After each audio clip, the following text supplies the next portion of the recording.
Information, MC appearance, etc. Alright, this won't be a spoiler, just explanation for unclear things. 1. Ben's appearance. Skin, rather dark skin. Hair, yellow/blonde with reddish tip, short, spiky. Face, triangular, sharp jawline, sharp canines. Eyes, sharp serious, yellow pupils, slitted like other dragon slayers. Height, 122 cm, 10 y.0, 138 cm, 11 y.0, 154 cm, 12 y.0. 2. Sun Dragon Slayer Magic. Like what many of you have known, the power of sun aren't just fire and light. There are more to it, but I won't list it. It's just that currently, Ben can only use fire, light, and sun itself. I make it so that he has more variations. That's why I use name like Sun Dragon's Light Roar, because Ben just use light element in that magic. If he use fire, it will be Sun Dragon's Fire Roar.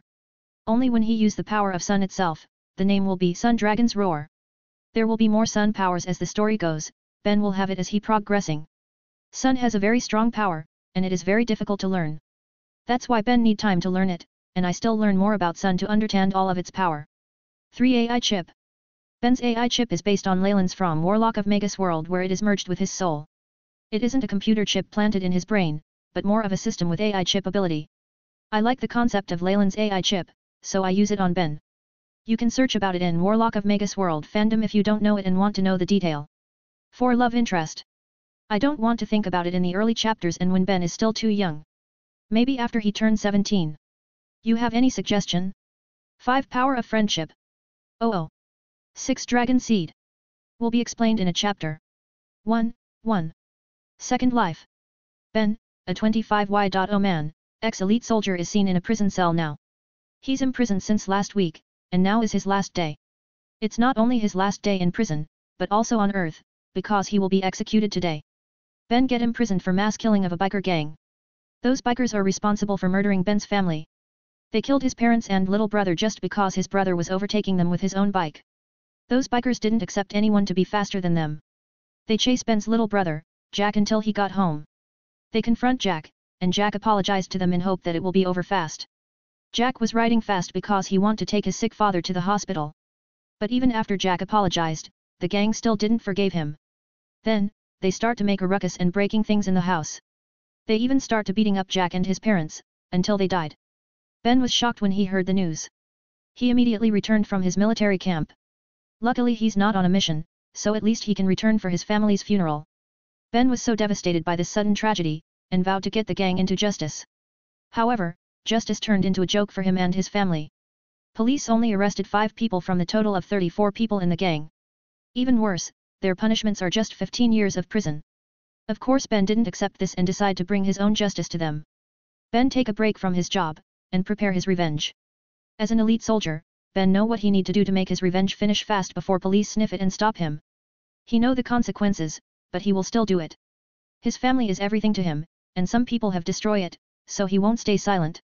Some days after that, the bikers have a meeting in an empty building. Ben also came there and hide while waiting for them to arrive. Then when they all gathered, Ben immediately barge in and bombard them with hot bullets from his rifle. The unsuspecting bikers couldn't do anything and were killed immediately. It didn't take long for Ben to get arrested for this, and he didn't resist too. This was also a part of his plan, which he have prepared. Ben was given death sentence for killing civilians as he was a military soldier. He was also stripped from his rank immediately after that. Even so, his military comrades and superiors still sympathize with him and agree to give him one help. Ben asked to be put in the same prison as the other 5 bikers. His superiors know what Ben want to do, but they still agree. They used their power to make Ben get in the same prison as the other 5 bikers before his execution, and they succeed. After he get in the prison, Ben act fast to get the 5 bikers. He paid some prisoners to catch the 5 and bring them to him. He have a lot of money from his family heritage and pay as a soldier. Those money will be useless anyway, as he will die, and he didn't have any relatives that can use those money, so he use it for his revenge. Soon, the 5 got caught and brought to Ben who wait in the shower room. Ben didn't wait and immediately beat them up there. As an elite soldier, Ben's strength was no joke, and his techniques are top-notch. He know where his attack will kill them and give them much pain. Ben succeed to kill them in his first day in prison, and because of that, his execution time was hastened. He was initially have 1 month in prison before his execution, but after he killed 5 men in prison, it's hastened into 1 week, and now is his last day. Ben Cooper, it's your time. Warden. Ben follow the warden without saying anything. He arrive in the execution room that already have some executors there. His punishment is to be shot on his heart with one deadly shot. Ben look around and see the families of the bikers there. He didn't feel bad for them, because they also didn't feel bad for his family. Ben look at them and smirk, make those people roar in anger. Quiet. Chief. Warden. Bang. The warden shot his pistol to the air to silence the audience. They got silent, and soon, the execution procedure started. Ben Cooper, did you have any last words? Chief. Warden. An eye for an eye, a tooth for a tooth, and a life for a life. They kill my family, so I kill them, and now you'll see me getting killed. Didn't we make it fair now? Or do you want to kill me yourself? If so, then come here. Ben. Grin. Ben taunt the families of deceased bikers and make them angry again. They all roar in rage and try to get into the execution platform. Ben just grin and feel satisfied. These family members tried really hard to protect those killers before, so Ben also have some grudge to them. Ha ha ha ha, provoked over some words, as I thought from people who try to protect killers like you. Ben. Laugh maniacally. Enough. Start the execution, now. Chief. Bang. A bullet is shot to Ben's heart, and kill him instantly. But Ben's face is full of pride and satisfaction. He died after he succeed to kill all his family's killers. Tough he can't bring his family back, but at least he gave them the justice they need. Earthland, date 7, month 7, year 777. Ben suddenly wake up in a jungle. He gasped and breath Frank DeCauley. I'm alive? But how? And where is this? Ben. Ben look around and see trees everywhere. He stand up, but he feel that his body is strange. He look at his body that visibly a lot shorter, and smaller. Hey? A kid? I'm a kid? No way, I must be hallucinating, or maybe this is a dream. Yeah, that must be it. Ben. Ben slap his cheek, and it hurts, now he's not sure whether this is a dream or not. Then suddenly, a blue screen appear in front of him. Name, Ben Cooper. Age, 10. Status, alive. MP, 2000. Strength, STR 20. Agility, AGI, 20. Stamina, STA, 20. Intelligence, INT 20. What the is this like that VR technology? Am I using a VR right now? Ben. No, this is a real life, and you are not hallucinating nor dreaming. Whoa. Ben. Startled and get into fighting position. Suddenly Ben hear a female voice in his head. He's startled and get into a fighting position reflexively. This is the result of his years of training in military. Do not worry, I am not your enemy. Even if I am one, you won't be able to touch me, as I am in your head, to be precise, I am in your soul. You are this blue thingy's sound. Ben. Yes, I am your new life's assistant, AI chip. Hey? New life. Ben. Yes, you were dead, and now you get a chance to live a new life in this magic world. AI chip explained that Ben was chosen randomly by the gods. Every once in a while, God will pick random dead soul to be their test subject. So it can be said that Ben is a guinea pig now. What kind of test? Ben. Get wary. It's more of an observation rather than a test. Gods want to know humans' behavior if they are to be given a new life in different world, with different kind of perks. Perks. Ben. Yes, you are chosen to have an AI chip as your perks. Other soul might get a system of different types, or other kind of power or item that will help them in their new life. All those perks will be unique to them in their new world. What world is this? Ben. Earthland. Fairy tale? So this is an anime world, hey? Good thing I watched this because my brother always forced me to watch his anime collection with him, and this is one of them. Ben. I'm glad that you know one or two things about this world now. Damn, you're right. How many people that were sent to this world? Ben. Only you. Every test subject will be sent to different world, so there will only be one person per world. The same world will only get a new person when the previous person die. Okay. So I can do what I want, right? I mean they just want to see my behavior. Ben. Yes, some people even done atrocities, while the others done very good deeds. Some didn't do anything and just enjoy slow life even with their great power. Gods never interfered with their life and only watch. So everyone really do what they wanted, hey? Ben. Yes, and you can do the same. Did you have another question? I guess not for now. Ben. Then, are you agree to this experiment? If you agree, then I will erase our conversation from your memory and let you continue your life. I will also erase all your knowledge about this place, so you'll start from zero. If you disagree, the gods will take you back to afterlife. Wait. Why would you erase my memory? Ben. So that you won't act differently after knowing that you are being watched. You'll also gain massive advantage if you know about the future, so your knowledge of this world will be erased. I will only let you know about AI chip, and some basic knowledge of this world. Damn, that's not a good news for me, but I want to live once more, so I'll agree. My parents and brothers can have their peace, and I will search mine. Ben. Understood, thank you for your participation. Suddenly Ben feel a massive headache and he clutch his head. Then he faint because of the pain and wake up shortly after that. When he wake up, he just remember that he have a new life as a 10Y.0, a few things about this world and that he have an AI chip now. This world is a magic world, hey? That means that this place is a lot more dangerous than Earth.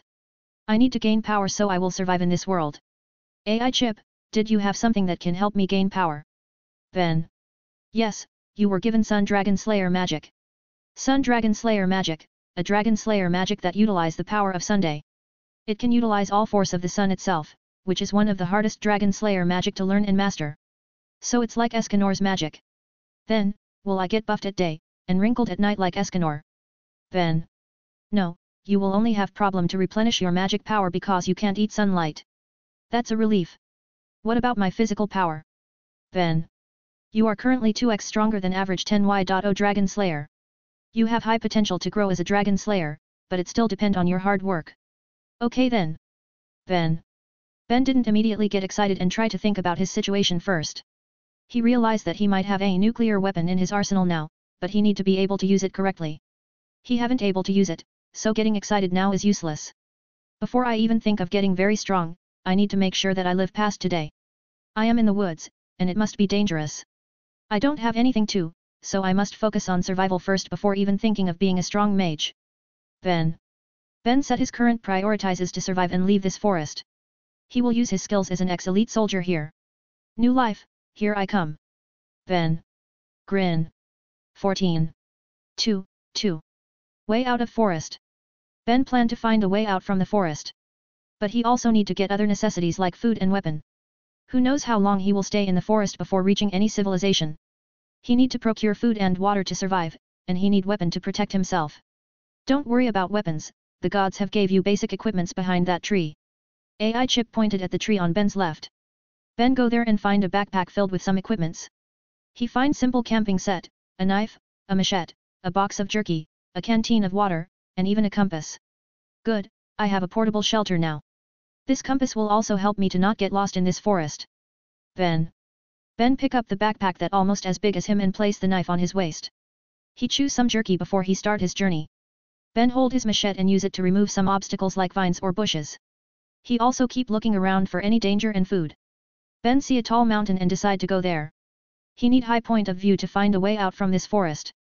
It's not always work, but it's worth a try. At least he will have a destination now.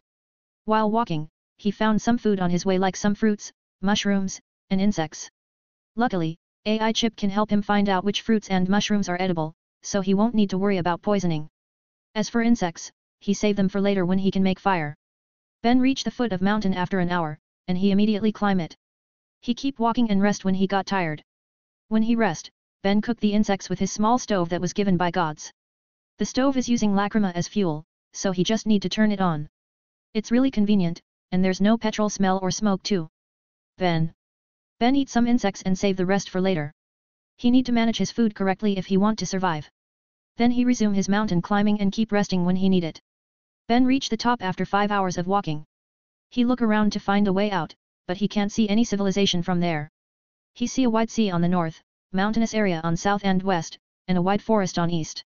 Now Ben is confused on where he need to go.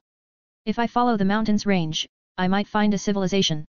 But I can't go to the west, because it lead to the sea. I doubt there will be a town or village there. The highest possible place is to the east. Ben decide to follow the mountain range to the east. He's not sure if his prediction is right, but it has the highest possibility for him. But it's almost dark now, so he will set out tomorrow morning. Then Ben walked down the mountain to find a good camping site. He find a flat wide open ground and set his camp there. He gathers some firewood to warm himself tonight. When the night come, Ben eat some roasted insects before he sleep. Ben wake up the next morning and have a breakfast before starting his journey. He walk down the mountain then go to the east following the mountain's foot. Ben walk for some hours and rest every once in a while. When he rest, Ben learn about the magic that he get. It's hard for a modern person like him to understand the concept of magic, but he didn't give up and keep learning. So magic is fueled with ether nano that's stored in a mage's container. Should I imagine it like a battery? Ben keep reading and then learn about his son Dragon Slayer magic. Usually a Dragon Slayer will get their magic bestowed upon them by a dragon. However, Ben's Dragon Slayer magic was granted by gods using a dead dragon's power. So it can be said that he received it from a real dragon, through the gods. Ben understand the basic of magic after he read for some time. Then he start to try using magic while he walk to relieve his boredom of just walking. It reduce his walking speed, but he didn't really care and keep practicing. When the night come, Ben has only walk a quarter of the range that he need to go through. Ben set up a camp and eat while keep learning about the magic. He get more interested as he read through the theory of magic in AI Chips database. It's every boy's dream to be able to use cool magic. Ben is no exception, even though he was 25Y.0, but there will always be a boy in a man's body. Furthermore, he is 10Y.0 now, so he really is a boy. That's why he keep training his magic with simple spell until he run out of MP.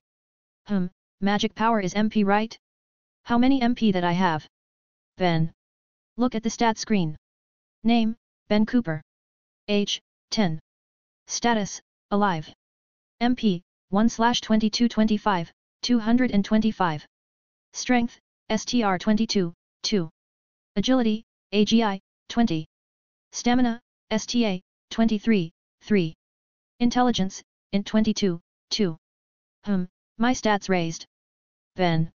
Yes, walking for hours is also a kind of exercising, especially walking on mountain terrain like this. Your intelligence raised after you read a lot of magic theory. Your intelligence also affect your magic power. Intelligence and continuous usage of magic will raise your capacity. 1 point of int will raise 100 points of MP, as for result of training, it depend on how hard your training is. So that's how it is. It also seemed to grow fast, maybe because it's still early stage. I'm sure it will be harder to raise as the stats get to high points. How else can I raise the stats? Ben. There are some spells, or items that can raise someone's stats. However, I don't recommend you to use them, as the power that you'll get isn't yours. Spells or items also might have side effects, and it can be dangerous. I guess you're right. The best way to grow is through training, and gained your own power. Ben learned some more about magic and train his body a little before he sleep. He hasn't have any goal yet in this world, but he know he need power to survive in this dangerous world. That's why he will keep training and get stronger every day. For 3 days, Ben keep walking while learning and training. He need to prepare himself for any possibility that might happen. Maybe he will meet with some bad guys before he reach a good civilization, and if he's not ready, he will die again. On his 3rd day, a big rain pour when Ben walk, and it turn into storm. His tent won't survive the storm, so Ben try to find a shelter and he find a big cave. He decide to go there and protect himself from the storm. Damn, I'm wet, I need to warm myself and change my clothes. Ben get deeper into the cave to avoid wind and water splash. Then he set his tent to block the wind from outside. He turn his stove on, and change his clothes. Luckily his backpack is waterproof, so he still have dry clothes. Sigh, I don't have any firewood with me, so I can only use the stove. But it's too small, so it can't really warm me up. Ben look around the cave to find any flammable material, but there's nothing but rock and soil there. Then Ben see a dim light from deep inside the cave. Ben is curious, so he take his flashlight and check it. It will be dangerous if there's a beast inside that will attack him while he sleep, so he need to check it now. Ben hold his machete and walk slowly to avoid making any noise. The cave is rather deep, so Ben need to walk for some time before he reach the end where the dim light came from. When he arrived there, Ben widen his eyes, he is mesmerized by what he see. Whoa, so many crystals. Ben. I've upload chapter 15 there. 3. Cave shelter. Ben find a lot of glowing blue crystals in the cave that mesmerized him. What are these crystals? Ben. Lacrima crystals, a type of mineral that used widely for many things on Earthland. Formed in a place with high magical density. So this place is dense with ether nano, hey? Did that mean this place is a good place to train? Ben. Yes, you can recover your lost magic power faster in this area. Ooh, that's a tempting thing, but I won't do that, I still need to find a civilization. Maybe I'll return in the future when I want to focus on training. Ben can't stay here just because this place will hasten his training. He need to find a civilization first to know this world. Life isn't just about training to get stronger. He also want to rest after years of hard life in military, and the case of his family. Ben just take a piece of lacrima crystal as a souvenir. Then he leave the area, and return to his tent. He ask AI chip to mark this cave, so he can return easily in the future. I'll certainly return here. Ben. The storm keep going for one full night, before it stop at morning. Ben resume his journey, and walk slowly because of the dangerous ground. The ground is wet because of the storm yesterday, and it's very slippery now. After walking for some hours, Ben finally see a civilization. He see a small village beside a lake, near the mountain. Ben immediately go there through the forest and arrive after half an hour. Ben keep his vigilance while approaching the village. He need to be wary in a new place, even if it looks like a peaceful village. He sees some people in the village that dressed like Native American tribe. Ben frown, but keep walking to the village, until suddenly, someone call him from behind. Who are you, boy? Old man. Ben gets surprised and immediately jump forward then turn back while holding his knife, ready to strike anytime. When did he get on my back? I didn't sense him at all. Ben. Ooh, that's a nice reflex there. Sorry to surprise you like that, but I just saw you walking suspiciously, so I decide to greet you. Old man. Ah, sorry for that, I'm just being vigilant. My name is Ben, can I ask where is this place, Grandpa? Ben. Still in his stance. This is Kate Shelter Guild, and I am the guild master, Rubal. Rubal. A guild? I thought it is a village. Ben. It is a village, and it's also a guild at the same time. Can I ask why are you here, little boy? Rubal. Ah, I came from the forest. 4 days ago, I suddenly found myself in the forest. I walked through the mountain's foot, and eventually reached this place. Ben. Is this a coincidence? Rubal. Rub his beard. What is? Ben. Boy, what's your magic? Rubal. Hey? I'm sorry, but I can't tell you that. We've just met and I still can't fully trust you to the point where I'll tell you my magic. Ben. You're right. But if you want to hide it, that means your magic is unique, maybe some kind of lost magic.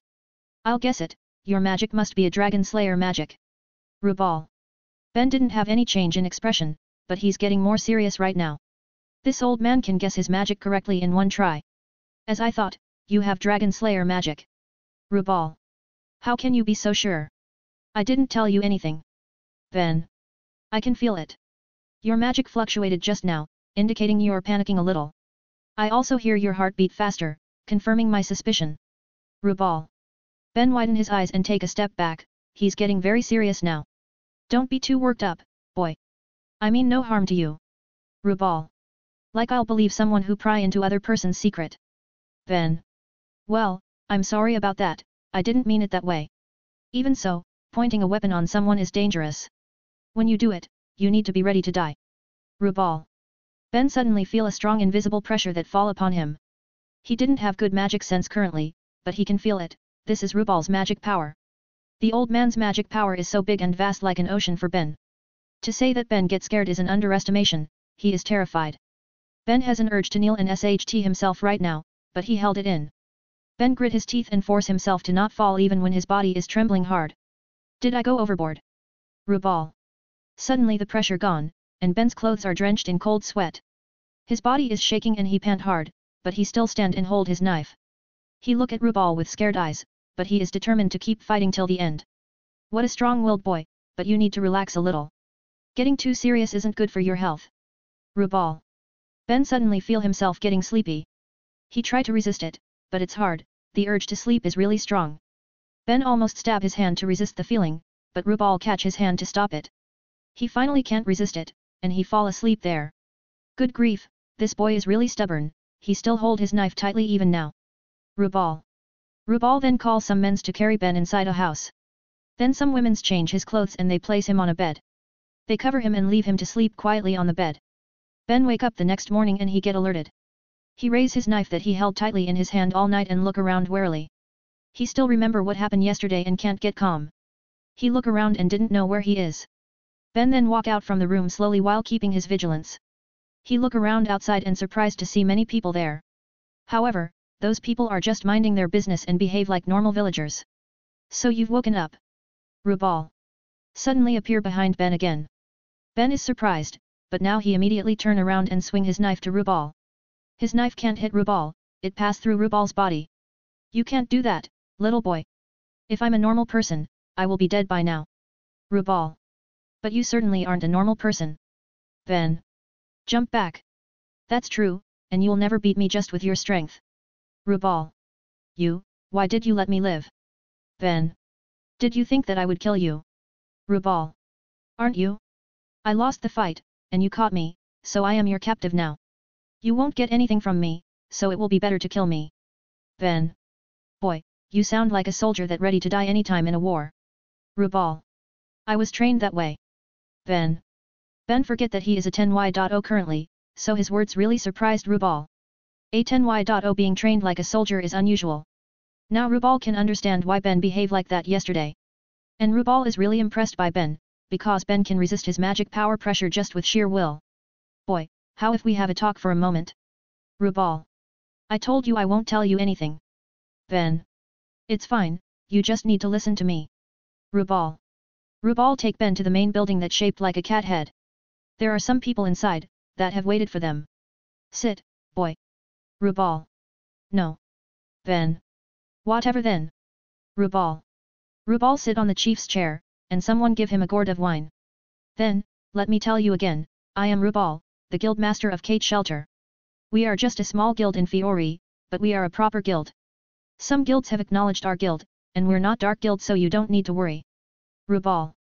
Did you have any documents that can prove the authenticity of your statement? I prefer documents from kingdom or country with high credibility. Ben. Rubal then takes some papers with Kingdom of Fiori's stamp. Ben take them and read through the papers fast. How can you prove that these documents aren't forged? Ben. You sure are troublesome and irritate me slowly. Rubal. I need to be careful. Ben. Sigh, then if documents can't prove it to you, how about an action? Rubal. What do you mean? Ben. I'll show you why I can guess your magic yesterday. Call Wendy. Rubal. A man come out from the building and get out. After some time, he returned with a little girl that have blue hair. Ben didn't understand, but he feel a familiarity from the girl, especially her smell. The girl, Wendy also feel the same and look at Ben. Smell of a dragon. Ben. And Wendy. I've upload chapter 16 there. 4. Joining a magic guild. When Wendy get inside the room, Ben feel a sense of familiarity from her. He also smell a strange but familiar smell. Smell of a dragon. Ben. And Wendy. Ben never smell a dragon, but strangely, he know about it. A dragon slayer. Ben. Yes, she is a dragon slayer. Coincidentally or not, she also found herself in the forest at the same time with you. But then, a boy found her and brought her here 2 days before you arrived here. Rubal. Then, the reason for your guess is her. Ben. Yes. When you tell me about the day you found yourself in the forest, I was reminded of her. But I was still not sure, so I asked you, but you're being difficult yesterday. If I don't scare you like that, I feel like you'll really attack me, and this morning, you really attacked me. Rubal. It's your own fault for showing up behind me so suddenly. Beside, my attack didn't work at all to you. Ben. Well, forget it. Boy, Wendy is a dragon slayer like you, and she is our member now. How if you join us and help each other with Wendy? I don't know what happened to you guys, but I can guess it. You were sent from 400 years ago to this age. Rubal. What? Ben. Frowned. Altuf Ben know that he was sent from different world, but he never thought that the other dragon slayers were sent from the past, so he's curious. 400 years ago, the dragons suddenly disappeared. No one know the reason, but it's a fact. That means, natural dragon slayer magic should be gone by now. However, you guys suddenly appear out of nowhere at the same time. Natural dragon slayers were taught by real dragons, so you must be sent from the era of dragons, 400 years ago. Rubal. Ben is surprised, and he look at Wendy who seems sad, so it must be true. Fine, let's accept that as a truth. Then why did you want me to join this guild? Ben. The world have changed drastically from 400 years ago. You will need to adapt slowly and a guild is the best place. A guild is like a family, we help each other in here. I also want you to help Wendy, as she is a dragon slayer like you. Rubal. Smile. Family, hey. Ben. Have sadness in his eyes. AI Chip suggest you to join this guild. There is no problem with the guild, and you can use guild resources to train. You can also learn about this new world slowly through the guild. I'll think about it first, this is a new place for me, and I can't trust anyone that I just met. I'll give you my answer in 2 days. Ben. Alright, you can stay in that house for these 2 days. Rubal. Ben get out from the room and go to the lake. Ben believe in AI Chip's judgment, but he have his own judgment. He is trained to always be wary and careful in a new place and new people.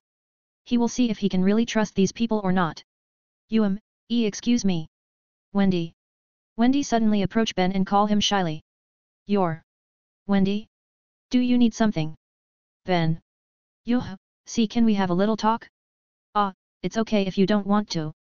Wendy. Seem nervous. Okay, let's talk. Ben. Wendy get happy and then introduce herself as Wendy Marvel, 5YO. Ben also introduce his real name to her, and his current age. Ben San, what Dragon Slayer magic that you learned? My magic is Sky Dragon Slayer magic, and the one who taught me was Grandine, a Sky Dragon. Wendy. Don't call me Ben San, just Ben is fine. My magic is Sun Dragon Slayer magic. I was taught by Escanor, a Sun Dragon. However, he gave me his magic at his last breath. We've just met, but he want to pass his legacy to me. He couldn't teach me anything, so he just transfer his knowledge about magic. Ben. Of course that is a lie, there's no way Ben will tell her that he was from another world. She'll just think that he is crazy and avoid him. What Ben told her just now is a story made by AI Chip, and most people will believe it. They can't prove it even if they don't believe it anyway. I also didn't train long under Grandine, but she have taught me everything. That's why, Wendy. Hesitate. You want to train together? Ben. Why yush? Ouch. Wendy. Bite her mouth. Ha ha ha ha, you don't need to be so nervous around me, I won't bite you. But fine, let's train together and correct each other. Ben. Wendy got elated, and then they start training together, right away. Ben take Wendy for physical training first, as it's really important. Wendy is confused on why they need to train their physique, but she still follow Ben. They did a lot of physical training set that morning. Of course Wendy's sets are a lot lower than Ben. She is still 5Y.0, so her physical training is just for warming up her body and relax her muscle. Then finally, they start their magic training. They start with simple spell, following AI Chip's training menu. What they need to familiarize first isn't the spell, but the element. Ben need to understand the sun, while Wendy need to understand the sky, and it's not easy. Ben and Wendy give their opinion to each other about the sun and sky. Of course Ben give more opinions because he have lived for 25 years before, and he was an elite soldier that learned a lot of things about science. But Wendy also sometime give surprising opinions from Magic World POV that open a new view for Ben. They didn't do anything excessive at their magic training that day. They just train their magic control, elemental manipulation, and other basic stuffs. These trainings are made by AI Chip, and Ben just follow it. Ben San, these trainings are more effective than just training my spells. Wendy. Well, that's good to hear, but we still have another training. Ben. There's more. Wendy. Yeah, and it's important. We will train combat training. Ben. Combat training is very important for a mage.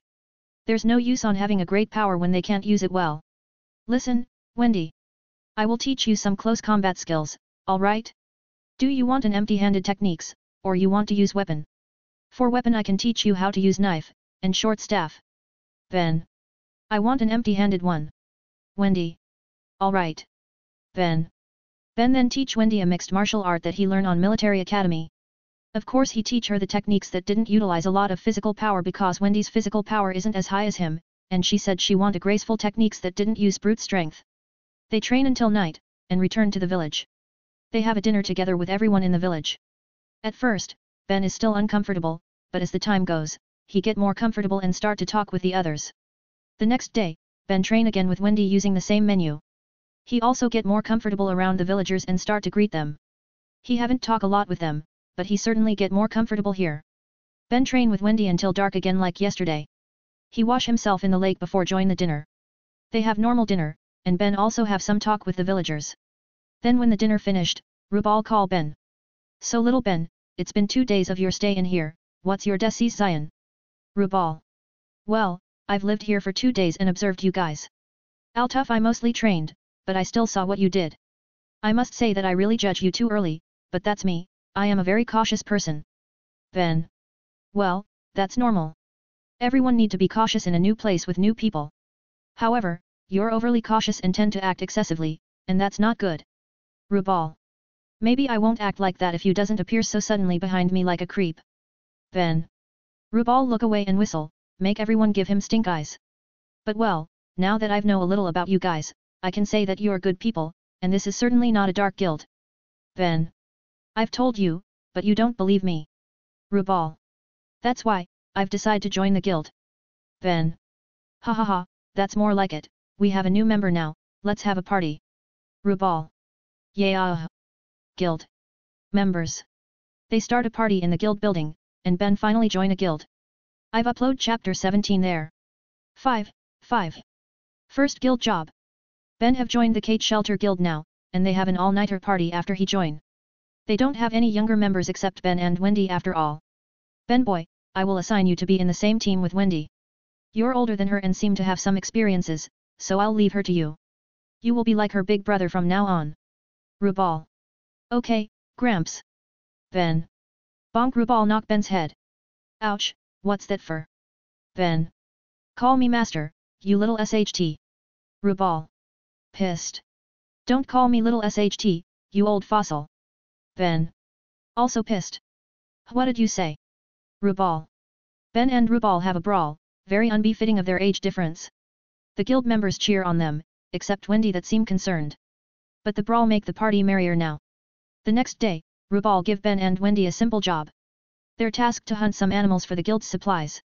They can gather other foods like fruits or vegetables too, but their priority is meat. How many animals that we need to get? Ben. As many as you can. We can always preserve the leftover for future use. Rubal. Alright. Are you fine with killing animals, Wendy? Ben. I never do it and I don't think I'll like it, but I know it's needed, so I will try to do it. Wendy. Brace herself. No need to be so poetic like that, but you're right, you need to get used to it. For now, you'll help me defeat the animals, and I'll do the processing. Ben. Yes. Wendy. Ben and Wendy leave the village and enter the forest. Ben bring his compass, so they won't get lost, and he also mark the trees. Ben isn't familiar with this place, so he need to do some prevention. Ben carry his machete and knife, while Wendy only have a knife on her. She doesn't want to bring it at first, but Ben force her to bring it. The forest is a dangerous place, so they always need to be careful. Having something to protect yourself is always better. They can use magic to defend themselves, and that's what Wendy planned to do. However, their magic power is limited, so they need something to protect themselves after that. Ben won't risk anything, that's why he force her to carry a knife. Ah, an apple tree. Wendy. You want to take it? Ben. Yes. Wendy. Wendy almost use her magic to help her fly up, but Ben stop her. Don't waste your magic power for this kind of thing. Your magic power is still very low, so use it wisely. Ben. But I can eat the air to replenish my magic power. Wendy. I know, but you need to learn to not being too dependent on your magic. You also need to learn on how to manage your magic power correctly. Eating air won't replenish your magic power completely. It's a supportive ability and it have its limit. You might unable to do it every time, that's what you need to be careful of. Ben. I understand, but how will we take the apples? Wendy. Climb the tree, or use a very long stick to push the fruit stem and make it fall. Ben. But I can't climb a tree. Wendy. Then let's make the long stick. Ben. Ben and Wendy look around the area for any long branches. They also look for some vines and cut them with machete and knife. Now Wendy know why knife is important, it have another use other than for fighting. After they have enough long branches and vines, Ben tied the branches using the vines until it become very long. Of course he used the bigger branches for the bottom and the thinner on the top. Ben also add a basket on the top, made of vines webbing to catch the fallen fruits. Then Ben and Wendy start to pluck the fruits using the made-up tool. Wendy can't use it on her own, as it is heavy, so Ben help her. They pluck all the fruits that looks ripe and put them in their bag. After they finish, they continue their hunting for animals. Ben teach Wendy some important things in a hunt, and she listen carefully. Ben also make a wood spear to help their hunting. He want to make a bow and arrows, but it will take longer time. Wendy, look. This is an animal trail. From the shape of the trail, it seemed to be a boar, but it can also be another animal. Let's set up a trap here, maybe we'll catch it before we return. Ben. Yes. Wendy. Ben make a trap on the trail, it's a rope trap that will catch the target's leg and pull it upwards. He use vines and tree branch to make the trap and use big stone as weight. Wendy watch carefully and help Ben sometimes. After they set up the trap, they leave the area to search for another prey. They walk for some time while looking around, and finally find a good prey. They find a deer, and it's rather big. What should we do? Wendy. I'll attack it, you stay here and watch carefully. Don't make any moves, and keep your vigilance. Ben. Did you need my help? Wendy. Yeah, if the plan didn't go well, I will need your help. I'll give you a signal, then you attack the deer with your roar. Ben. Okay. Wendy. Ben approached the deer carefully, and he hide behind a bush. Ben is on the deer's left, and he hold his wood spear tightly. Ben prepare his spear and then throw it toward the deer. The spear hit and stab the deer's front thigh, and the deer start to move frantically. Ben click his tongue because he missed to stab the chest. Ben immediately run to the deer before it can run away. The deer see Ben coming and try to attack him with its hind legs. Ben dodge to the side and jump at the deer to stab its chest. The deer however jump forward and make Ben's attack miss. Damn, I still can't move that well with this body. Ben. Ben see the deer is about to run away, so Ben call Wendy. Wendy, use it. Ben. Sky Dragon's roar. Wendy. Wendy release a tornado blast from her mouth to attack the deer. Her attack isn't very strong, and it didn't kill the deer. The blast just push the deer and make it hit a tree. When the blast gone, the deer is still conscious, so Ben quickly stab the deer's chest to kill it. Good job, Wendy. Ben. Thank you, but I feel sorry for the deer. Wendy. Don't worry, it's nature order. Maybe a tiger or wolf will eat it if we don't. The best we can do now is to not waste what we can get from it. Ben. I understand. Wendy. Now, let's drain the blood and remove the unedible organs. Ben. Ben drain the blood, then remove the internal organs and throw away the unedible parts. He save the lungs, liver and heart because they're edible. After they finish, Ben decide to return to the guild. Carrying a carcass while hunting isn't a good idea to do, so they'll discard it first before hunting another prey. On their way back, Ben and Wendy find their trap have caught a prey, a big boar. Wow, we're really lucky. Ben. Ben put down the deer carcass and immediately take care of the boar. He did the same thing like before and throw away the unedible organs. Ben then tie both carcass with vines before he lift it. It's very heavy, and Ben can't lift both carcasses at the same time. Wendy, can you use enchantment to help me? Ben. Yes. Wendy. Wendy then gather her magic power on her hands and cite her spell. Oh, strengthen of arm to cleave the heavens. Arms. Wendy. Ben feel his strength raised, and he look at his stats. Name, Ben Cooper. Age, 10. Status, alive. MP, 1/2310. STR, 22 equals 32, 10. AGI, 20. STA, 23. Int, 22. It enhanced my strength by 10 points, that's almost half of my stat. Maybe it's because she just use it on me, and will reduce if she use it on multiple targets. Ben. Ben is really impressed on Wendy who can do such good enchantment. How tough she get very tired, but it's because she hasn't get used to it. He know it's a difficult spell, so she is really talented to be able to use it at her age. Are you okay? Ben. Yes, I just need to replenish my magic power a little. Wendy. Wendy eat some air and get a little refreshed. Then, they return to the guild.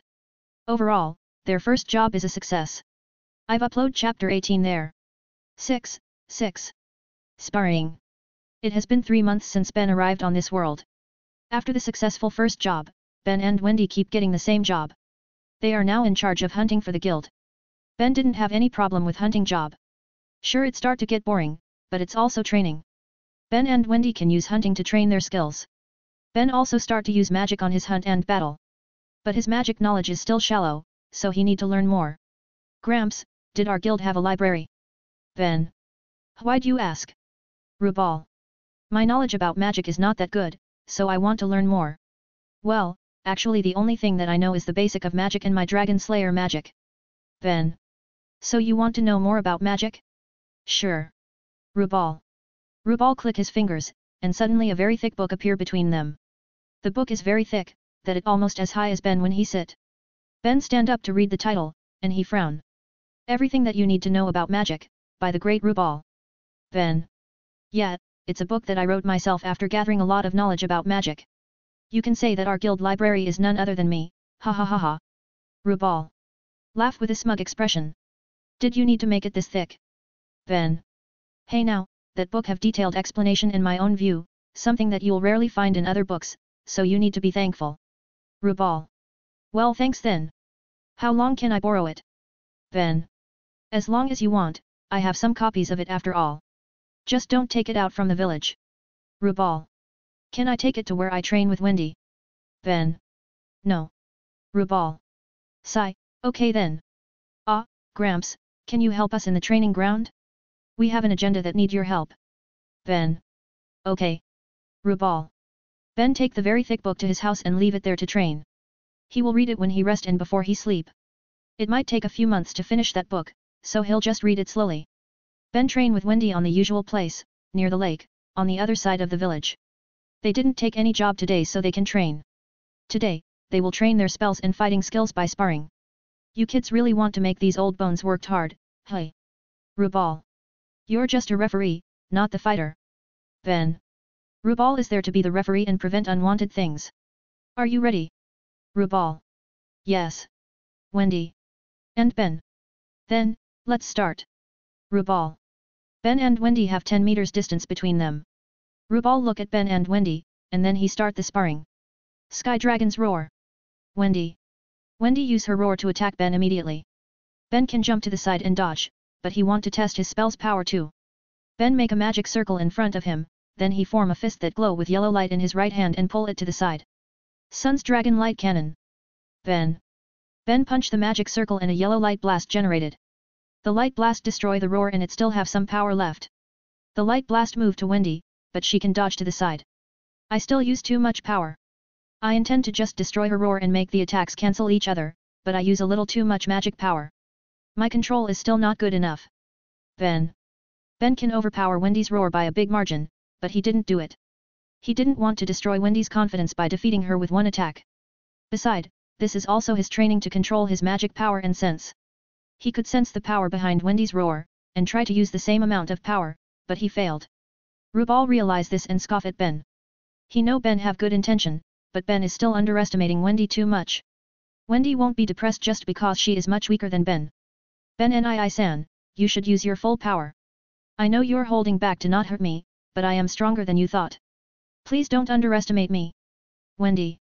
Ha ha ha, Ben boy, she is right, you shouldn't underestimating her. Instead of raising her confidence, you need to make her want to chase you. Be her goal so she will try to be as strong as you or even stronger. Rubal.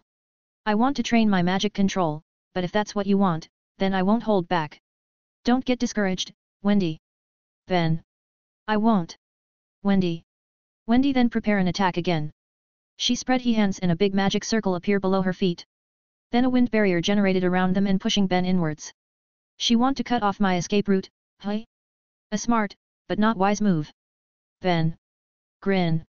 Dragon Slayer secret technique. Shattering light, sky drill. Wendy. Wendy move her hands counterclockwise. She generate a strong wind blast, similar with her roar, but it's denser and stronger. The wind blast moved toward Ben at a high speed and Ben grin. Ben take a deep breath, and a magic circle appear on his mouth. Sun Dragon's Roar. Ben. Ben make a dragon roar attack. The Sun Dragon's Roar is the combination of fire and light. It has red and yellow color on it, and it's very hot and fast. Ben's dragon roar is nothing compared to the real dragon's roar, but it's still stronger than Wendy's attack. Boom. Ben's attack blast through Wendy's attack and destroy it completely. The fire light roar still moved toward Wendy. But before it can reach Wendy, Rubal appear in front of her and make a magic circle in front of him. The magic circle is not straight, but leaning at 45-degree angle. Reflector. Rubal. The red-yellow blast hit the magic circle and it get redirected to the sky, then dispersed. So that's Ben Nii-san's full power roar attack. That's a very strong attack. Wendy. For a 10y.0, that is. Rubal. Is that really strong for a 10y.0? Ben. Yeah, that's certainly above average, but it's not the best yet. There are many geniuses that can use stronger magic than you when they're 10, so you shouldn't be complacent, boy. Rubal. I know, I never thought of myself as a genius, because I have a feeling that I will stop improving if I think like that.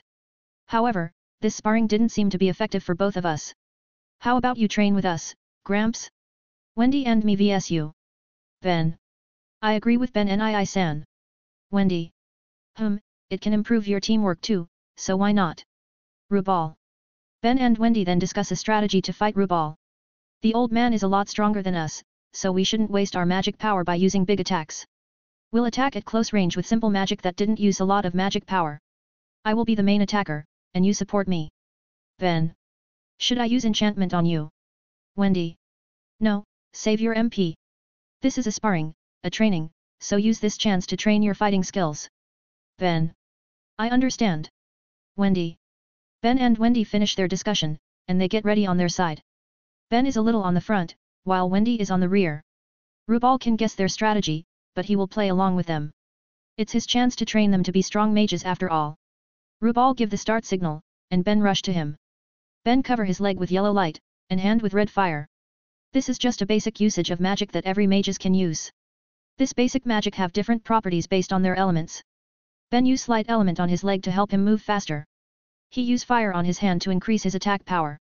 Right now Ben can only use these two elements from sun, but he have learned a lot about these two, and know its best usage. Ben run at high speed toward Rubal and send a fire punch. Rubal block his punch easily with a slap to the side. Ben then start to attack Rubal with his trained martial art. He use combination of punch and kick, powered with magic.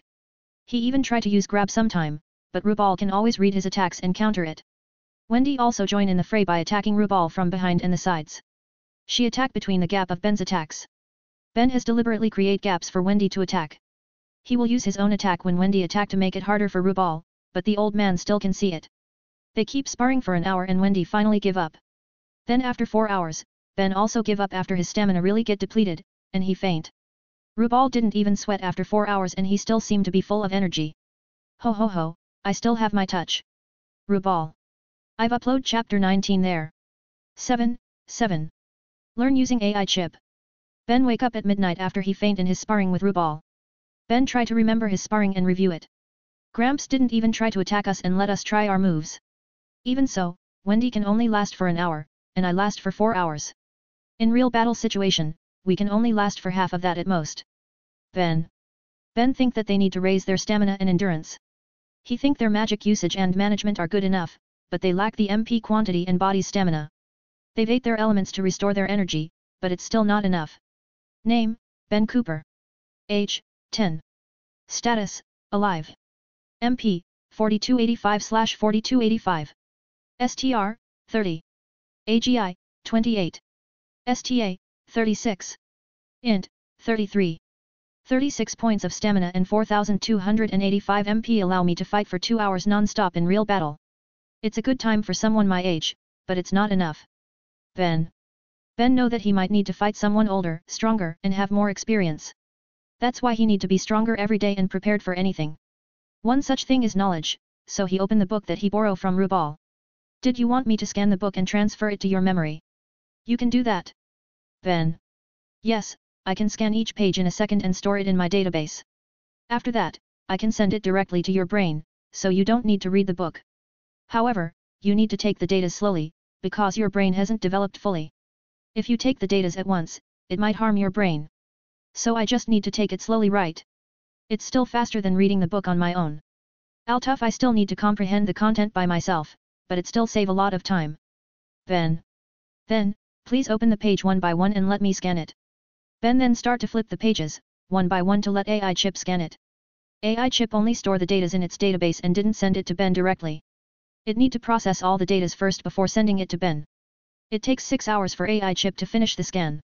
Even with AI chip's fast scan and computation ability, it still needs 6 hours to complete. The book isn't only thick, but the datas in it are also very complex. Beside, Ben need to flip the pages one by one, and that takes time. Scan complete, total pages, 5163. How long will it take for me to receive all those datas? Ben. The fastest that you can do is 60 days if you use your brain to the limit, and you just focus on receiving the datas.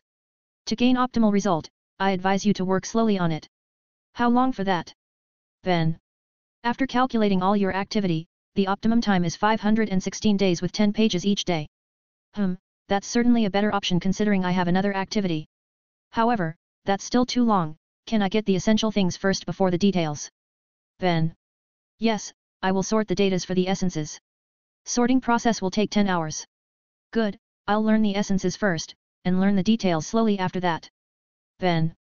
While waiting for AI chip to finish the process, Ben get out to train. It's morning already now, so he will train a little before going for a hunting job again. Ben just do some exercise before he go to hunt with Wendy at 9 am. Today, they'll go deeper into the forest for bigger games. The creatures will get stronger as they go deeper into the forest.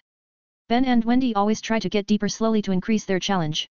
By fighting stronger creatures, they'll also get stronger. They keep moving deeper, until they find a new area. It's a wide swamp that they never seen before. They need to be cautious and investigate the area first. They move slowly on the outskirts of the swamp, and then they see some creatures. Lizardmen. Wendy. This place must be their nest, it's a suitable environment after all. Ben. What should we do? Wendy. Let's leave for now, our mission is hunting for food, so we need to focus on it. Ben. Ben decide to leave the swamp and go to hunt animals. The hunt isn't his only reason, it's also because lizardmans usually flock together and fighting them in their nest without preparation is stupid. They can fight a stray lizardman, but this swamp seemed to be their nest. They need more preparation if they want to fight the lizardmans. Did you plan to attack the lizardman nest later? Wendy. I don't know, I will ask Gramps first. Lizardmans are intelligent monsters, and they are strong. If Gramps judge them dangerous, then we'll need to exterminate them, or make them leave this area. But if not, then it will be better to leave them alone. Ben. These lizardmans seem to have stayed on this area for years. They never attack the village, so it seems they're not hostile. Ben still need to investigate the lizardmans though before he can really come to a conclusion, not just assumption. Ben and Wendy then hunt like usual, and they return with 3 white wolves and a bug red bull. Wendy's enchantment is getting stronger now, and it can raise Ben's strength by 12 points. With his 30 original points and 13 additional, he can lift these 4 carcasses easily. Ben and Wendy immediately go to the guild building to meet Rubal. They inform him about the lizardman's nest in the forest. The distance between them isn't that far, so it is a little worrying. Ben boy is right, we need to investigate them first. If they've lived there for years, then their population might be very high now. Soon, they will need to find a new habitat, a bigger place, and the best option is this place. Rubal. What? Why? Wendy. The lake, hey. Ben. That's right. Lizardmans love water, and this place have the highest amount of water in the lake. The swamp might be enough for them in the past, but it won't sustain them in the future. Rubal. Then, should I investigate their nest? Ben. No, I will send someone with a lot of experiences to do this. You just need to wait for the news, and train to get stronger in case those lizardmans are going to attack us. Rubal. Alright then. Ben. Ben and Wendy then go to train on their usual place. They train with normal training menu, and not sparring. They've sparred yesterday against Rubal, and they've found what they need to improve. Data sorting complete. When Ben train, the AI chip have finished its process. Ben leave it alone for now and focus on his training. He checked the data sorting after finishing his training. Essence Theory, 561 pages. Consisting of 81 main subjects. So around 7 pages per main subject. Then send one main subject every day to me. If the main subject have more than 10 pages, split it in 2. Ben. Understood, processing. Found 8 main subjects with more than 10 pages. Calculating time for transfer, 89 days. Will you take the first subject now? Sure, I'll ponder about it while taking a bath. Ben. Transferring first subject, magic power. Ben feel a strong headache and feel something is flowing to his head. It's just a 6 pages information, but I felt such headache, I really won't be able to take more than 10. Ben. When the process finished, Ben suddenly know a lot more about magic power. After he get the knowledge, Ben find out that the magic power is a lot more complex than what he thought. It seem I can't take these subjects every day. Even this one subject will need me some days to understand. I can't only know it, I need to understand it, or it will be useless. Ben. Ben realized that he underestimate the knowledge about magic too much. He thought that 1,5 years is long enough to learn the book, but it is very short actually. If he didn't have AI chip, it might take decades to finish the book. This book's content is even more ridiculous than its appearance. Ben. Of course, it contain all the knowledge that Rubal learned for all his life. He spent decades for all of these knowledges. Compared to that, you'll only need a few years to complete it, so you need to be grateful for it. Are you lecturing me right now? Ben. Yes. Ben is speechless now, he always feel that the AI chip have personality, and it seem he's right. Ben sigh and forget about it, at least he can learn the magic theories faster than normal people now. I've upload chapter 20 and 21 there today. 8. Lizardman's attack. It's been 1 year since Ben arrived on Earthland. He learned a lot about magic from the book that he borrowed from Rubal. He also keep training and getting stronger every day. Their job is still hunting like usual, and they've reached deep in the forest. They also kept observing the lizardmans that haven't made any moves since they found the nest 9 months ago. However, there is a change right now. They've found trails of lizardmans around their village. The lizardmans might attack any time now. The scouts have saw them preparing their weapons. There are around 231 lizardmans that capable of fighting, so we need to be careful. Rubal. What's our plan, Gramps? Ben. Stay in the village, and wait for them. We'll prepare some defensive measures to fight them here. We'll prepare traps around the village that can help to break their scales. Rubal. Won't it be better to take the initiative? They won't suspect us to attack their nest at all. Altuf, they're intelligent, but they're not humans. They won't have any defensive mechanism that can protect their nest from us. We have mapped their nest, so it's a very big advantage that we have over them. Rubal. No, it's not that easy. Lizardman's scales are very tough, it can even protect them from your current dragon's roar. Rubal. What? Are you serious? Ben. Is surprised. Yeah, that's why many people hunt them for the scales, and many of them didn't return. Lizardmen have tough scales and very strong body, don't underestimate them. Rubal. Ben is surprised that his dragon's roar can't break the lizardman's scales. Ben's dragon roar is a basic dragon slayer spell, but it have great power. Even Rubal say that Ben's spells are very strong now, and he can be considered as a high C class mage, almost AB class. Even so, his spell can't break lizardman's scales easily. He need a lot of hit before he can break the scales slowly. Lizardman is a species that have immense durability after all. People even consider them as a human version of dragon. Altuf, it's clearly an exaggeration. Ben finally agree with the plan and they all start preparing their plan. The guild members place many traps in the forest around the village. They're not a rich guild, so their traps are just some traps made of rocks or woods. Gramps, if even my dragon roar can't break their scales, these traps won't do it either. Ben. What can we do? We don't have a lot of resources to make strong traps. At least these will weaken their scales a little. If we have empty lacrima crystals, then I will be able to make them into explosive lacrima. That will break some of their scales, or at least weaken them. Rubal. Lacrima. I know where we can find a lot of lacrima crystals. Ben. Really? Rubal. Ben remember the cave that he found on his way out from the forest after he just arrived on this world. That cave is filled with a lot of lacrima crystals. If he can take those lacrima crystals, Rubal will be able to make them into weapons. If you can take those crystals, we will have more chance to win this. But can you take them today? Rubal. Yeah, but I'll need Wendy's help to get there faster and to carry more crystals. Ben. Okay then, you guys take the crystals, while we keep guarding the village. Rubal. Okay. Ben. Ben take 2 pickaxe and a wood cart to store the crystals. Then he take Wendy to the lacrima crystal cave. Wendy enchant Ben to make his body lighter, so he can run faster. Ben also use his light element on his feet to make him run even faster. Ben pull the cart with Wendy and their pickaxe in it too. Ben follow the direction that AI chip show him.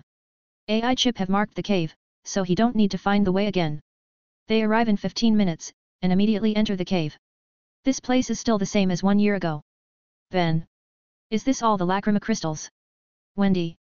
Yeah, let's get to work. We need to be fast right now. Ben. Ben and Wendy then start to harvest the lacrima crystals. They take as many as they can and fill the cart until it full. They finish after 30 minutes, and the cart is full to the brim now. Ben and Wendy then return to the village with the cargo. They need to be fast, but also careful because the cart might flip, or the wheels might break. Of course Wendy put enchantment on Ben to make him stronger and faster. They arrive in the village after 1 hour, and luckily the lizardmans haven't come. They take the crystals to Rubal, and he is surprised by the quantity and quality of the crystals. These are good lacrima crystals, we can make many things from it. Rubal. You can make them later, there are a lot of crystals there. So hurry up and make the explosive now. Ben. Ah, that's right. Rubal. Rubal then start to process the lacrima crystals into explosive. Ben and Wendy are tired, so they just sit there while looking at Rubal. Ben is watching the process intensely. He is really curious by magic items making. Rubal start to process the crystals into explosive. Usually, craftsmen will shape their crystals into balls, but they don't have time for it, so Rubal just cut the crystals into the right sizes. Then Rubal start to put spells in the crystals. So it just installing spells in the crystals. Ben. Essentially yes, but it is not easy as that. It need precision and high understanding of the spell that you want to install in the crystals. Rubal. Ooh, maybe I'll learn it. It's very useful after all. Ben and Wendy stay there to watch the process. Then sometime later, the alarm went off. They're here. Ben put all the finished explosive crystals in a bag. Then he run outside with Wendy to defend the village. When they arrive at the border, they see many lizardmans have come. Their wood and stone traps have been triggered by the lizardmans, but it didn't give them notable injury. TCH, as I thought, wood and stones aren't enough. Ben distribute the crystals to the guild members. Then they start to throw the crystals toward the lizardmans. The crystals explode and push the lizardmans back. It also break and crack their tough scales slowly. Rubal keep creating the explosive at fast rate. Some women's also keep taking the crystals and distribute them to the guild members. They just use lacrima explosive until they run out of it in 49 minutes. Now they don't have any choice but to fight directly. Wendy, stay on the rear and provide supports. Ben. Yes. Wendy. Wendy back off, and Ben is rushing toward the enemies. Ben now cover his hands and feet with Sun Plasma. Sun Dragon's Plasma Strike. Ben attack the lizardmans in close combat using his hands and feet. The lizardman's scales have been cracked or broken by the explosive, but they're still tough. Ben can't imagine how tough is the scales in its best condition. Ben jump and hit a lizardman's jaw, make it fall to the side and break its jaw's scales. The lizardman get hurt, but Ben also get hurt. The sharp scales actually act like a weapon too, not only shields. I need more power. Ben raise his magic's power to make it stronger. This way, he'll break the scales before it touch his skin and hurt him. Ben try it on another lizardman, and he is right. His fist didn't hit the tough scales because it get destroyed by his magic already. Ben grin and continue his battle with the green guys. Ben use his fists and feet to attack the lizardmans. He also get punched sometime, and it really hurts. Luckily Wendy cast healing spell on him right after he get hurt. Ben and the guild members keep fighting the lizardmans for tens of minutes. It's not easy to fight the lizardmans and break their scales even after their scales get cracked by the explosives. Ben see that his friends start to get pushed back by the tough lizardmans. Everyone, gather them in one place. I will use something big. Ben. Okay. Guild members. Wendy, help them. Ben. Yes. Wendy. The guild members exert more strength to push the enemies to gather in one place. Meanwhile, Ben is eating sunlight to restore his energy. Everyone get back. Ben. Everyone retreat, and Ben raise his hands to make a big magic circle in front of him. Then a very small sun miniature formed on the magic circle. Dragon Slayer secret technique. Supernova. Ben shoot the very small sun to the group of lizardmans. Then it create a big explosion and engulf the lizardmans there. The magic is based on supernova, but the power is of course, very meager compared to the real thing. Even so, it's enough to fry the lizardmans defeating them. Ha, I did it. Ben. Smirk. I've uploaded chapter 22 there today. 9. New training regime. After Ben's big attack, the surviving lizardmans retreat. There are only a few of them left, and they feel like they can't win, so they retreat. They even leave their comrades that have big injuries. The guild members kill the ones with big injuries, but didn't chase the runaway enemies. Ben lay on the ground and pant a little. That technique use a lot of MP even if it's just a very small version of the real supernova. Even the dragon can't make the technique that match the real supernova, not to mention him. Why'd I compare it with the real supernova? I can't even match the real dragon's supernova technique yet, sigh. Ben stop his thinking and eat sunlight to restore his energy. Then he help the guild members who get injured badly and carry them to the village. Wendy treat the injured ones with her healing magic, and prioritize the ones with big injuries. Ben is also helping by patching some wounds with ointment and bandages. Wendy will use magic on those with big injuries, while the light injuries will only use normal medicine. Wendy's MP is still low, so she can't heal too many people. Good job, Ben boy. That attack is very impressive. Rubal. Thanks, but I'm not satisfied yet. That attack used almost half of my MP, so I can only use it twice. I need to raise my MP capacity. Ben. Well, don't worry about it, your capacity will raise naturally. Beside, your growth is already fast enough. Your MP have raised almost 5 times from 1 year ago, so it's a good progress. Rubal. Name, Ben Cooper. Age, 11. Status, alive. MP, 1547/9832. STR, 40. AGI, 34. STA, 41. INT, 37. It's not enough. Dragon Slayer magic use more MP than normal magic. Even more so for me who utilize 2 elements at once. Ben. So what did you want to do? Rubal. Can you reduce our job intensity? Give us 3 hunting job a week, so that we'll have more time to train. Ben. Okay, we can do that. Rubal. Great, I want to train in that cave when we're not on hunting job. The ether nano density can help us to get more result in our training. Ben. Alright, just don't eat the lacrima crystals, alright. Rubal. Hey? Why would I do that? Even if dragon slayers like us eat elements for magic, we're not stupid enough to eat lacrima crystals. Ben. Well, I just warn you, because the lacrima crystals are solid ether nano, so it is the same as eating elements for magic power. Rubal. Now you made me curious about the taste. Maybe I'll try a lick of it later. Ben. Whatever, just don't get high on it. Rubal. You talk like it's a drug or something. Ben. Sweat drop? It's similar. Rubal. Walk away. I'll be careful then. Ben. Ben now have more time to train, and he'll really focus on increasing his MP. He have put more importance on MP before, but it's still not enough. Well, what could he do? It's his first year of training magic, so he have a lot to learn. Luckily, Ben have AI chip that can help him learn faster. He have learned almost a third of Rubal book's essentials. It takes longer than he thought, because processing all those magic theories isn't easy. Even more so when he wasn't someone from this world and never get in contact with real magic. The next day, Ben take Wendy to the cave again for training. The problem with lizard mans have finished, those guys won't mess with the village again anytime soon. Now Ben and Wendy can focus on getting stronger. Wendy also feel the same with Ben and want to get stronger. Yesterday, she can't heal everyone because of her low MP. She want to help everyone, so she need to raise her MP and magic mastery. Rubal have told them the best method to raise their capacity. They will need to release and absorb ether nano, like breathing, it will make their capacity raise slowly. However, they need to gain full advantage of it too. Rubal told them to release the ether nano by flowing it through their body.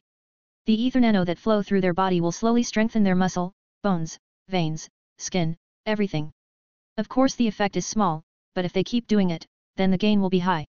Rubal said that the reason for this is because ether nano is the basic energy of the world. Cells that keep getting nourished by ether nano will strengthen slowly.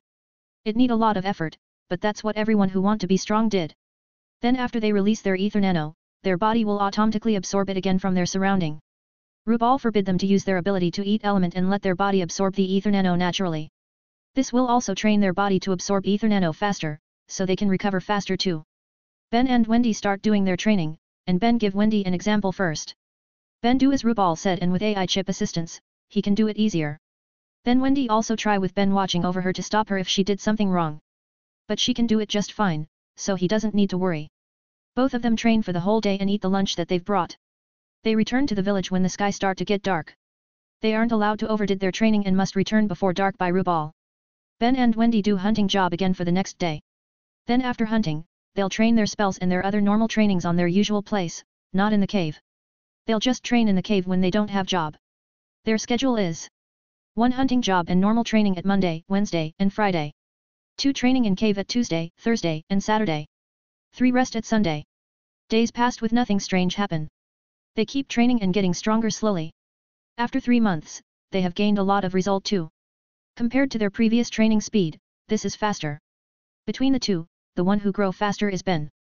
He is older than Wendy, so his body can take more training than her. He is also very disciplined because of his experience in military, and never skip training like Wendy.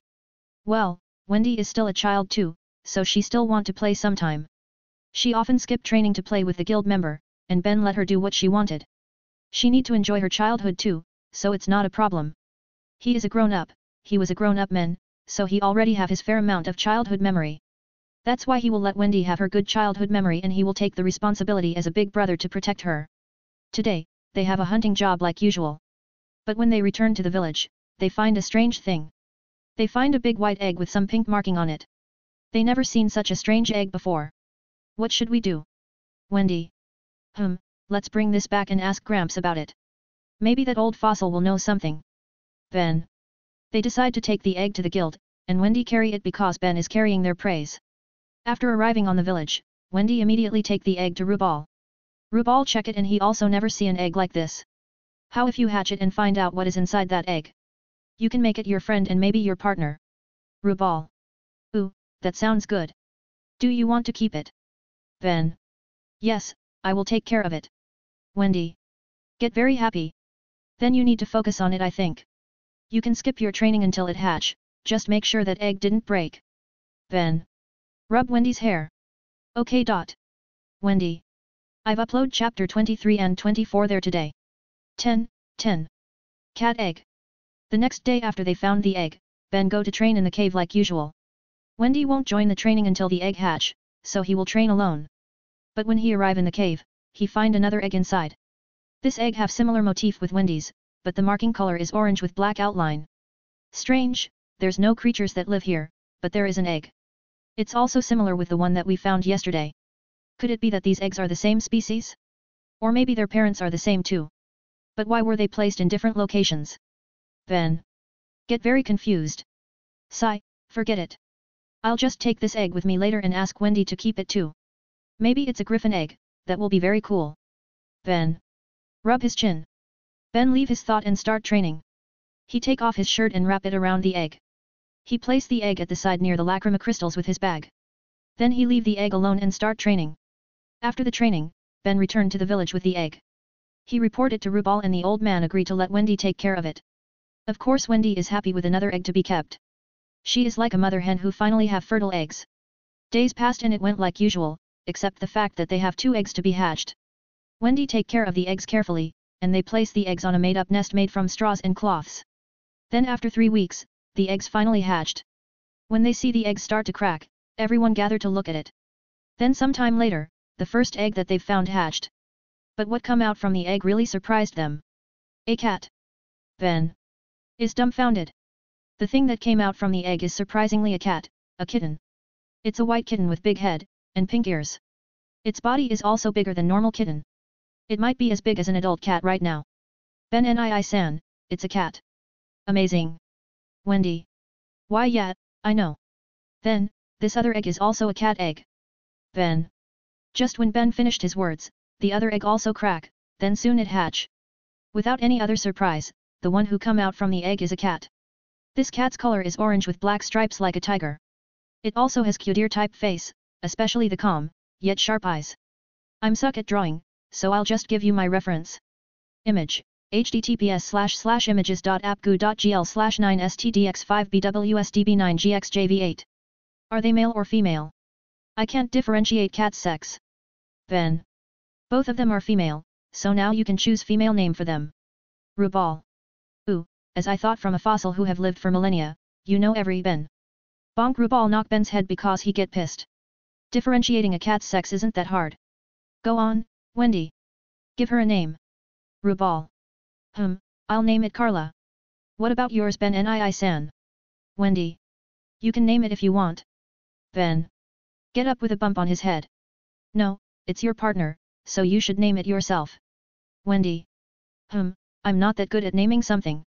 How about Tigress? Ben. Ben remember the Kung Fu Panda's Tigress, and it resemble her tiger-like motif. But his uncreative name make everyone look at him with stinky eyes, even his cat too. The cat doesn't have a change in expression, but Ben can feel her feeling from her eyes. Come on, don't look at me like that. How about Bella, so we'll have the same initial. Ben. The cat nod after a moment and Ben sigh in relief. But when he just get relieved, Ben is surprised once more. Bella suddenly spread a pair of white wings and fly toward his head. Then she land on his head and ruffling his hair like she make a nest. She can fly. Then Carla can fly too. Wendy. Carla seemed to realize Wendy's gaze and she also fly with her wings to Wendy's head. These cats can use magic instantly after their birth. Marvelous. Rubal. That mean we can train them to use magic like mages. Ben. I don't know, you can try it later. But usually magical creatures have their own magic that will be activated as they grow up. Rubal. Well, we can try it slowly in the future. For now, I need to train. Wendy, can you take care of Bella while I train? Ben. Okay, now I can play with Carla and Bella, he. Wendy. Ben grabbed Bella and put her down in front of Wendy. But Bella is holding his hand tightly and didn't want to let go. It seems she want to follow you. Wendy. It won't be interesting to see me training you know. Ben. Bella didn't care and climbed Ben's hand until she reached his hair again. Sigh, fine. Don't say that I'm not warning you later. Ben leave the building and go to the cave to train. Before he leave, he grabbed some bottle of milk for Bella to drink later. When he reached the crystal room, Ben put Bella down near a crystal. She didn't object now and just sit there while looking around at the crystals. Ben start to train like usual, and Bella is playing with the crystals. She seemed to be interested in the lacrima crystals. You like it? I found you in this room before, so that might be the reason why you like it, hey. Ben. Bella take a piece of crystal that left after Ben and Wendy harvested in the past. She play around with it like it's a rubber ball. She get excited, and Ben can see it from her glittering eyes. Ben let her play and train while talking to her. I guess you're Carla's little sister now because you hatched after her. But I don't know if you have the same parents though. Heck, I don't even know what's your species, even Gramps didn't know it. Ben. Growl. Ben suddenly hear Bella's stomach growl, so he stop his training and take a bottle of milk. He want to pour it on a bowl, but Bella take the bottle and drink it directly. She look excited even if her face didn't change much, only her eyes are glittering. Well, I guess I don't need to buy a pacifier now. Ben continue his training, and Bella play again. She get hungry again after an hour, but now she take the milk bottle herself. At the end of the training, Bella have drank all 10 bottles that Ben brought this morning, and she will drink some more tonight. I don't know if you are very hungry or just really like the milk. Ben returned to the village and just like he thought, Bella drank 12 more bottles of milk that night. Now Ben is sure that Bella really like milk, because Carla just drank 3 bottles yesterday. We really need to raise cows to produce milk. Ben.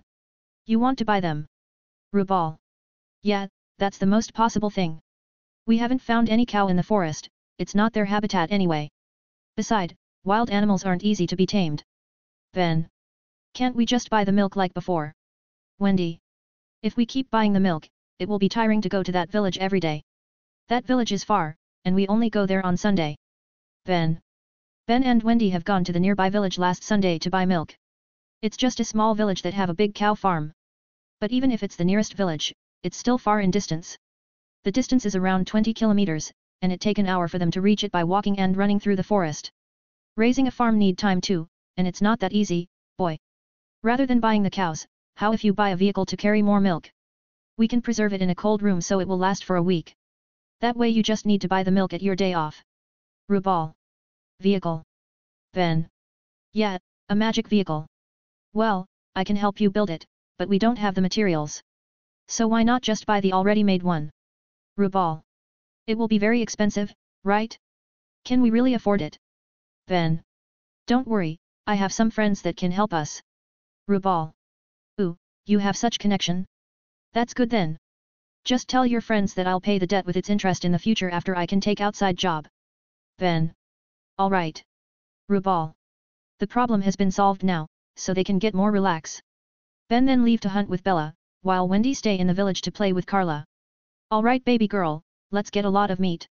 Ben. Bella respond by patting his head with her paw, then they go to hunt. There's no problem with the hunt, and Ben get a big kill today. He killed a very big boar, that height around 3 meters, width 2 meters, and length 5 meters. Ben can't lift it without Wendy's enchantment, so he pull it by its tusk. That night, they use the boar to celebrate Carla and Bella's birth that haven't been celebrated yesterday. The party goes merrily, with Bella dancing randomly like Ben. She doesn't show much change in expression, but her happiness can be seen by everyone. On the other hand, Carla just sit calmly with Wendy. It seems their pairings are not wrong. Rubal. All in all, it's such a happy day. I've uploaded chapter 25 there today. 11. Magic car. The next day after celebration, Ben train in the cave again with Bella. Wendy is still absent, because she still want to play with Carla. Then after the training, Ben rerun to the village and get a surprise. A car. Ben is dumbfounded. What Ben see in the village is a strange green four-wheeler. It looks like a car, but the front seat is open, while the back seat is covered. The design make it looks like a carriage without horses rather than a car. A.N, like the one that Urza drove. This is a magic four-wheel vehicle, a type of transportation for mages. It use mages' magic power as fuel to run. Rubal. Where did you get this? Ben. I told you my friends will help us. Did you want to try it?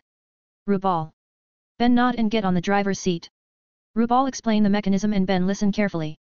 He is not that impressed by the energy source though. If a mage need to use their MP for fuel, then wouldn't they run out of MP for battle? Maybe I will try to learn this thing's mechanism and modified it. Maybe I'll even be able to make a new one with real fuel instead of mage's MP. Can I use Lacrima Crystal? It has ether nano in it, right? Ben know a lot about automotive, it's his hobby on Earth. Well, actually his dad was a car mechanic, and he was taught about cars since childhood.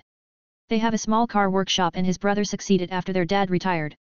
Ben adapted to the magic car fast and take Wendy, Bella and Carla for a ride. They try it for a few minutes before returning to the village. Ben is exhausted from his training after all, so he can't drive for too long with his low MP. A.N. Wendy doesn't have motion sickness before FT's disbandment. Motion sickness on Dragon Slayer also happen when they become advanced level. They also won't suffer motion sickness if they perceive the vehicle as ally rather than just a transportation. So, you guess it, Ben will never suffer motion sickness because he like automotive. Source, Fairy Tale Wiki. This thing used too much MP for such a short ride. I really need to learn and modify it. Who knows that I can do my hobby again in this world. This will be fun. Ben grin. Ben like automotive, but he will only do it in his free time. He know his training is important, so he can't neglect it for this project. Beside, he have someone and something that can help him learn the vehicle faster. AI chip, can you help me to learn the mechanism faster? Ben. I can, but you need to flow your magic power all over the car so I can scan all the details and make the blueprint with all the parts details. That will need some MP, let's do it tomorrow. Ben decide to scan the car at the next day. He scanned the car after his hunt, so he would still have MP for hunting. He doesn't know how much MP that he'll need for scanning, so he need to prepare for it. Let's start. Ben flow his MP on the vehicle. Scanning started. Ben keep flowing his MP on the car for 5 minutes before it finished. Scan complete. Constructing blueprint. Complete. Transferring blueprint copy to brain. Ben received the blueprint from AI chip, and he realized the biggest problem. It use MP to spin the wheel directly using spells attached to some lacrimas. There's no gear at all to reduce the needed energy. AI chip, can you make any possible upgrade for the machine using all my knowledge? Ben. Yes, process will take a few hours for all possible upgrades. Okay, let's train while the process run. Ben have found out more features and usage of his AI chip. It is more like his second brain with computer ability, so he can really multitasking with it. AI chip have all his memory and knowledge, so it can think like him and understand him. The only difference will be AI chip's fast computation that his brain can't catch up. I need to ask Gramps too about how to absorb energy from lacrima. Ben immediately go to meet Rubal and ask about it. Luckily Rubal know how to do it, and Ben note all of it with his AI chip. There are some methods that Rubal tell him, and Ben put all that methods into equation on his upgrade plan. Ben leave the process to AI chip and go to train. It will take some hours for AI chip to finish because of all the data. The process only finish the next morning before Ben go to train in the cave with Bella. Ben leave it and focus on his training today. After he returned to the village, Ben finally look at all the possible upgrade. He look at all the models and it takes 4 hours before he finally get 3 best models. I will make these 3 machine prototypes on Sunday after I buy the milk. Sunday. Ben go to buy the milk with the girls in the village. Rubal have gave them some money to buy the milk as much as they can. They do just like what Rubal ask, and get their car filled with milk completely. How will we return? There's nowhere to sit. Wendy. Just sit on my lap, and the cats will sit on your lap. Ben. Ooh, as I thought of Ben Nii-san, so smart. Wendy. Praise Ben. Of course. Ben. Get smug. Ben then sit on the driver's seat and Wendy sit on his lap. Then Ben strap the seat belt over both of them for safety. For the cats, Wendy will just hold them, as they're light, and they can fly, so they won't fall. After returning to the village, they store the milk in the cold storage room. Then Ben immediately start his project to make the machine prototype. He use wood rather than metal because it's just a prototype to test his concept. Rubal who get interested in Ben's project decide to help. With the old man's help, the work become faster. They finish all 3 machine prototypes at night. It's a lot faster than what Ben predicted to be finished in a week. Rubal is really a master on magic item crafting. They immediately try the 3 prototypes and they all works. Rubal and Ben get very excited now because these 3 models can be used. They run the 3 for an hour and note their result. They all are good machines, a lot better than the original. But they all have different machine characteristic. Rubal. Of course, they're built different. Ben's concept for his machine are based on 3 different car machine. 1. The first machine is based on petrol-fueled machine, the classic type. It use weak explosion spell to push the pistons, so it create petrol-fueled cars sound. 2. Second machine is based on electric car, so it didn't have any sound. 3. The third car is the pure upgrade of the original magic car. Ben use gears to reduce the energy needed to spin the wheel, so it can run longer with the same amount of energy. As I thought classic car sound is always good. Electric car is good for environment, but this car use magic, so it won't really affect the environment. I guess I'll use the first model. Ben. I never thought that you'll be able to create these 3 new concepts in a short time, and they all work. You even modified the magic absorption spell from the lacrima to be a lot better. Maybe you should stop being a dragon slayer mage and become a magic item craftsman instead. Rubal. No way, I like vehicles, but I don't plan to focus on it. Ben. Well, that's up to you. So, which one that you'll use? Rubal. The first one, but I also want to make the other 2. It's just that I don't have money to build it. Maybe I will have it if you allow me to have job outside. Ben. Try to persuade Rubal. No, you can only do it after Wendy turns 7y. Like what we've decided. So it will be next year when you're 12. Rubal. Come on, Gramps, I want to see the world too. Ben. No, if you go to see the world, then you need to take Wendy with you, so she need to be 7 at least. Did you want to leave her here without knowing the world while you know it? Rubal. Sigh, fine. I'll just train to be very strong so I can protect her there. Ben. Good, that's what you should do as her big brother figure.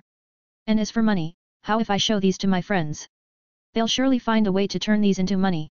Rubal. You want to sell the concept? Ben. Yeah, we will patent them under your name, so you can keep getting money from the royalty fee. Rubal. Ooh, that's a good idea. Then I'll leave it to you. Ben. Alright, just focus on your training. Rubal. Then with that, Ben finally have his machine, so he will be able to build his own car. Now he just need to wait for the money from the concept selling and buy the materials. Hehe, this will be fun. Ben. I've uploaded chapter 26 there today. 12. Rapid growth. Ben train and do their jobs like usual after he finished the prototypes. The designs that he made will be a hot commodities. After he get the patent, many companies must have wanted to make contract for production of these machines. Considering the use of lacrima crystals rather than mage's magic power, the new models can be sold to normal people. This mean they will have bigger market rather than just selling magic vehicles to mages. Bigger market means more profit too, so many companies will compete to gain the right to produce the vehicles. However, Ben himself isn't bothered by that at all. He doesn't really care about money now, because he know power is more important in this world. If this is his past life, he will flip over in excitement, but now, power matter more to him. Ben is fine as long as he have enough money to do and buy what he wanted. Automotive is his hobby, so he will do it when he want, but power is his need. This is a dangerous world, so he need to get stronger while enjoying his life too. This car project is one thing that he want to do to enjoy his life. He have a dream car, but never have the chance to build it. Now he will build that car using his own hands. And this car even use magic, which is every boy's dream. The next Sunday, Ben finally received the patent. It takes a week for Rubal's friends to finish the procedure. The patent will last for 20 years, so it's long enough for him to gain a lot of wealth. It's the same as the average patent on Earth, 20 years. Ben. Then surprisingly, the first that want to make a contract with Ben is the Magic Council and the Kingdom of Fiori itself. Ben just leave it to Rubal's friends, because he's not good with something like this. He will be satisfied as long as he can get the materials to build his own car. A week later, Ben get a bank account filled with money from the contract. There is 1 billion jewel in it, that's a lot of money. All of it was just from the contract with Magic Council and the Kingdom. He will still get more from the selling percentage, but that's not a problem that Ben want to dwell into. It's strange for me to not have big reaction after seeing such amount of money. I guess with my priority changed, make me can't see money to be that valuable, hey? No matter how much money that I have, it can't buy a life. If it can, I will get as much money as possible to buy my family's life back. Ben lament while looking at his overfilled bank account that seemed useless to him. Bella who lay on his head pat him with her paws. I know girl, there's no use to think about that now. I need to think about more useful things, right? Like these blocks of steel. Ben. In front of Ben is a big stack of steel blocks. Rubal's mysterious friends have sent the bank account together with these blocks. There are some blacksmithing tools too for him to process the steel blocks. As for how to heat it, he will do it with his hands rather than a furnace. Ben never met these mysterious friends at all. Rubal also never introduced them to him, and he didn't want to force it. It's not like he really need to know them. As long as they don't have bad intention, and really help him and his guild, then that's enough. Ben then start to process the blocks of steel following his blueprint. Of course he'll make the engine first to test it. He will build it slowly, without rushing anything. Beside, he'll just work at it on Sunday or his free time, so he can't rush it anyway. Ben built his car while training and doing missions like usual. Bella will always stay with him and help him take some tools like an assistant. Wendy and Carla also often come to watch him build his car. There's also a shocking thing happen in this period. 3 weeks after she was born, Carla start to talk.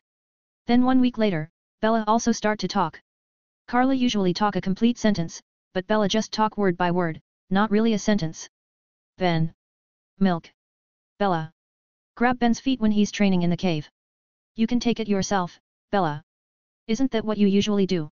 Ben. Cold. Bella. Said while shaking her head. It's cold? You want me to warm it up? Ben. Ask, and Bella nod. All right, princess. Ben. Princess. Bella. Is happy by how Ben call her. Bella really liked to be called princess since Ben told the girls about the story of some princess stories that he know. The three really like them, and often play about it.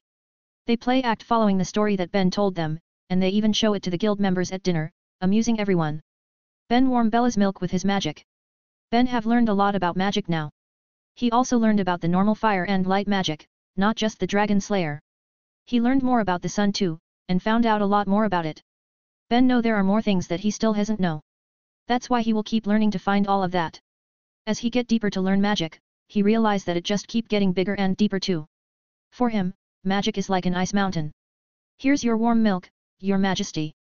Ben. Give the warm milk to Bella. Thank you, love Ben. Bella. Take the milk happily. I love you too. Now let me train, and you can drink your tasty milk. Ben. Rub Bella's head. Ben continue his training, and keep pushing his limit. Ben always push his limit every time he train. He always like the growth that he gain after pushing his limit and surpass it. Because of that, Ben grow a lot stronger than 4 months ago when he start to train in the cave. Ben stats 4 months ago. Name, Ben Cooper. Age, 11. Status, alive. MP, 1547/9832. STR, 40. AGI, 34. STA, 41. INT, 37. Current stats. Name, Ben Cooper. Age, 11. Status, alive. MP, 271/18,729. STR, 57. AGI, 52. STA, 58. INT, 69. Ben's overall growth is very fast, a lot faster than last year. However, the fastest stat to grow is his INT, because he keep receiving the knowledge from Rubal's book of magic that the AI chip have stored. His rapid growth scared even Rubal, and make the old man worried. Rubal worried that Ben's body won't be able to hold his rapid growth. Ben grow more in these 4 months than the previous 1 year. He is growing 3 or 4 times faster, so Rubal have the right to be worried. Rubal's biggest worry is Dragon Slayer's trait after they become too strong, dragonization. Ben's rapid growth that seemed to be getting faster make Rubal worried that Ben will turn into a dragon before he even become too strong. But Ben can ease Rubal's worry by saying that his dragon who gave him the magic have created a countermeasure for dragonization. Ben didn't know if he will turn into a dragon or not in the future, but he need to ease the old man now. Beside, AI chip will warn him if something strange happened to his body. 8 months later. It's been 8 months since Ben started his car project, so it's 12 months or 1 year since his intense training. He worked on his car every Sunday, while training and doing jobs on the other days. And finally, today he finished his dream car after 8 months. Ben's dream car is based on a crush gear, Garuda Phoenix. But of course he have many change on it. There's no way he'll have a crush gear with all its weapons to run on the road with many people around. The most obvious changes is that it didn't have any weapon, be it in front, sides, and rear. At least that's what visible, because those weapons are hidden. He plays some spells that will release the weapons that have same design with the real thing. He even adds some new weapons using his own spells. As for color, he changed the base blue-silver color into red-black color, with golden linings. Of course he also made windows, doors, mirrors, and other parts of cars. The Garuda Phoenix is just the base design, so he didn't make one. Finally it finished, and it's right at the time for my first mission outside. Ben. It's been 2 years since he arrived in this world, so he is a 12Y.0 now. That means Rubal will let him take outside jobs with Wendy and their cats. So his car really finished at the right time. World, here I come. Ben. Grin. I've uploaded chapter 27 there today. 13. Bandit search. Ben has turned 12, and his car have been finished. Now he can finally take job outside. Finally he can see the world and learn more about it. Wendy and the cats will also join the jobs, as they're a team. So it's not only him that will learn about this world. So it's time for you to take job outside, hey. Rubal. We've made a deal, Gramps, don't try to stop me now. Ben. I won't. But you know the rules, right? Rubal. Yeah, you choose the jobs, one job in a week, and we start from the simplest job. Ben. Good, and remember to always prioritize your safety over your job. Rubal. I know, that's the first thing that I won't ever try to cross. Ben. Alright. Now for your job, it is to catch some bandits on Clover Town. They hide on the mountain near the town, which the exact location is unknown. They're not mages, just normal people, so the job's class is low. Rubal.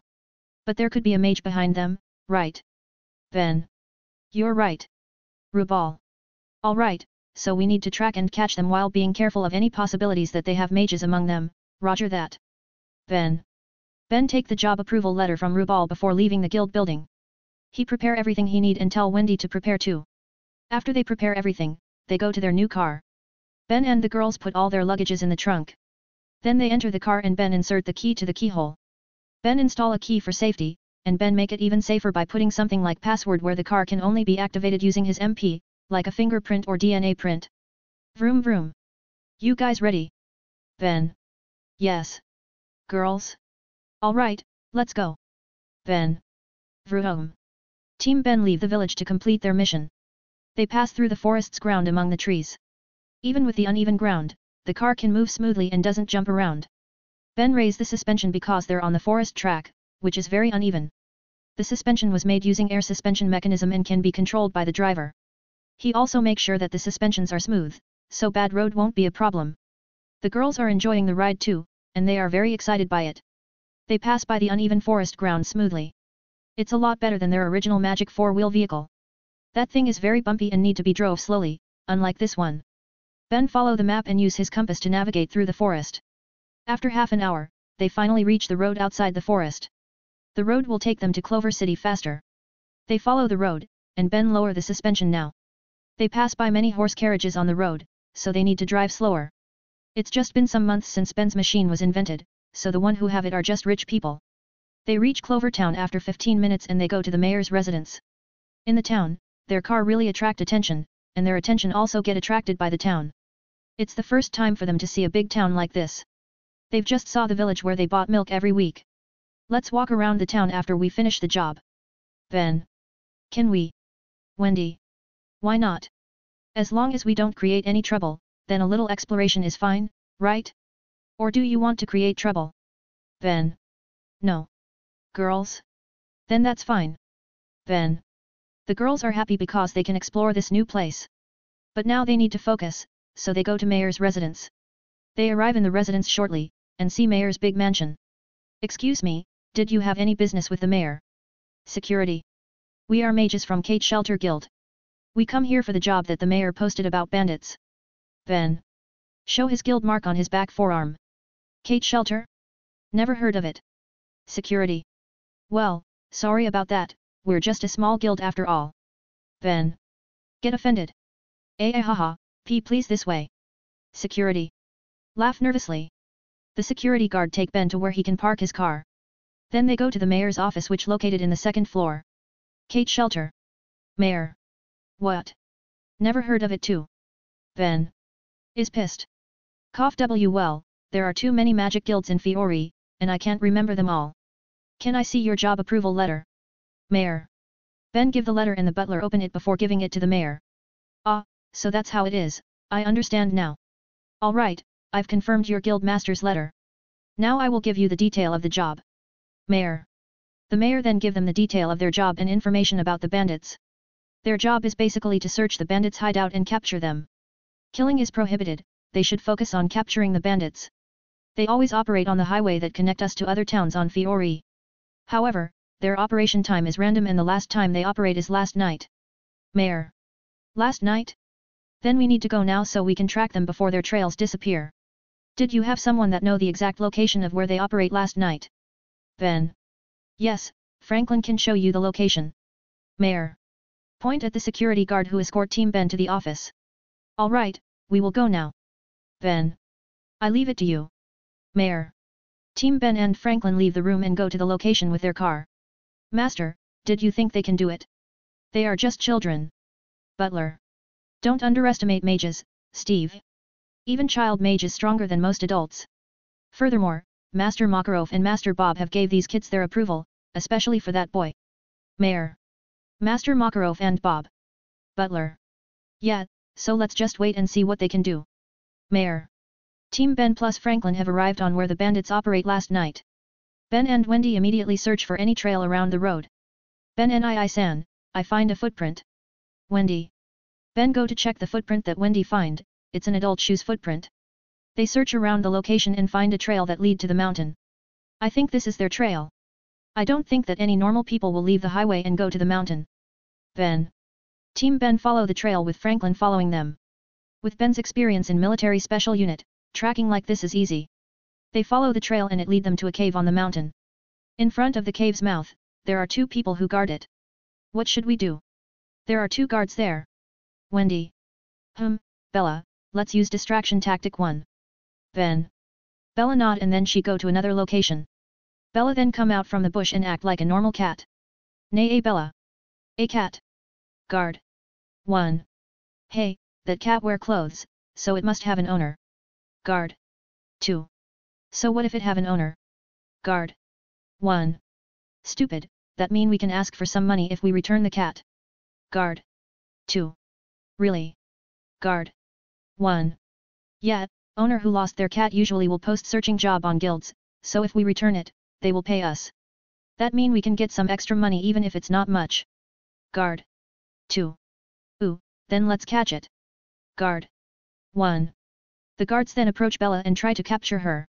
But when they get very close to her, Ben suddenly appear behind them. Ben grab their head and crash them to each other really hard. The two guards faint immediately from the impact. Ben's strength is no joke for non-mages like them. Stage 1 clear. Ben. Grin. I've uploaded chapter 28, 29, and 30 there today. 14. Battling bandit group. Ben have defeated the two bandit guards without making any commotion. Then he tie them and close their mouth before hiding them in the bushes. Good job, princess. Ben. Rub Bella's head. Milk 1. Bella. Alright, your majesty. I'll give you your bonus milk later. Ben. What should we do now, big bro Ben? Wendy. Franklin, you stay here and watch for these two. We will enter the cave and take out the other bandits. Ben. Alright, leave the already tied up guys to me. Franklin. Wendy, we will move stealthily and try to not alert the bandits. You stay behind me, there might be a mage among them after all. Ben. Yes. Wendy. Team Ben then go toward the cave to attack the bandits. They enter the cave and move stealthily without making any sound. Their experience in hunting animals gave them some level of mastery over the art of silent movement. When they get rather deep, they find two paths in the cave. One path is to the left, while the other just straight ahead. The left path seemed to be man-made with some wood blocks to support it. Was this a mine or something? Ben. Which path that we should take? Wendy. Sniff sniff. Both paths are used frequently, but I hear some sounds from the straight path. Let's go straight Ben. Ben suddenly see a dim light coming from the straight path and stop his talk. He pull Wendy to hide behind the wall of the left path. They wait for a moment, and can see someone is walking with a torch. Ben wait until the bandit get close, and he immediately attack. Ben jump and put Bella on the bandit's face to cover the bandit's mouth. Ben also immediately choke him with a rear choke until the bandit pass out. Milk 2.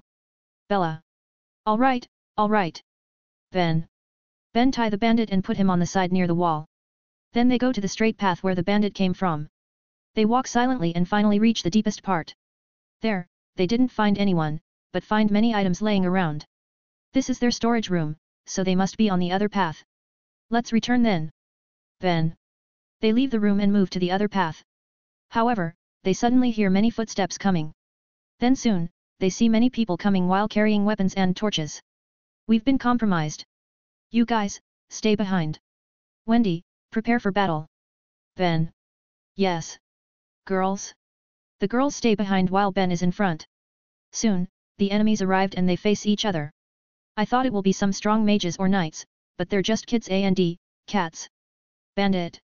1. 12 normal bandits, 1 mage. Ben. Oh ho, you can find out that I'm a mage? You have a good sense, kid. Bandit. Mage. Wendy, help me fight the normal people, but leave the mage to me. Also, don't use big scale magic. Ben. Yes. Wendy. Damn, he's underestimating us. Did you think a little girl like that can defeat us? Bandit. 2. Save your rent. They're mages, not your ordinary kids, so be careful. Bandit. Mage. When the bandits talk, Ben and Wendy move without warning. They attack the normal bandits with their martial arts. They cover their hands and legs with their elements to attack the bandits. Ben can fight the bandits with his hand-to-hand combat easily, but Wendy isn't. She is not experienced to fight real person in a real battle. She has only fight with Ben and Rubal in sparring, which is different from real battle. Wendy, you can use spell, but use small-scale spell. Ben. Okay. Wendy. Wendy then gather magic power on her hands and create a whirlwind on it. Sky Dragon's crushing fang. Wendy. Wendy swing her hand and strike the enemies, leaving a trail of wind behind. The attack hit the bandits and injure them, tough it's not too deep. The power behind Wendy's magic is still not that high, but it's still strong enough to fight normal people like them. Ben also fight the bandits with his fire-covered fists and feats. His strength is far stronger than Wendy, and even stronger than these bandits. Added with the fire magic, his attacks are packed with power. Just one hit can injure the bandit greatly and defeat them shortly after. The bandit mages, which is also the leader of the bandit group, grit his teeth in frustration. His men are defeated by 2 kids easily, especially by Ben. Ben have defeated 8 of his men, while Wendy have defeated 3. Now there's only him left in the group. Humph, you kids sure have some power in your body to defeat my men's easily. But don't think that I will be defeated easily like them. Bandit. Mage is still confident. Wendy, step back and take a rest. Ben. Wendy get back and sit with Carla and Bella. She pant a little because she feel tired by the battle. The bandits might be normal people, but they can fight rather well. So for the inexperienced Wendy, there's some good opponents. Well, she is just a 7Y.0, so her stamina isn't that good. Prepare to die, brat. Bandit. Mage. The bandit mage take out his long-sized staff. Then he create a white magic circle using the staff. Lightning snake bite. Bandit. Mage. The bandit mage make a snake made of lightning that fly toward Ben. Ben can't dodge because the girls are behind him. So Ben put his hand in front of him and spread his palm, then a red magic circle appear. Sun Dragon's fire jaws. Ben. A big dragon mouth made of fire appear and bite the lightning snake, destroying it. TCH, then how about this? Lightning roots. Bandit. Mage. The bandit mage stab his staff to the ground and create a big white magic circle below him. Then from the magic circle, a lot of lightning currents come out and move on the ground like slithering snakes. The lightning currents spread on the cave's wall and floor. Ben didn't have the perfect counter for this attack without destroying the cave. So he decided to defend it, by covering his whole body with sun plasma. The lightning currents hit him and electrocute him. Arg. Ben. Ha ha ha, take that, brat. Die. Bandit. Mage. Big bro Ben. Wendy. Ben. Bella. Stay back. I can handle this. Ben. The lightning attack stops soon, and Ben is still standing, he only get minor injuries. Is that what you got? Ha, that's weak. Ben. Smirk. TCH, I'll show you what I can do. Bandit. Mage want to strike again. Too bad, this is my turn. Ben. A magic circle already appear in front of Ben when the bandit finish his talk. Ben then put his right palm on the magic circle. Sun Dragon's rays. Ben. Many lines of sun rays come out from the magic circle. They shoot straight like beams toward the bandit mage. The mage try to dodge, but no one can match the speed of light. Boom boom. Arg. Bandit. Mage. After Ben's attack stopped, the bandit mage is laying on the ground, unconscious. That attack will surely kill a normal people, but a mage will be able to survive it. The bandit mage have some injuries and burn mark from that attack, but he is still alive, so it's fine. Heal. Wendy. Wendy immediately heal Ben after he finish his attack. Thanks, Wendy. Are you guys okay? Ben. We should be the one who ask you. Carla. Bella immediately fly around Ben to check if he's fine. Ha ha ha, I'm fine, that's just a small sting. Ben. Yeah, we'll believe you if you don't scream like that. Carla. That's just a reflex because I got electrocuted. Ben. Hi, you should believe Ben Nii-san, Carla. Wendy. Sigh, alright, let's not talk about this and finish our job. Ben. Ben then tie all the bandits and drag them outside. But when he come across the other path, Ben decide to check it. They follow the path and only find some dirty mattress and other furnitures. It's just the bandit's bedroom. They leave it and continue to drag the bandit out. Franklin, who hide behind the bush whirly, finally come out and get relieved. He heard the battle sound and get worried. He's ready to get inside if Team Ben takes some minutes longer. Franklin then go back to the town alone. He will ask the town's guard to take the bandits and the stolen goods. It didn't take long for the guards to arrive and take the bandits away. Team Ben also returned to Mayor's office, and their job is done. I've uploaded chapter 31 and 32 there today. 15. Town exploration. Team Ben have finished their mission, and now they are in the mayor's office to get the completion letter. You guys are really fast in this. How did you manage to find them? Mayor. We found their trail and follow it. Ben. Trail? We didn't found any trail whatsoever in our investigation. Mayor. They've tried to cover it, but it won't fool us that easily. We're experienced in tracking because we are hunters. Ben. Well, even if we could track them, it will be hard to fight with a mage. Mayor. Did you have the identity of that mage? Ben. Yes, he is a wanted mage, Alan Yuri, and his bounty is 1 million jewels. He was a mage from Phoenix Grave Guild, but committed a crime by killing one of his guild mate. He was caught by Magic Council but succeed to ran away before imprisonment. His real bounty by Magic Council is 500k, but his former guild add another 500k. Mayor. Ooh, never heard of that guild before. Ben. Well, I doubt you even know any legal guild except yours. Mayor. Do I need to know them? Ben. Anyway, your reward will be sent to your guild. It will be 250k for the mission, plus 1 million for the bounty. Mayor.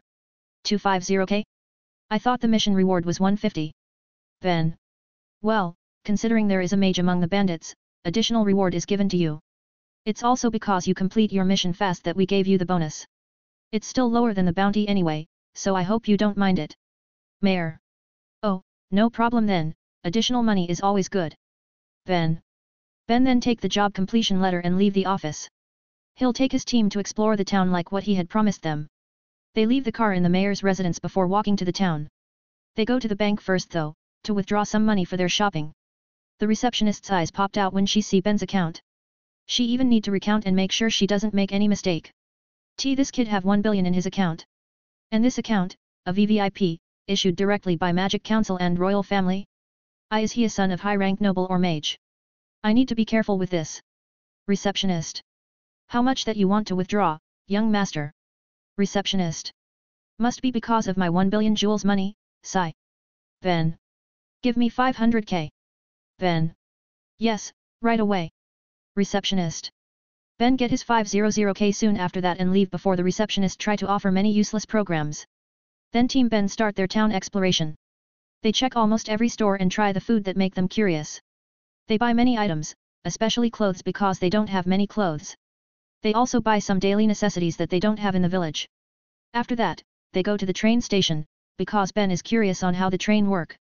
I thought it also use magic, but it use steam engine instead. Well, if it use magic, they'll need high amount of magic power. Ben. If there is this train, then why are there many people who use carriages on highway? Wouldn't it be easier and faster to use trains? Wendy. Maybe the train is expensive. Carla. No, I think it's because their destination didn't have train station.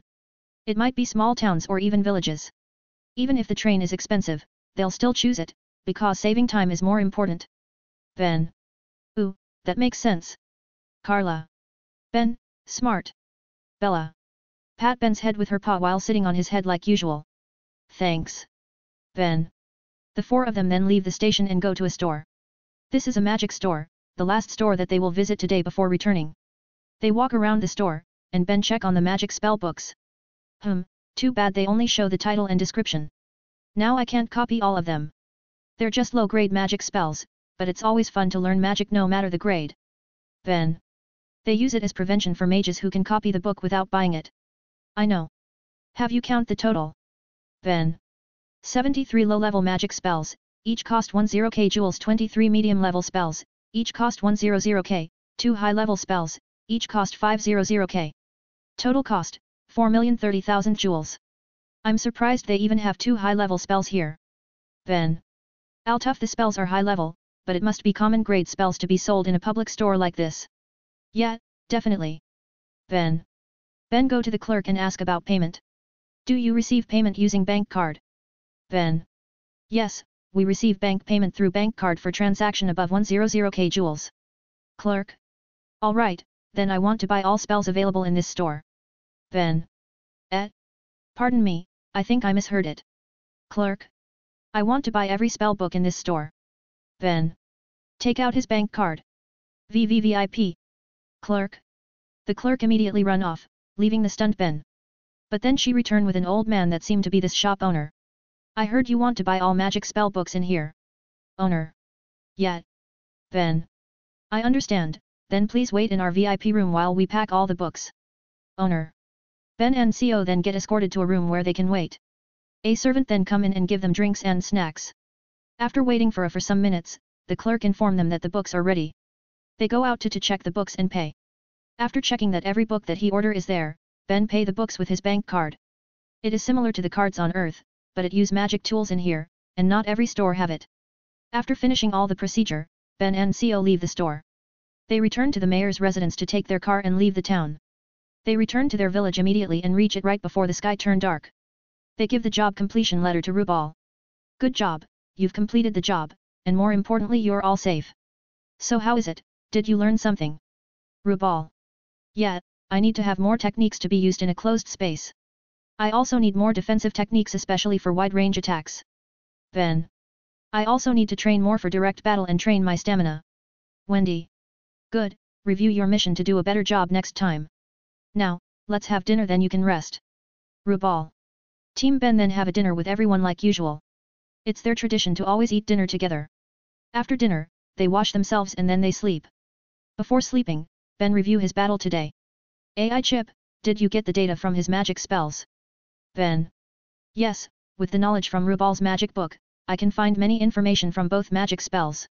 Ben had give AI Chip a command to scan all magic that he see or even receive. AI Chip can scan and find out the structure of the magic spell that it scan. Of course it needs sufficient data to be able to do it, that's why Ben need to buy many books about magic. Gramps said that there is a magic library that contains so many knowledge about magic. Maybe I'll go there one day in the future. Ben. Ben leave that for the future, because now he need to sleep. Ben wake up the next morning and go to train in the cave. Wendy also join him to train now after knowing that she can't fight too well in real battle. Bella and Carla also train, they've start their training some months back, Altuf just basic magic training. Name, Ben Cooper. Age, 12. Status, alive. MP, 13,671/38,491. STR, 75. AGI, 72. STA, 80. Int, 91. Ben have grow a lot last year because of his intense training. Rubal even said that Ben is reaching the threshold of an A-class mage already. AI Chip predict that S-class mage have minimum average stats of 100, and their minimum MP is 50,000. Of course that's just AI Chip's calculation on S-class mage's stats. However, the most important factor for S-class is their fighting ability. Still, strong stats mean they have more power in their attack, so it is correlated. And to be an S-class, a mage need to have a lot of experiences too. That is the one thing that Ben lack, experiences to do jobs. But now, he have been allowed to do real jobs from quests, not just guild-issued jobs like hunting. Ben's current goal is to be an S-class mage fast. The reason is not only because he will be able to take more exciting job, but also because of their guild. Their only S-class mage is Rubal, but he can't take jobs as a guild master, at least that's what that old man said. If we have an active S-class mage, our guild will be considered as one of the big guild in Fiori, or even Ishgar. I will surely spread our guild's name in this continent and make it big. Ben grin. I've uploaded chapter 33 and 34 there today. 16. Plan for a future. Ben now aim to be an S-class mage as soon as possible. If he become an S-class, he will have access to bigger jobs. S-class mages will also be able to roam the world easier and allowed to enter some forbidden or dangerous areas. He's getting excited just thinking about that. Ben didn't realize it, but he has become more and more like a 12Y.0 boy. Without any kind of heavy responsibility on his shoulder like when he was a soldier, Ben can enjoy his life more than before. He can become himself, become what he wanted, not what the others wanted. Of course he still have responsibility to protect his guild and all its members, especially his team. But he know that they will grow stronger, up to the point where they can protect themselves. He will make sure that they will grow past that point. To be an S-class mage, I didn't just need power, but I need good records. In other words, I need a good resume. Well, it's just a normal way for people to be promoted in any organization. Ben think while training in the cave. Ben then calculate what he need to be promoted faster. He know he will reach the minimum power for an S-class in a year, so he need to make sure he have the needed experience in a year too. 1 job a week, that mean 52 jobs a year. It will be enough if my job get harder and harder. But I doubt I will get dangerous work with Wendy and the cats. It seem I need to take some jobs alone, maybe with Bella because she just won't leave me. It's easier to protect one person than protecting 3. Ben decide to take some jobs by himself, and not with his team. He want to get more experience, not just for promotion to S-class. He also want to have more challenges and adventure. Now he just need to talk with Rubal, and get his approval. After his training, Ben go to meet Rubal and have a private talk. He tell the old man about his thought and what he want. Rubal just listen to Ben until he finish his talk. So you want to take more jobs and get more experience to be an S-class mage? Rubal. Yeah, I will still take easier jobs with Wendy every week, but I want to take some more dangerous jobs alone. Ben. Did you really want to be an S-class that fast? Rubal. Yeah, and it's not just because I want to see the world. You know me, Gramps, and you know my growth. I grew fast last year, but it actually start to get slower lately. Ben didn't lie, his growth has become slower lately. Even though he still grew stronger, but it's really slow, not as fast as before. Ben has investigated, and he know his problem, he lack difficult battle. I need battle to grow strong, training won't give me good result anymore. Difficult battle, life and death battle, that's what I need right now, not just training. Ben is very serious right now, and Rubal also looking at him seriously. Fine, I will allow it, but I will still choose the job.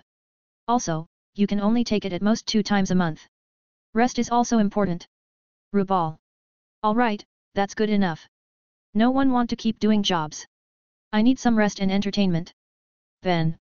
Good, I will find a suitable job for you to do next week. For now, just do your usual things. Rubal. Ben nod and leave the room, returning to his house. Sigh, this kid's growth is really terrifying that it make me worried.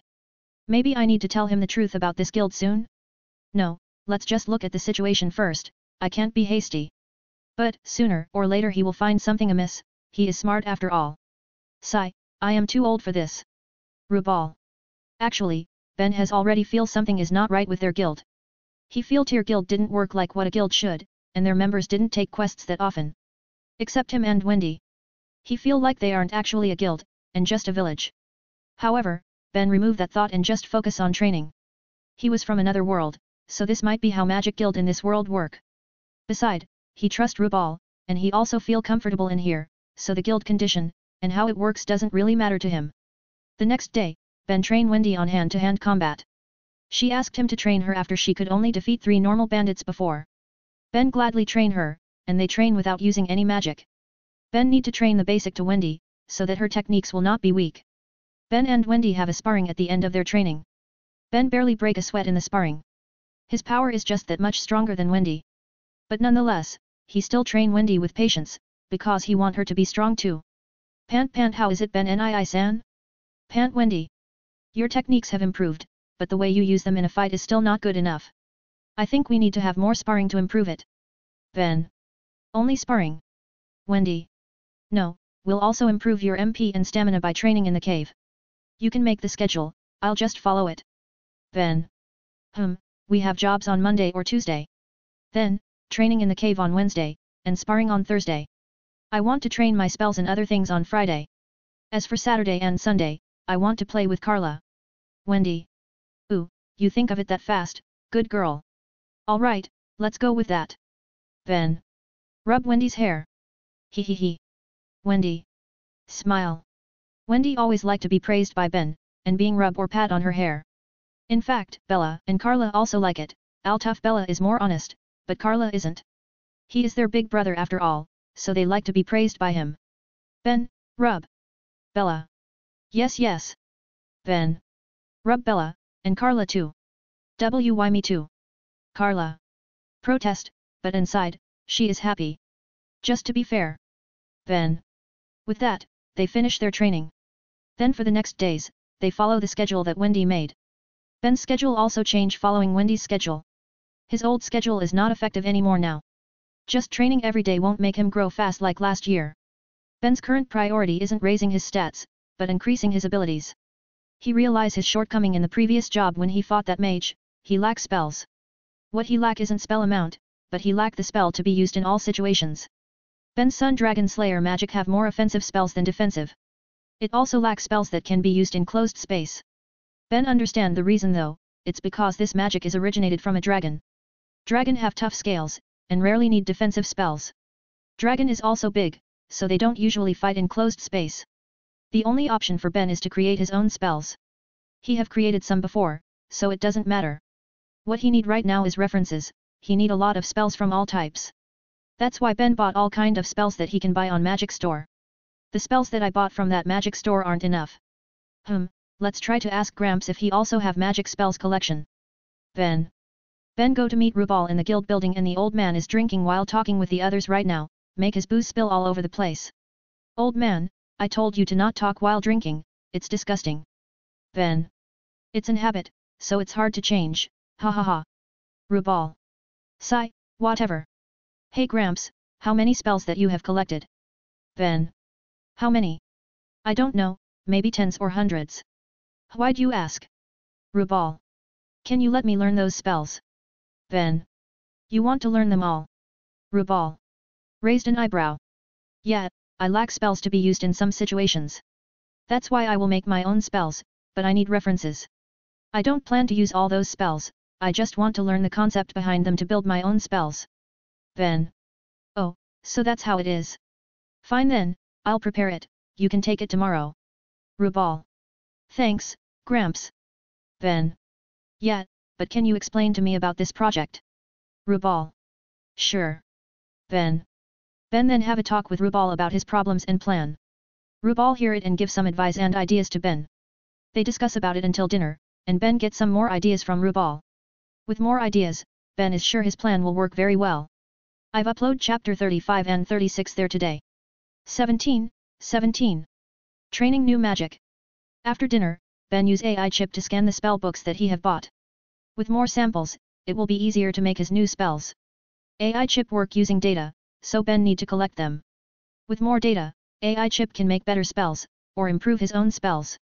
You're really my lucky charm, AI chip. Ben. Glad that you understand it. You're a lucky charm, but you sure are irritating sometime. Ben. AI chip is personalized computer AI system, so my personality is actually yours and made to be compatible with you. So the irritating side is learnt from you. Let's just continue our work, shall we? Ben is irritated, but at least he don't have a boring robotic assistance. He leave the thought and continue to scan the spell books. He can't scan all the books tonight, and can only scan 20. He need to scan every page to get full data after all, that's why it will take time. Ben continue to scan it the next day and focus on it. He also get Rubal's spell collection that have been gathered in one book. Surprisingly, the book is only the size of normal thick book, unlike the previous book that he gave to Ben. I thought it will be very thick again. Ben. Well, I don't have that many spells actually, because I was more focused on the knowledge of magic itself. Without too many spells to learn, I can improve my existing spells a lot. Rubal. That's all right. Your improvement method on magic spells are better than the spells itself. Ben. Grin. I know you will think like that. Rubal. Smile. Ben take the book and leave to continue his scanning. He finally finished to scan every book at night, including the book from Rubal. AI chip process the data and store them in database, but didn't transfer it to Ben's brain. Ben had realized that he doesn't need to take everything that AI chip have. He just need to know the important stuffs, and let AI chip handle the details. He can always access the data from AI chip every time he need it after all. AI chip, try to formulate a defensive spell for AoE attack. Ben. Understood. Task time estimation, 12 hours. Alright, let's check it tomorrow. Ben. The next day, Ben decided to check on the list of spells that have been scanned by AI chip. He tried to find an interesting spell that he might want to learn. He scrolled through the spells and read their description. Transformation magic. It's a common magic, but it seemed to be very useful, and can be used in many situations. There are 3 stages, basic, intermediate, and advanced. Okay, let's learn it. Ben decided to learn transformation magic while waiting for AI chip to finish the new spell. Transformation magic will be useful in many situations, especially at infiltration job. He can also use it to fool his opponent if needed. There is an even more advanced level of transformation magic, which known as takeover magic. However, Ben didn't plan to reach that level. He planned to learn this magic up to advanced level, but won't learn takeover. Takeover needs someone to understand the creature they want to transform into. It will also make the user able to use the creature's magic. Normal advanced transformation just change the appearance and give physical trait, not magical trait. So takeover magic is for those who want to specialize in transformation magic. However, Ben have his own magic, so he doesn't need magical creatures magic. What he need is the physical transformation for many purpose in jobs. Bella, go play with Wendy and Carla, okay? I want to try a new magic. Ben. Okay. Bella. Go to play with Wendy and Carla on the side. Ben read through the spell information and it's pretty simple for the basic. Ben try it, but fail on his first attempt. He try again, and finally succeed in his third attempt. He is still on basic level, so it's not that hard, and he understand it in 2 tries. Basic level just change my appearance, and didn't change clothes or voice. Intermediate can change clothes and voice. Advanced can change all physical trait to be exactly the same as what I transform into. Ben currently transform into Rubal, but his clothes and voice didn't change. Ben then try to transform into a bull, and the only thing that changes his skin. He is not as big as a bull, and he still stand on 2 legs. He is basically a demi-human bull, with the size of a 12yo. It's like wearing a bull skin in a game. Ben. Sweat drop. Strange bull. Bella. You look like a monster. Carla. Hi. Wendy. These naughty kids. Ben. Have a tick mark, but he ignore them. Ben keep doing the transformation magic and try to reach intermediate level. It's not as easy as the basic level, but it's not that hard either. Ben succeed to reach intermediate level after 20 tries, it's not that bad. Ben can transform into Rubal, complete with the clothes and voice. But when he transform into a bull, he is still a humanoid bull. Although his body is big and he don't have clothes now. It seem the intermediate level can't transform me to have 4 legs like bull, so it become a humanoid bull, but the size is that of a bull. I look like a minotaur now. Ben keep trying to increase his mastery and reach advanced level. But it is not as easy as from beginner to intermediate. However, he's lucky that AI chip can do some operation at once. AI chip scan his transformation and identify his mistake, make it easier to improve. After many times of trial, Ben succeed to become a real bull in 1 hour. Ben bull. Bella. Amazing, you really look like a bull now. Wendy. Ooh, this is great, but also uncomfortable. Human is a 2-legs creature after all. I need to get used to this. Ben try to walk around with his 4 legs to get used on the feeling. But suddenly, the 3 girls jump on his back and ride the bull. Bull, go. Girls. Oi. Ben. Have a tick mark. Ben is a little pissed, so he decide to prank them. He walk faster and then run wildly like a real bull. Kyaa. Girls. The girls hold on to him tightly, so they won't fall. Ben finally stop after 5 minutes, and the girls get down dizzily before falling on the grass. He, you shouldn't mess with a bull. Ben have gotten used a little to being 4 legs creature. Now he want to try being a flying creature. Ben transform into an eagle, then he try to fly with his wings. However, it's not that easy to fly even when he have wings. Ben keep trying to fly, and succeed after 5 minutes. It's easier than I thought. Once I get the feeling, flying become very easy. Ben fly around the training field for some minutes. The girls below are looking at him, and Bella join him to fly. Wendy get jealous, so Clara didn't fly and accompany her. Carla isn't strong enough to carry Wendy and fly right now. Do you want to fly too? Ben. Get down. And no, I'm okay. Wendy. Try to hide it, but she's not that good at lying. Then, how about this? Ben transform his legs into reptilian legs, and hands into giant bat-like wings. His neck elongated, his body is covered with black scales, and his blonde hair grow from head to the back of his neck. Ben also grow a long tail behind, and with dragon-like head, he transform into a black wyvern. I want to transform into a dragon, but it's still too hard. The most I can do right now is this small-sized wyvern. Turning into a giant dragon need very high amount of MP after all. Ben's wyvern size is small for a wyvern. His body length from head to tail is just 3 meters. His wingspan is also 3 meters, that's a small size for a wyvern in the forest. They've saw a wyvern with 10 meters length before, after all. It's okay, Ben Nii-san, even transforming into a wyvern in your first day is really amazing. Wendy. Climb up then. Let's fly around the forest. Ben. Yes. Wendy. Wendy then climb Ben's wyvern back, and the two cats also climb. You guys too. Ben. We don't have energy to fly around the forest by ourselves. Carla. Tired. Bella. Yes, just hold on tightly so you won't fall. Ben take off and he fly with the 3 pass angers. He fly to the forest at rather high altitude, so they can see the trees and the animals below. Ben fly faster, and the pass angers get excited. Well, it seem my hard training on this magic has been paid already. Ben smile. They fly around the forest for 2 hours, before returning to the village. This day has been really fun for them. I've uploaded chapter 37 there today. 18. New spell. Ben has trained on transformation magic, and have reached advanced level just in a day.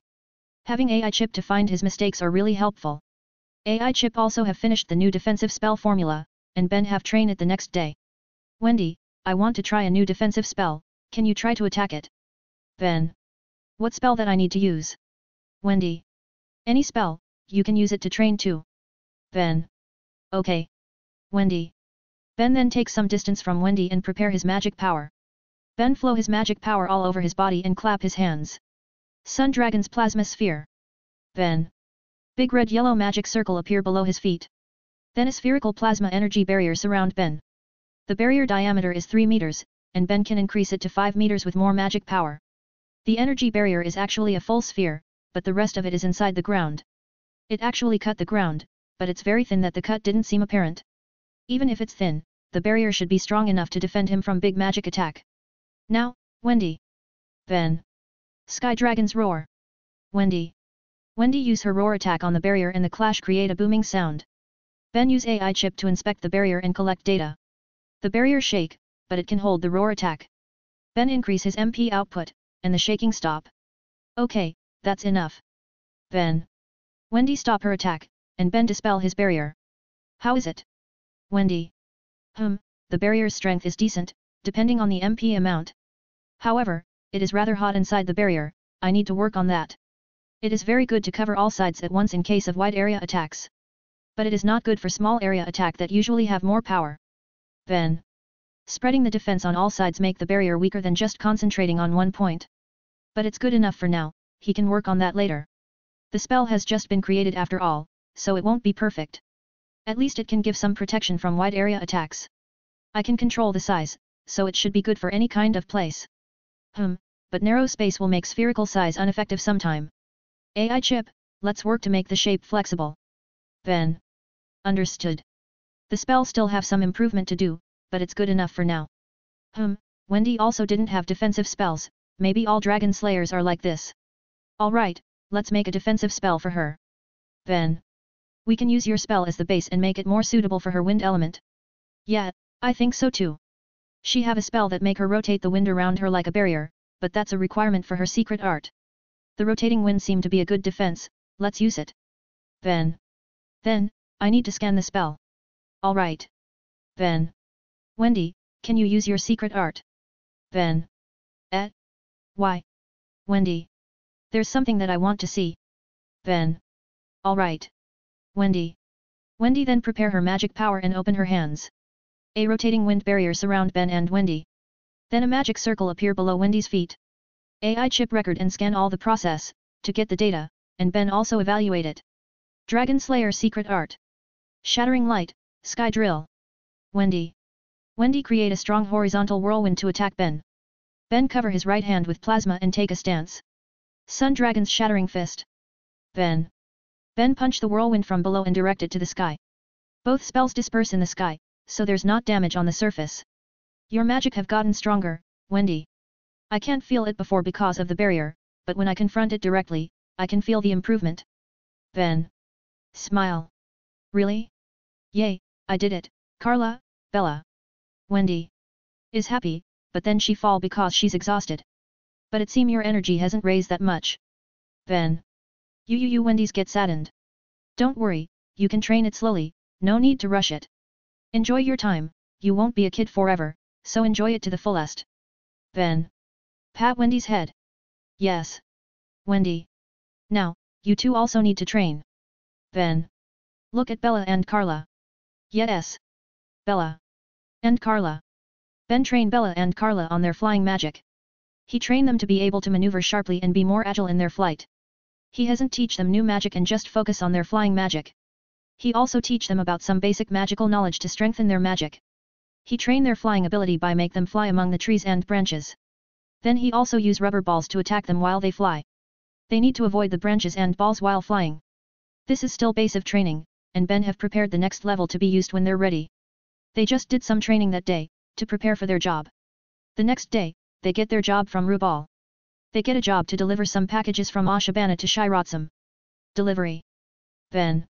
Yeah, some people are targeting the package, so the client asked for Mage's help. The client is a merchant in Ashtabana, and he want to send the packages to his colleague on Shiratsum. Rubal. So rather than asking us to guard him on his way to Shiratsum, he asked us to send it by ourselves. Ben. Well, you can ask them about their reason later. Rubal. Fine. Ben. Ben set out with his team after he take the guild job letter from Rubal. They go to Ashtabana with their car, through the forest like usual. They arrive at Ashtabana after half an hour and go to the merchant's house. They show their letter to the guards and enter the house to meet the merchant. They meet the merchant in his office. The merchant is a 43Y.O man named Joseph Brigold. There's also his son beside him, a 20Y.O man named Arthur Brigold. Joseph is a CEO of a big jewelry company on Fiori, and have many big stores. Alright, I've confirmed your identities. So now for the job, it is to send my son to Shiratsum. Joseph. Hey, you never said the package is a human. This won't be a delivery job, but an escort job. Ben. Protest. Yes, I know that, so I apologize for it. But I make it as a delivery job to fool those who target my son.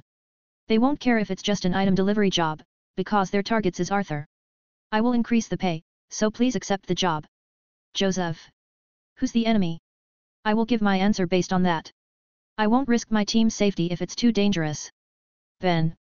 I understand. The enemy is my brother, he is trying to take over the company by targeting my son. My son will marry with his fiancée, a daughter of Shiratsum's mayor. My brother see this as a threat, because this marriage will increase my power in company. Joseph. Let me guess, he have tried to assassinate Arthur before, but fail. So now he might hire some mages to do the job, that's why you also hire mages to protect your son. Ben. Why yes, you're right. Joseph. Is surprised. Sigh, what a cliché plot. Ben. So how is it? From your guild letter, it is said that you're a strong mage, and have the power of A class. That's why I think you can handle this job. Joseph. A class. Arthur. Is surprised. The others also surprised hearing this, because Ben is still a 12Y.O kid. They never thought that he is an A class already. The problem is not me, but my team. I take them because I think this can be a training job for them, but it turned out to be more serious. Ben. Point at Wendy and the cats. Then you won't take it. Sigh, it seem we need to halt it again, I'm sorry Arthur. Joseph. It's okay, father. We post a job with lower risk, that's why it's normal for mages to refuse. Arthur. Again? So we're not the first one. Ben. No, you're the third already now. The previous mages have refused because it's too risky. Arthur. Well, if the enemy try to kill you, then they'll hire mages from Dark Guild. Those guys won't hesitate to kill, and usually they have dangerous magic. Ben. You did you love your fiancé? Wendy. Hee, yeah, of course. We are childhood friends, and known each other for a long time. So this marriage isn't an arranged one, but because we love each other. Arthur. I understand, then we will accept this job. Wendy. Hey. All. Oi, Wendy, I am the team leader you know, so I am the decision maker. Ben. Ben and I-san, please help them. They're so pitiful. Wendy. Look at Ben with puppy eyes. Ben have a dark expression and take a step back.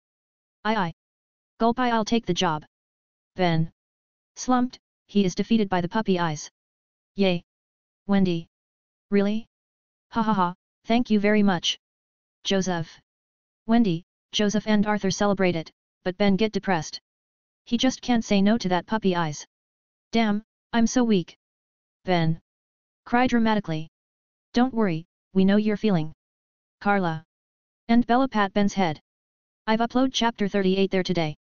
19. Delivering package. Team Ben have accepted the job change because of Wendy now. They will go to Saratsam with the package, which is Joseph's son, Arthur. Luckily, they have a magic car which can make the job easier and faster. It will be harder and take longer time if they need to use carriage or even walk. While you move with the package, I will also move there with our carriage. We will have one of our men to disguised as Arthur, in order to fool the enemy. Joseph. You want to move together? Ben. Raise an eyebrow. No, what I mean is that we will move at the same time, but separately. With that, the enemy will target our group instead of yours, hopefully. Joseph. Can you take care of the mages in case they attack you? Ben. Yes, I have some mages that work for me, and you might wondering why I don't just let them send the package. Well, we only have 3 mages working for us, and it won't be enough for this plan. Beside, we want to avoid suspicion by not letting our mages send the package. Joseph. Ben know there's something more than that in Joseph's plan, but he won't pry on it. Well, whatever, it's your plan, we just need to follow it. Ben. Thank you for your understanding. Joseph. Joseph and his trusted men then prepare everything. They put Arthur in a special box, and place it in Garuda Phoenix trunk. They also add some small boxes as disguise to fool the spies that might lurking around. Now this really looks like a package delivery job. Please be careful on the way. I leave the package to you. Joseph. Yeah, you just need to pray nothing bad will happen. How tough the possibility is small. Ben. Yes, I understand that. Joseph. Team Ben enter the car with Wendy and the cats sit on front passenger seat together. After everything prepared, Ben hit the gas pedal and they set off to Saratsam town. Ben just use low speed when they're still in the town. Then when they leave the town and enter the highway, Ben drive the car faster. Ouch, ouch. Please drive slower. Arthur. Said from inside the box. Just get out from that box. There's no use staying there from now on. This car is a lot safer than that box. Ben. Arthur come out from the box and then enter the passenger room from a small door that connect the trunk with inner room. Ben tell him to wear the seatbelt and enjoy the ride. After that, Ben push the gas pedal deeper and make the car run faster. Wow! Slow down. Slow down. Arthur. Is frightened. What are you being afraid of? Even Wendy isn't afraid of this, and the cats are enjoying this. Ben. But I never ride something this fast. It's dangerous. Arthur. Then you need to get used to this. We need to move fast so the enemy won't be able to chase us. Ben. But I feel nauseous. Arthur's face turned green. Shit. Don't you dare puking in my car. Ben. Ben immediately hit the brake and stopped the car. Arthur opened the door and puke outside, so the car is safe. Phew, safe Ben. Are you okay? Wendy. Why yes, I feel better now. Arthur. Tisk, you should tell me if you have motion sickness. Ben. I don't have it. Your driving is just too wild. Arthur. Sigh, Wendy, cast something to help him. Ben. Yes. Wendy. Wendy approach Arthur, and then cast a spell to help him. Troya. Wendy. Wendy cast a spell that can help with Arthur's motion sickness. Now he shouldn't puke again, so Ben can drive very fast again. Please get slower. Even if I won't puke again, I feel like I'll get a trauma. Arthur. Ben Nii-san, let's move slower. Wendy. Sigh, fine. Ben. Ben move the car at normal speed and make Arthur relief. You know, if you want to drive that fast, you should join the racing tournament instead. Arthur. Racing tournament? There's such a thing. Ben. You don't know, hey? Well, there are some tournament that being held every year. The biggest one is a Grand Magic Prix held by the kingdom once per year. Sometime it become an event on Grand Magic Games too. Arthur. Grand Magic Games. Wendy. Is that an arcade? Ben. Hey? You two didn't know Grand Magic Games. Arthur. Have a dark expression. Do we need to know? Ben. And Wendy. Arthur have a dark expression, because there are two mages from a guild that didn't know about grand magic games. Arthur sigh and explain about it to them. Well, basically it's just a tournament to decide to strongest guild in Fiori. Ooh, strongest guild, hey? That sounds good. Ben. Get interested. Well, any guild will be interested in that title, so they'll participate in it. Usually, the guild will send a team of 5 mages to compete in the games. Arthur. 5? Sigh, it seems we won't be able to join it at all. Ben. Why? You don't have enough members. Arthur. The old man won't let us join it. If we just need 1 member, then I will sneak in to participate, but if it's a team game, then it will be impossible to do. Ben. Well, it's a tournament to decide the strongest guild, not strongest mage, so you'll need to work together with your guild members. Arthur. Forget about the games, explain the Grand Prix to me. Ben. Different from Grand Magic Games, the racing tournament didn't represent guild. So sometime there are some independent teams or mages that join the tournament. The reward is also good, because it is a big event too. Arthur. That sounds better. I can participate independently even without that fossil's approval. Good, he he he he. Ben. Have a sly expression. You want to participate? Wendy. Of course, I'll show the world just how fast my car can run, hee hee. Do you think anyone have a car as fast as mine? Ben. No way. Girls? Right? Ha ha ha ha. Ben. They continue their way while talking about the racing tournament. Ben is really excited about it, because he always want to join an official race, but never be able to do it. Racing is expensive after all, and he couldn't afford the needed money in the past. While talking, they pass by an alley with tall cliffs on both sides. The road is passing through the alley, that have pretty wide size. Ben have a bad feeling about this and prepare himself. His premonitions seem to be true when there are some people with black attire appear from the top of the cliff. Ben didn't wait like a stupid protagonist and immediately move the car faster. The pass angers are surprised and scream. Kyaa. Girls? What happened? Why are you speeding up? Arthur. Possible threats on both sides, we are being sandwiched. We need to get out from the alley fast and enter an open ground to avoid being cornered by their attacks. Ben. Ben suddenly see a flash on his mirror and look that there's a white flash coming toward them. Ben move the car to the left and avoid the white spell attack that destroy the ground. Then, there are many wind arrows being shot at their car, so Ben speed up to avoid all those arrows. The attackers realize that their attacks are futile, and Team Ben keep getting farther. So they decide to chase Team Ben using their magic cars too. Ben see the enemies start chasing them with their cars. There are 2 cars that chase them, and they're rather fast, so Ben grin. I can left them far behind, but that won't be interesting. Let's use the car to fight, it is designed that way after all. Ben. Grin. A.N. Okay guys, it seem Grand Magic Games haven't been created at this year, so just treat it as LOL. I've uploaded it on my Patreon, so I won't change it, beside, it's a fanfic, so some changes are fine right? I've uploaded chapter 39 there today. Guys, I'll take a break tomorrow because I want to check on the grammar in my posted chapters. I have done some research on grammar checking apps or webs, so I'll check every chapter's grammar and fix the mistakes. I have some people advising me to fix it, so I will fix it tomorrow. Hopefully it will be better even if it's not perfect. Also, I will change my writing style at conversation. Previously. Ben. Next, Ben said. It will be better like that, right? 20. Road attack. Team Ben is currently being chased by some enemies. The enemies drive 2 magic 4-wheels vehicles, aka magic cars, to chase them. From the car's appearance, they still use the old model that uses the mage's magic power as fuel. Ha, some newbies want to challenge me with cars? You're pushing your luck too much. Ben. What are you going to do? Arthur. Hee, just watch. Ben. Ben clicks a red button under the steering wheel, and suddenly the dashboard opens up. The dashboard reveals many buttons inside it. These buttons are for activating the car's mechanisms. Activate crush gear weapons. Ben. Ben clicks some buttons to activate all crush gear weapons. A long sharp spear appears in the front, spikes come out from the wheel, and some spears appear on the rear. What's this? Arthur. Not yet, activating shield. Ben. Ben pushes a button to activate a magic shield that covers the car. Rubal was the one who made the shield, so it should be very durable. Crush gear mode activated. Ben.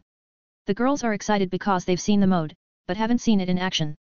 Arthur is stunned, and so are the enemies that didn't understand what happened. Let's crush them. Ben. Yeah. Girls.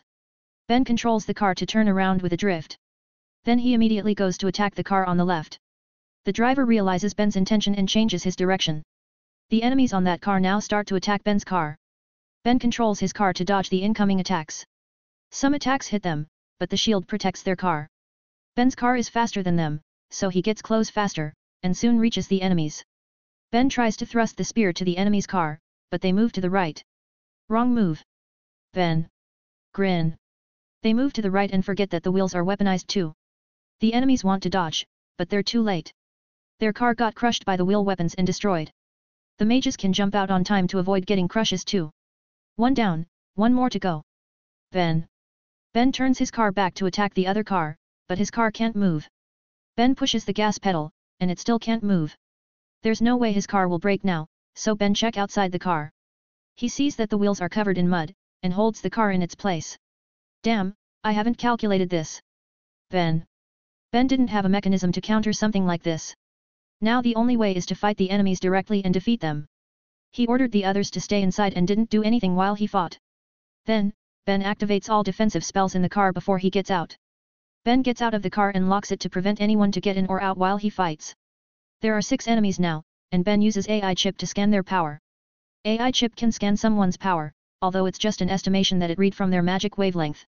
You better give that rich kid to us, and we will spare your life. If you try to protect him though, you'll know the true meaning of regret. Mage.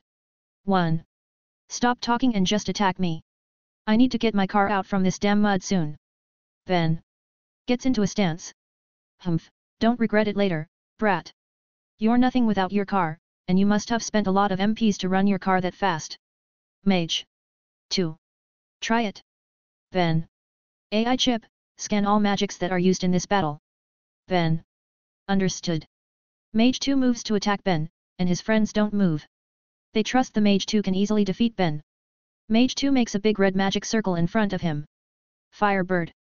Mage. 2. Mage 2 creates a big bird made of fire to attack Ben. Ben didn't move and just let the firebird hit him. The firebird engulfs Ben and keeps burning on his spot. Ha ha ha ha, he can't even move. Mage. 3. He must be too scared. Mage. 4 smirk. The enemy mages are laughing at Ben, and Arthur also gets worried. Why didn't he defend it? Is he low on MP? Arthur. No, it's because he doesn't need to defend. Wendy. Hey? What do you mean? Arthur. Just watch. Carla. The fire that engulfs Ben suddenly starts to get smaller. They all hear a sucking sound and see the fire being sucked to the center. Ben is sucking the fire like he is drinking water. He sucks it until there's no fire left. Thanks for the meal. Ben. Grin. What? All. Fire won't work on Sun, because it has fire as one of the components. Your fire spell is not that strong too. If you want to see the real fire magic, then let me show it to you. Ben. Ben takes a deep breath, and a magic circle appears in front of him. Sun Dragon's fire roar. Ben. Ben spouted out a big fire attack on the enemy mages. The attack hit Mage 2 and then hit Mage 3 and 4 that stand behind him. Mage 2 is knocked out because he receives the attack directly at closer range. The other 2 mages are hurt, but they're still able to fight. Damn, attack him together. Mage. 1. The remaining 5 mages now move to attack Ben together. They surround Ben and prepare their magic attacks. Ben covers his body with light to make his movement faster. Right when the enemies finish their spells and attack Ben, he moves out from there. The magic attacks hit Ben's previous location and create a big impact. Ben himself has got away from that location using his light magic speed enhancement. Ben moves right beside Mage 1, who he assumes to be their leader. What? Mage. 1. You should cut off my escape route first before attacking like that. Goodbye then. Sun Dragon's light kick. Ben. Ben kicks Mage 1 on his stomach with his right leg covered in yellow light. The light kick moves so fast, and Mage 1 can't dodge it. The impact is also big and makes Mage 1 bend like a bow. Mage 1 get fling behind at high speed and crash to the ground many times. Then he crashes to a boulder, but he still looks fine. Ugh, damn. Attack the brat. Mage. 1. The other 4 mages start to attack Ben with their spells. Now Ben didn't wait and immediately flashes to Mage 3. Ben kicks the mage's leg from behind and makes him fall. Then Ben punches him with a light-covered fist on the stomach. Gahk. Mage 3. The mage spits some blood and gets knocked out. Ben then flashes to Mage 4 and grabs his head with 2 hands. Then, Ben kicks the mage on the face with his knee that is still covered in light magic and knocks him out. Mage 3 and 4 have been injured before, so it's easier to defeat them. 3 more to go. Ben. Damn, catch him. Mage 1. Yes. Mage 5. Mage 5 slams his hand to the ground, and a brown magic circle appears. The magic circle transforms the ground into the mud, and it moves toward Ben. So it's you who trapped my car. Ben. Ben flashes to Mage 5 and wants to attack him, but suddenly he can't move. Some thin strings are holding his body and halt his moves. String? No, it's a web, hi. Ben. Phew, it's a spider web trap that I've made to capture you. Mage 6. When Ben can't move, Mage 5 control his mud to capture Ben. Mage 5 controls his mud to cover Ben's body and prevent him from moving. The mage only leaves Ben's head out from the mud. Now you can't move anywhere, brat. Mage 1 has transformed into a werewolf. Take over. Ben. Good, you know this magic. Then you should know what I can do in this form, right? Mage 1. You think I'm afraid of a werewolf? A dragon never afraid anything. Ben. Phew, then try this. Mage 1 stand in front of Ben. A magic circle appears in front of the mage's face, and he takes a deep breath. The other 2 mages move back and take some distance. Secret magic art, full moon howl. Aauuu. Mage 1. The werewolf howl right in front of Ben, and the sound wave hits Ben directly. The magic attack is so strong that it destroys the mud around Ben and even cracks the ground. Gwaha. Ben spits some blood and falls to the ground. It's the end. Mage 1. I've uploaded chapters 40 and 41 there today. 21. Close call. Ben gets attacked directly by Mage 1's werewolf howl. The howl is so strong, and it hit Ben in close range. The sound attack broke the mud and cracked the ground around Ben. Gwaha. Ben spit some blood. The sound wave hit his body from the inside out, and it so hurt. Even the tough skin and bones that he gets as a dragon slayer can't protect his internal organs.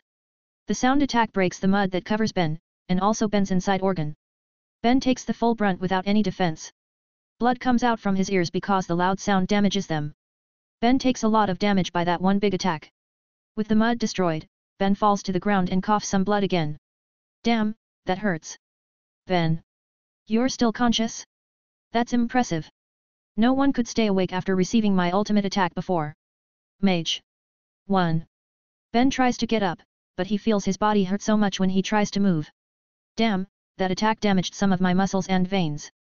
Ben. What a futile struggle. Mage 1. Mage 1 shapes his werewolf hand like a spear. His sharp claws seem to be able to pierce even rock and steel. Then he sends the spear to Ben's back, intending to stab Ben. Ben sees this coming, so he makes a small magic circle on his right palm. The magic circle creates an explosion and flings him away, right on time to avoid the stab. Oh. That is smart usage of magic, but that's it. Mage 1. Mage 1 jumps to Ben in his werewolf form and opens his claws. The claws glow white because the mage covers them with wind magic. Ben doesn't move and waits for the attack to come while taking a deep breath. Die, brat. Mage 1. Sun Dragon's light roar. Ben. What? Mage 1. Ben makes a yellow light beam roar to attack the werewolf. As a Sun Dragon Slayer, Ben can use fire, light, and sun plasma as their combination. The sun didn't just have those power, but Ben can only access these 3 for now. Most of Ben's spells have 3 versions of fire, light, and sun plasma. The light beam is not as powerful as sun plasma's roar. But it has a very high speed and is hard to dodge. The light beam hits the mage and explodes upon contact. Gwa. Mage 1. The mage fling to the sky because of the beam and explosion. He takes the beam at a close distance and knocks him out. The other 2 mages who stand behind are surprised by the turn of events. They don't know what to do. While they are confused, Ben makes a magic circle with his right hand. He is still in a lying position. He can't move his body that well, but he can move his hand. Ben creates a tiny sun on his magic circle and shoots it at the 2 unsuspecting mages. Sun Dragon's bomb. Ben. Shit. Mage 5 realize the incoming attack, but he's too late. Boom. The bomb falls right between the two mages and explode. The explosion is massive, and they haven't prepared any defense, so they take the full brunt. The two mages are engulfed by the explosion and get knocked out. Ben doesn't let his guard down and scans the surroundings first. Rubal has taught him sensory magic that can help him sense anything in his surroundings that has magic power. He still tries to combine it with AI chip scanning ability to make it active every time. After confirming that there's no enemy left, Ben takes out the car key. He infuses his magic into the key to activate a spell that connects it with the car. The spell acts like a remote control key that can be used from some distance. Of course, it's Ben who has the idea, but it's Rubal who made the spell on the key and car. The car defense system deactivates, and the locks open. Wendy, Bella, and Carla immediately rush out of the car and go to Ben, all of them have teary eyes seeing Ben hurt. Wendy cast a healing spell on Ben. Bella cries seeing Ben get hurt, while Carla is reprimanding him. Ben just sighs and doesn't say anything until they calm down. They never see him get hurt like this after all, and he always appears strong in front of them. Such pain isn't a problem for Ben, he was used to it as an ex-soldier, but it might be too much for these kids. Alright, that's enough, I won't die, so calm down, alright? We need to leave now because these guys might have friends. Ben. The girls realize it and agree with Ben. After Wendy heals him, Ben feels a lot better, so he can move again. They tie the enemies with rope and place them on the car. Then they set off to Shiratsum, and Ben drives as fast as he can. Arthur also didn't protest anymore by the speed now, knowing there might be more enemies coming. Arthur, call your dad to check on their group. Ben. Alright. Arthur. Arthur takes out a communication lacrima and calls his dad. The communication lacrima work like a phone, using the video call feature. It can be used by non-mage as long as the lacrima has been charged with magic power before. Arthur? Why do you call me, Joseph? A.N. is used for a phone call, speaker, broadcast, or indirect sound. Dad, we got attacked just now, but we can handle it. How about your group? Arthur. You're attacked. As I thought, there's a mole inside our group, because we haven't got attacked at all. They must have known that you're not in here. Are you guys okay, Joseph? Yeah, we're fine. We're moving to Shiratsum very fast now. We've covered 3/4 of the distance, what about you? Ben. We've just covered a quarter right now. Carriage is a lot slower than a car, after all Joseph. Alright, then we will take care of these mages by ourselves. Just stay vigilant and immediately call us if something happens. The enemies are rather strong, and they might have more members. Avoid passing through an alley or any place that make your escape harder. Ben. Joseph. They close the call and continue their way to Shiratsum. They kept their vigilance and didn't get attacked again until they reached the town. They immediately go to the mayor's house. With Arthur there, they can enter it easily. Ben parks the car in the front yard, and they all get down from the car. They walk to the front door and see some people get out from there. There's a middle-aged man, a middle-aged woman, a girl, a butler, and some guards.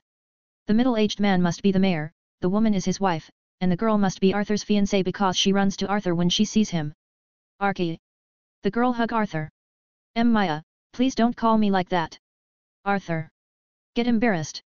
Pfft, Archie. Ben. Giggle, and his team also giggle. Ooh, Arthur, you've finally arrived. It seems the plan has worked well. Mayor. Yes, Uncle Ray, the plan worked well. Although there is some disturbance on the way, we can handle it. Now we just need to wait for Father's group. Arthur. Disturbance? Is it those people that get tied up on that magic car? Ray. Yes, they're dark mages, but Ben have defeated them. Arthur. Ben? Who is that? Ray. Me. Ben. Hey? You're the one who defeated them? Really? Ray. Doesn't believe it.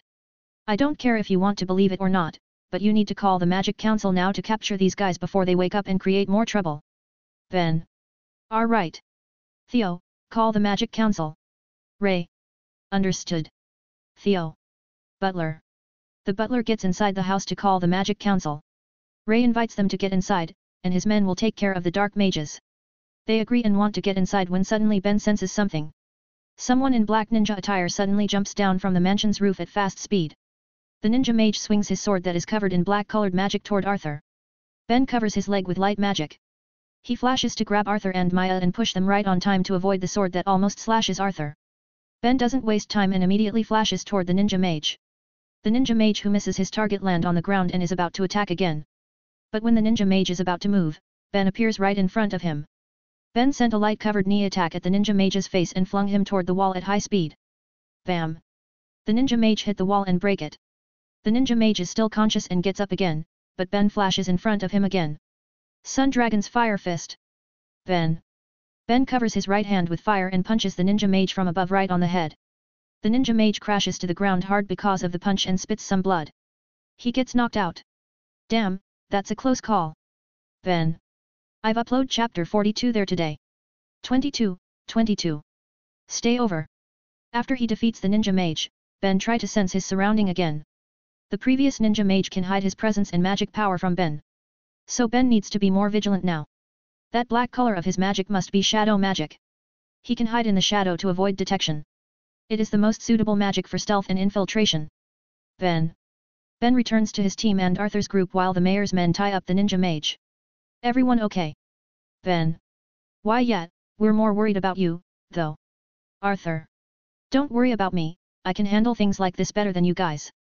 Anyway, we need to be careful in case if there's someone who is still hiding. Let's wait here in the open, so we won't get cornered inside. I can protect you better in here until the Magic Council mages come. Ben. Alright, we'll follow your advice. Mayor. They wait there for 15 minutes before the mages from the Magic Council come with their flying magic ship. There's no attack again during their wait, it seems the ninja mage is the enemy's last resort. I'm Geld, from Magic Council. Are you the mage who capture them? Geld. Yeah, we're mages from Kate Shelter. Ben. Kate Shelter? Ah, alright, I understand. Can you tell me about these mages and the chronology of their attack? Geld. Ben tells Geld about the dark mages, and what happened before.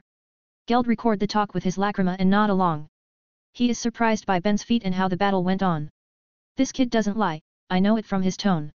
So he defeated the 6 of them alone, and just now he defeated the last one in here. This kid has good potential, I'm glad he's not raised by a dark guild. Geld. Alright, I've collected everything I need, so we will leave now. Thank you for your cooperation. Geld. What will happen with their employer? Ben. If it's proved that they were hired, then we will capture the one who hires them. Hiring dark mages is already a crime, not to mention the assassination job.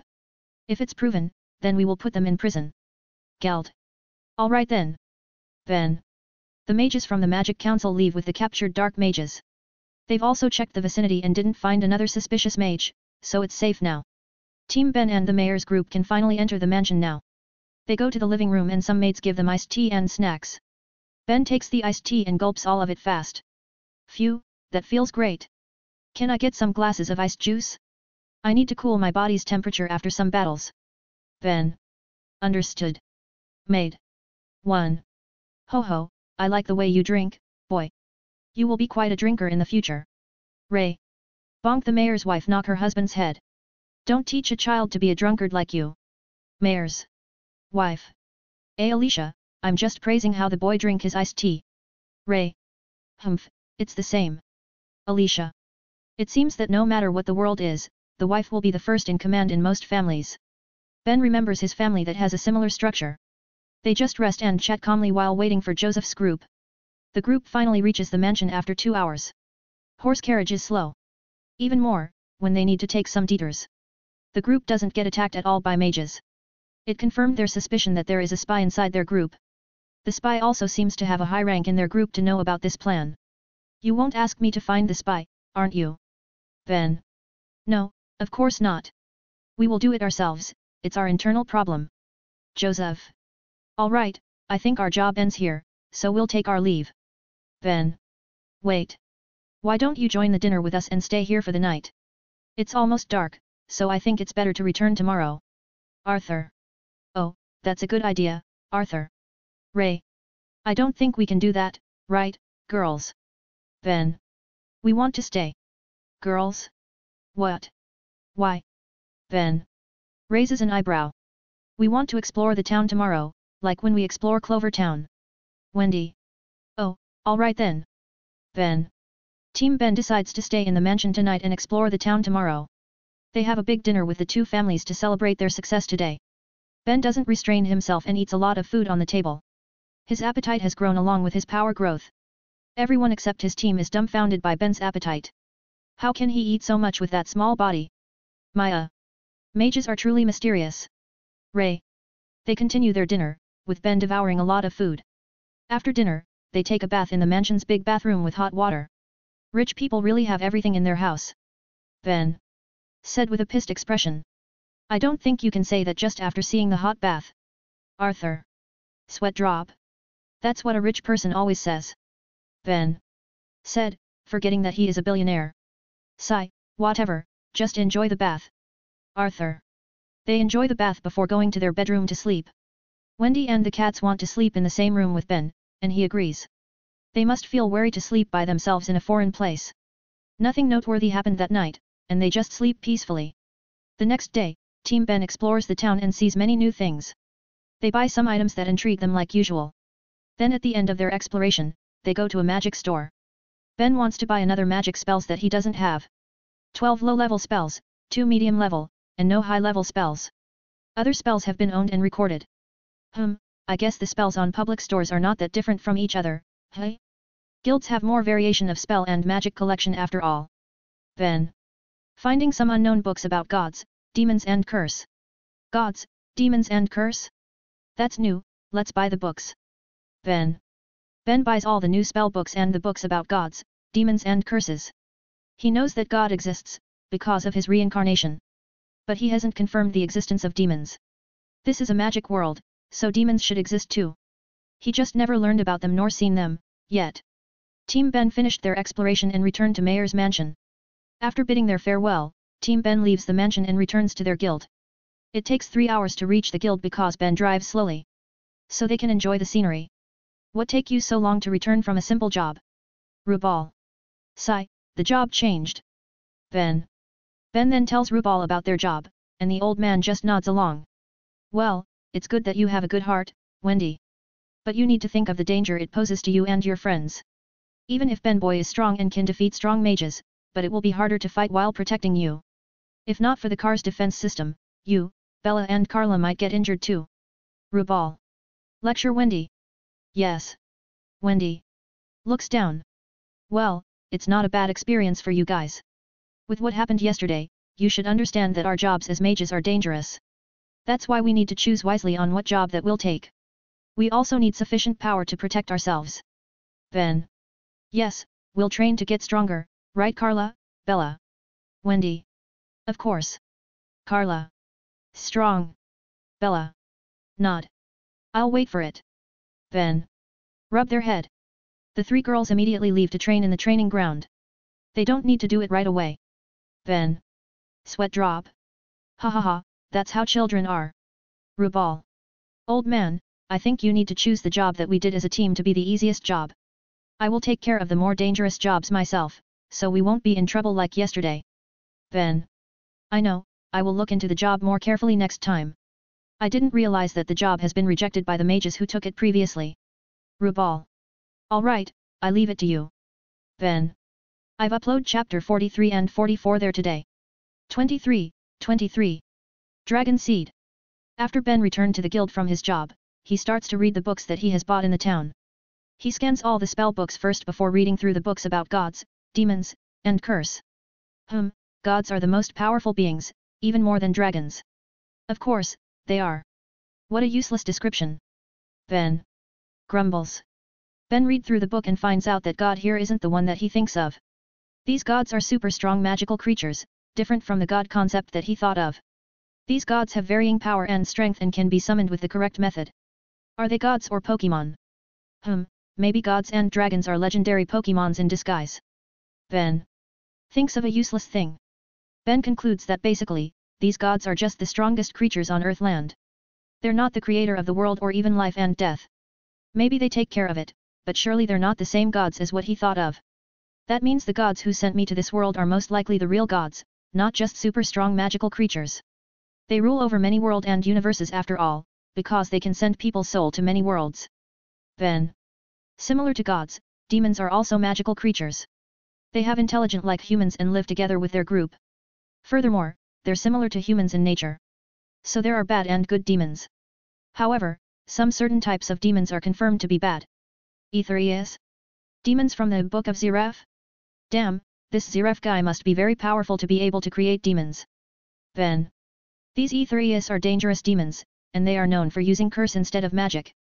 There have been a lot of battles with Aetherius, and they have varying power scales. Aetherius is being made purely from Aether Nano, hence the name. No one knew how Zeref did it, but everyone knew the danger of Aetherius. Ben likes to learn about these creatures, but he is more intrigued by the curse's power. Different from magic, curses use negative emotions instead of magic power. It still uses Aether Nano as fuel, but the demons can change its nature by using negative emotions. So it's a different way to use Aether Nano besides magic. But it uses negative emotions, which is its strong and weak point. Then. Emotions are unstable, so they can be strong sometimes and get weak so suddenly. But these Aetheriuses are made of negative emotions themselves. So it's not a problem for them, but it will be a problem for humans.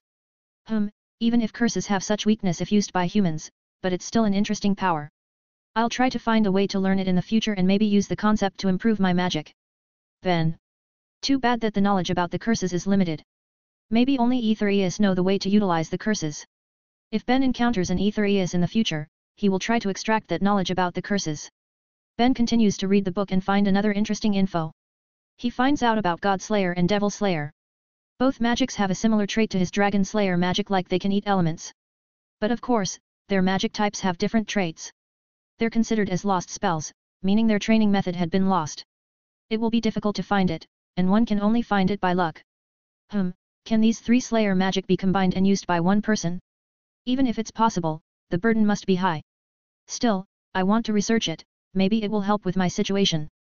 Ben talks about his dragon seed.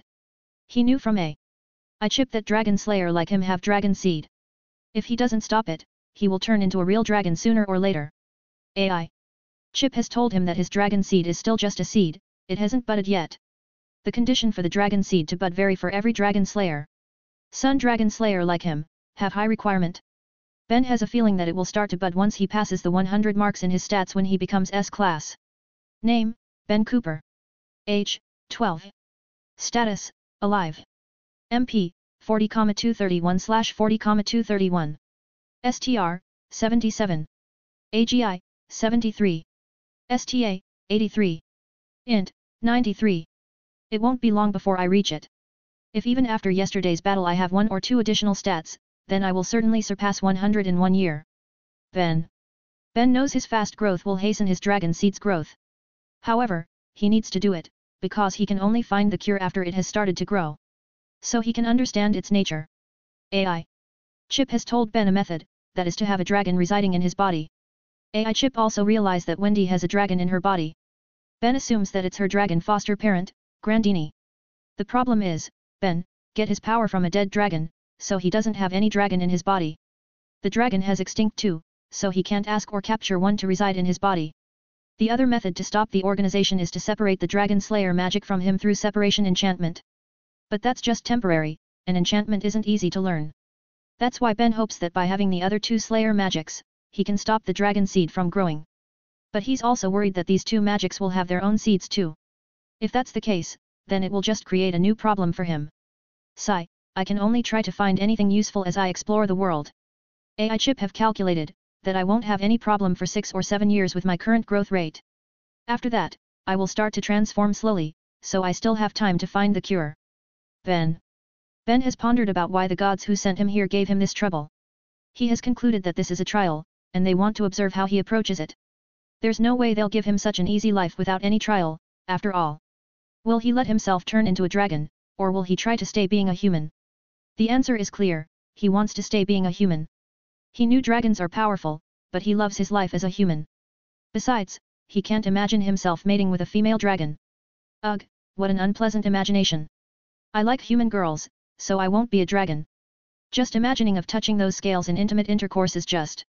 Ben shiver and have a cringed expression. Ben removes that thought and focuses more on his problem. His current target is to find the magic library, but he doesn't know its location.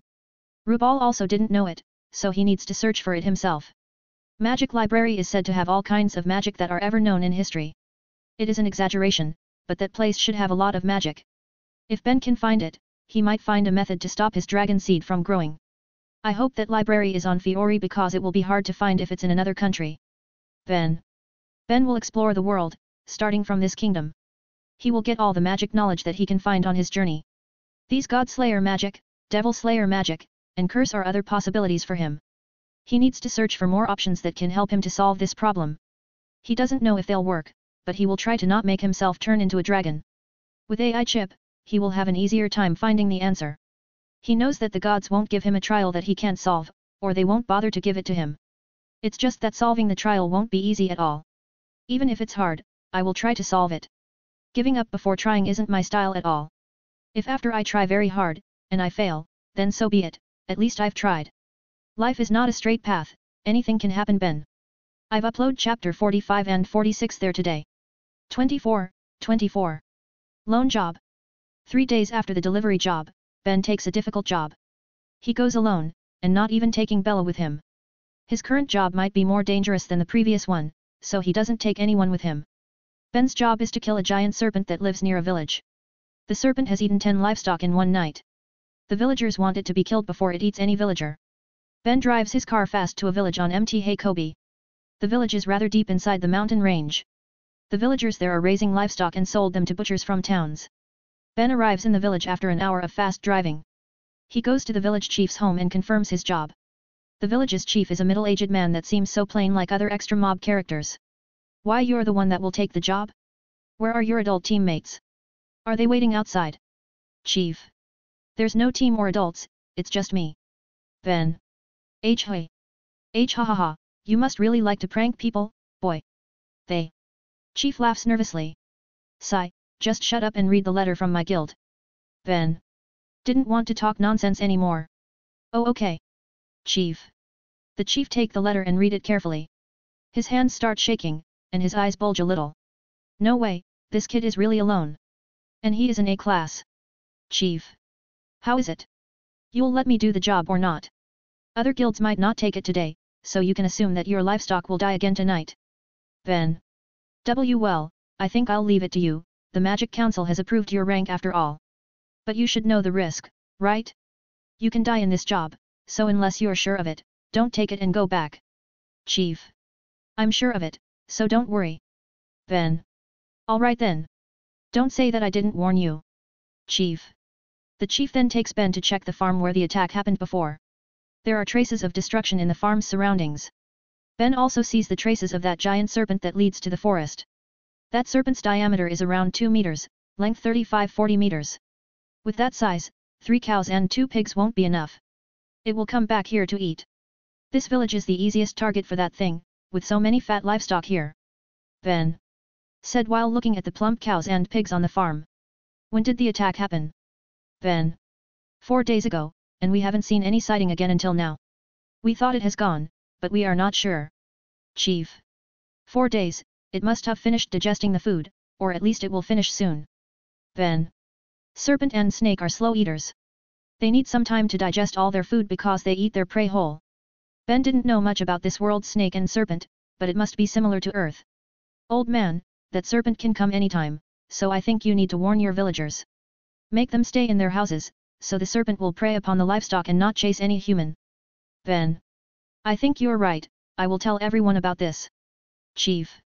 I will search that thing in the forest, but it might come here while I search, so you need to be careful. Ben. Alright. Chief. After talking with the chief, Ben goes to follow the serpent's trace. Even after 4 days, the trail is still very clear because of its size. Ben has walked for 15 minutes now, following the trail. He finally finds the trail enters a rather big cave. Should I destroy the cave? No, there might be something important inside. Besides, I'm not sure if the serpent is inside. My sensing isn't that good yet. Ben decides to not destroy the cave, and bait that serpent out instead. Ben goes to the forest to find an animal for the bait. He finds a small boar after some minutes.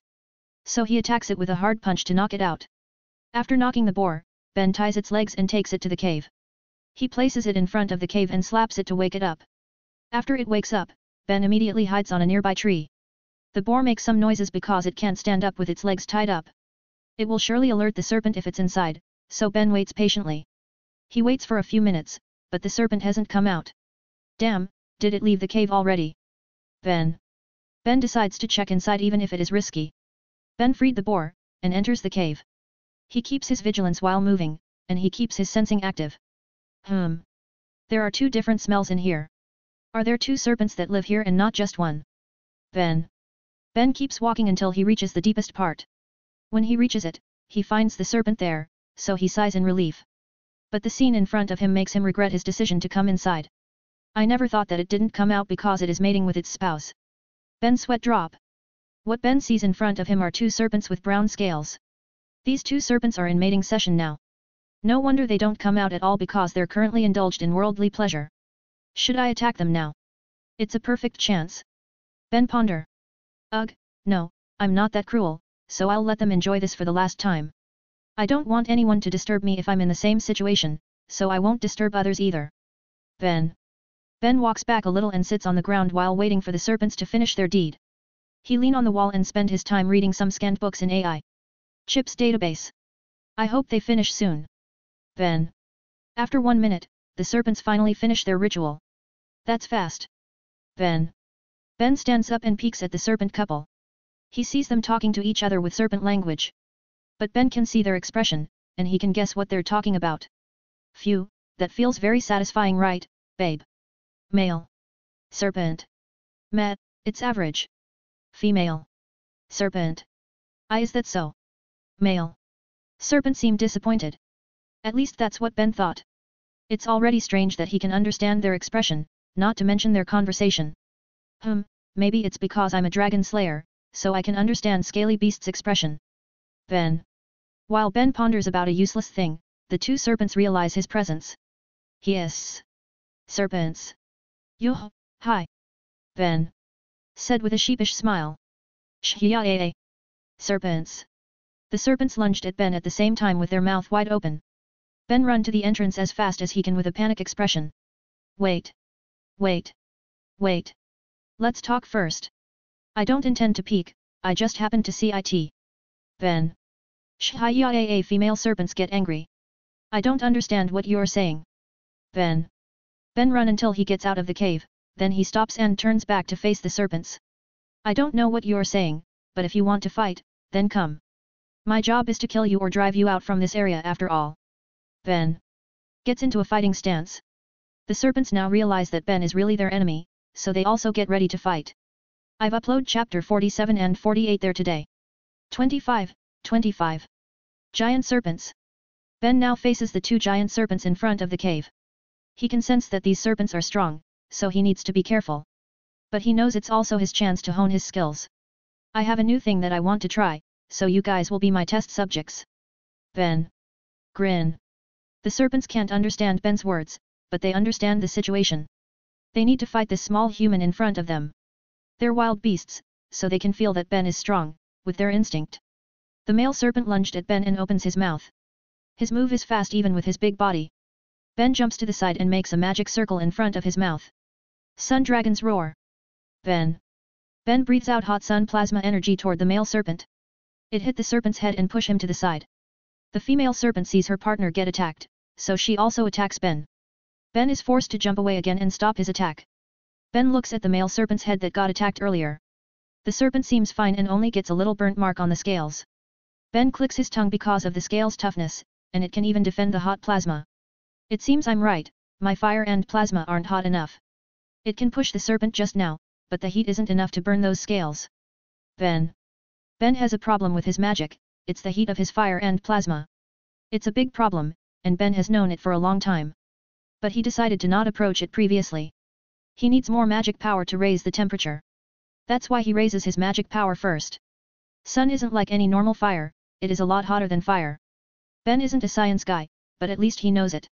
Although he doesn't really know about how hot the sun is. This world should have knowledge about sun, right? I hope some scientists learn about it so that I can learn more about sun later. Ben stops his thought because the female serpent attacks again. The serpent lunged at Ben again, so Ben jumps away. But then the male serpent also attacks him, forcing him to move again. The female serpent attack again with its tail now, so Ben moved to dodge again. The two serpents attack him relentlessly together, forcing Ben to move around. While he moves, Ben prepares a spell, and he activates it in the middle of two serpents' attacks. Sun Dragon's Plasma Sphere. Ben claps his hands, and a big magic circle appears under his feet. Then an orange sphere of plasma appears around him. The sphere has a diameter of 2 meters, but then it expands to 10 meters. The serpents are moving to attack Ben when the sphere appears. They crash into the sphere and then get pushed when it expands. Ben put more MP on this sphere to make it hotter. The sphere is a defensive spell. But the heat also burns the serpent's scales and gives damage. The serpents roar in pain now, because the sphere is hotter than Ben's dragon roar, so it burns their scales. The two serpents are now separated, although it's just 10 meters. But now Ben can focus on attacks one of them. He goes for the male serpent on his left. Ben run while preparing his magic and make a magic circle on his right hand. Sun Dragon's Bomb. Ben.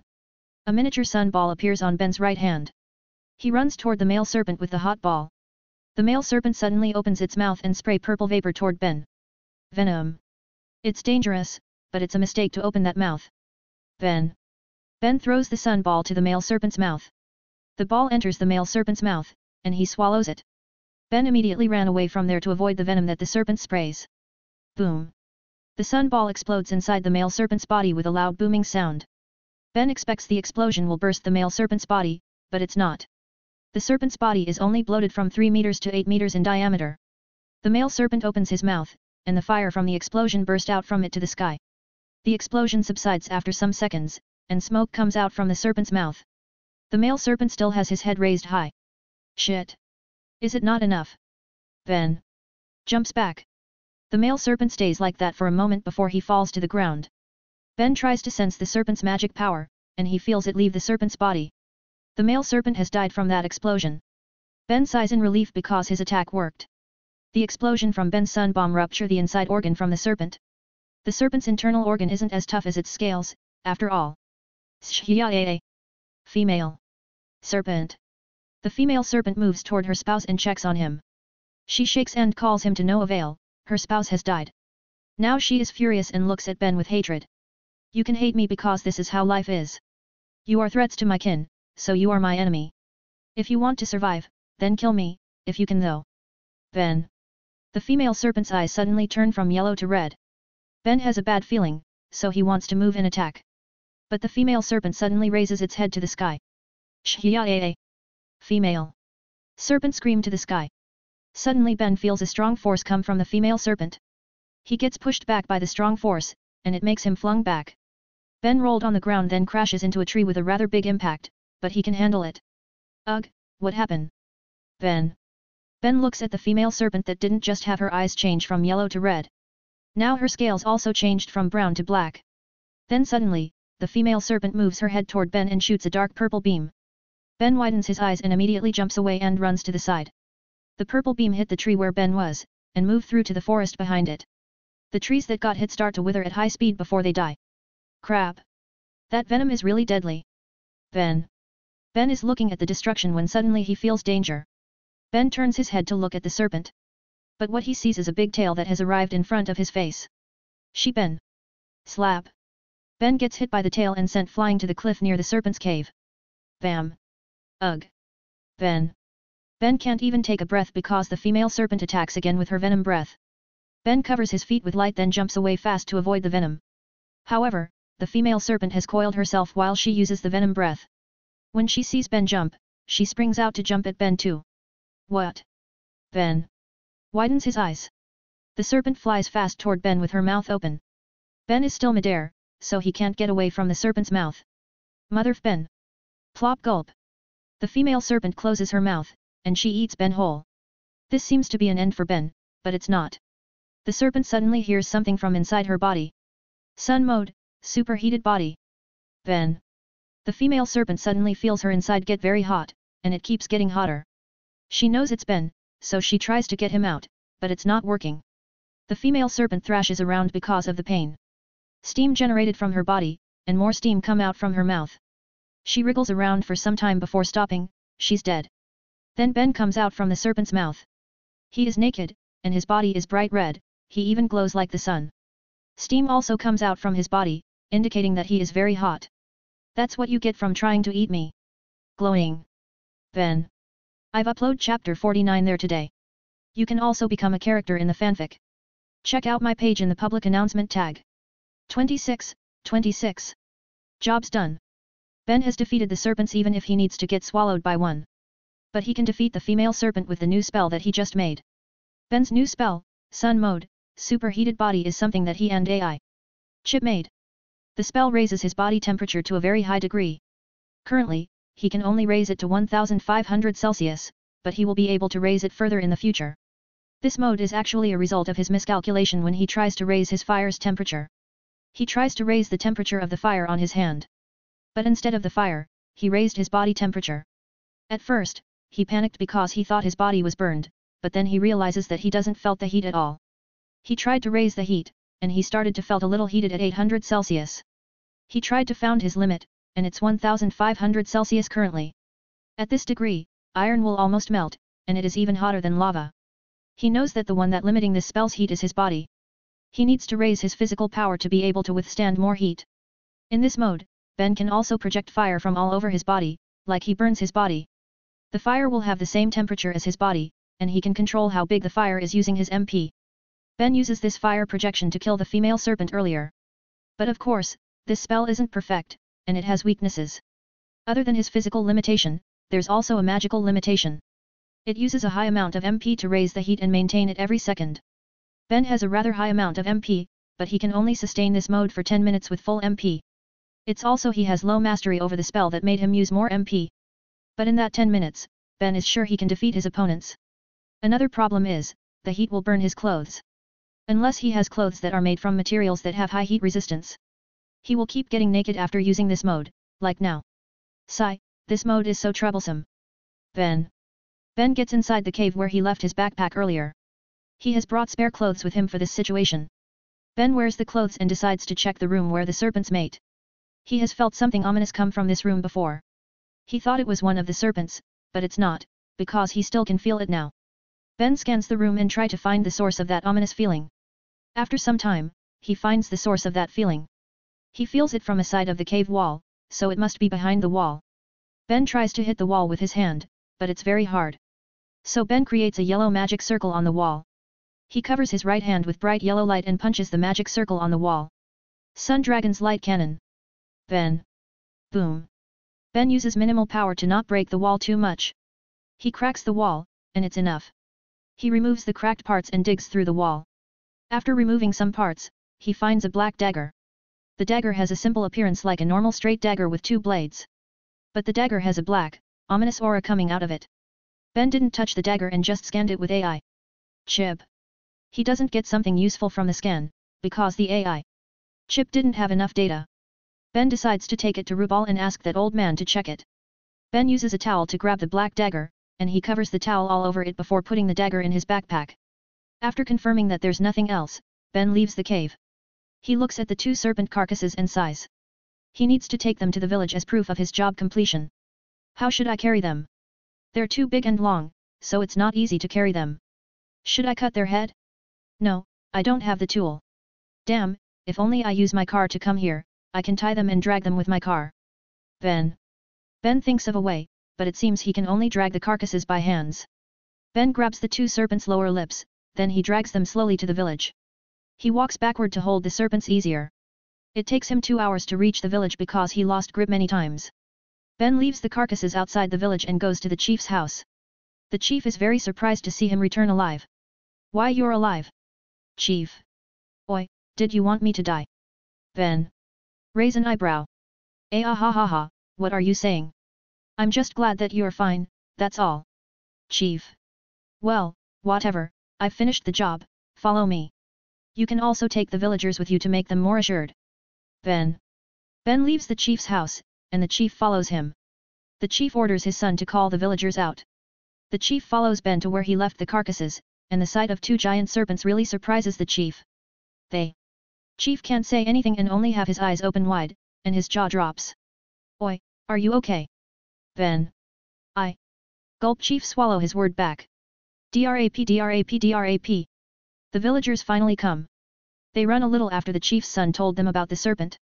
Chief, I heard the SE, oh my god. Villager 1 stop in his track stunned. TT2? There are two serpents. Villager 2 widen his eyes. T their size, so big. Villager 3. Chief, these are. Villager 4. Yeah, they're the serpents that ate our livestock. Although I don't know that there are two of them. This problem is bigger than I thought. If we don't solve it fast, we might get attacked by 2 giant serpents soon. Chief. Who are the mages that killed these 2 serpents? Villager. 3. The chief point at Ben, and all villagers can't believe it. But the proofs are there, so they can't refute it. Ben doesn't care about the villagers' doubt, he just wants to go home fast. Ben takes his car that he parked near the village entrance. He takes his car to the serpent carcasses location. Why are you taking your car here? Chief. To pull them. Ben. Place his car near the carcasses. Pull them? Why? They. Chief confused. I want to sell them. They're strong magical creatures, they'll have good prices in the market. Ben. Oh, okay. That's mage's stuff, I don't really know about it. Chief. Ben then pulls a thick rope from under his car's rear bumper. He places ropes with a pulley in front and rear to pull his car in an emergency situation. But he never thought that the rope's first usage would be to pull 2 serpents. Ben makes a hole in each serpent's lower jaw. Then he passes the rope through the hole and tied it. Well then, the job's done, so I will leave now. Ben. Alright, here's the job completion letter. Chief. Ben takes the letter before he set out and leaves the village with the 2 serpents. Ben drives carefully while keeping tabs on the serpent carcasses. Ben was planning to sell the carcasses, but he cancels it. He will bring it back to his village because they can use it. He'll ask Rubal to make magic items from the scales and bones. As for the meat, they can eat it if it's edible.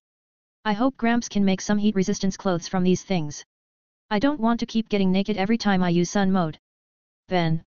With this, Ben's first loan job has finished. I've uploaded chapter 50 and 51 there today. You can also become a character in the fanfic. Check out my page in the public announcement tag. 27. Demonic Dagger. Ben has returned to his guild with the 2 serpent carcasses, and they attract his guildmate's attention. Ben boy, why are you taking these things here? Rubal. Well, they're rather strong, so I think you can make magic items from them. They also have a lot of meat, so maybe we can eat them. Ben. That's. Whatever. You guys, dismantle those snakes. Rubal. Yes. Guild. Members. They're serpents. Ben. It's the same thing. Rubal. Rubal leaves the area and goes to the guild building. Ben follows the old man with Wendy, Bella, and Carla. Ben then gives the job completion letter to Rubal as proof of his finished job. Ben also narrates what happened in his job, in detail to Rubal. The female serpent transforms when it gets angry? I never know this type of serpent is capable of that. Rubal. I also found a strange dagger in the cave.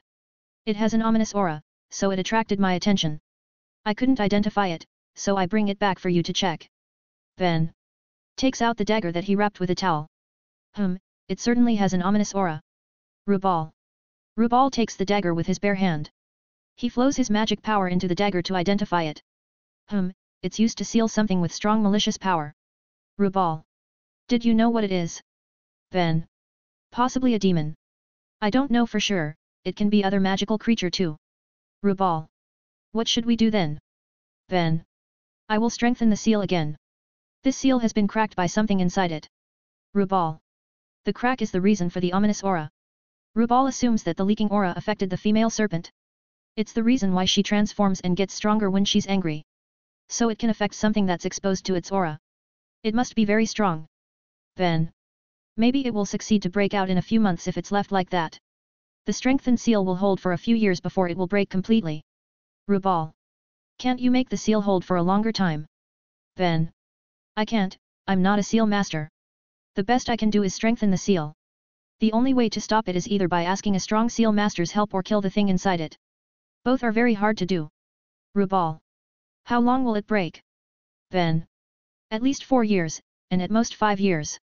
Rubal. That's enough, I will prepare myself for that time. Ben. You want to fight it? Ben boy, why don't you let me give this to my friends, so they can handle it? Or maybe you can give this to the Magic Council, no need for the hassle. Rubal. No, I will handle it. I have a feeling that this will be useful to me. Ben. Ben already has something in thought when Rubal said that it's a demon. With such malicious power, the demon should have curse power. If he fights the demon and scans the curse power, he'll be able to learn it too. It's not just that though. If he can take the demon's power, he'll become a devil slayer. It might help with his organization problem if his hypothesis is correct. If he becomes a devil slayer, then he should gain a demon seed. It will suppress his dragon seed from growing if he manages it well. It's his last resort to stop his dragon seed's growth and turn him into a dragon. If this doesn't work, then I will need to find God seed too. God is stronger than dragon, and dragon is stronger than demon. If a demon can't stop a dragon, then a god will do. Ben theorized that God equals dragon demon. So if he has all three seeds, they will suppress each other's power. Ben hopes it can neutralize the effect of the seeds. A.N. This is just Ben's theory with all his current knowledge. AI Chip has warned him that doing this might have a bad effect instead of helping him, but he will gamble it. Besides, it's his last resort, he will still search for other cures that won't have a bad effect on him. If I can find a dragon, then I'll try to make them reside in my body, peacefully or forcefully. But the possibility is very small, so this is my last resort. Ben stop his thought and look at Rubal again. Trust me, Gramps, I have thought of it carefully. Ben. I don't know why you're so adamant on this, but I will trust you. Still, if I deem that you're not ready when the time comes, I won't let you do it. Rubal. Fine. Ben. Good, I will keep this dagger with me and keep it safe. Rubal. After he makes a deal with Rubal, Ben leaves the building and goes to his house.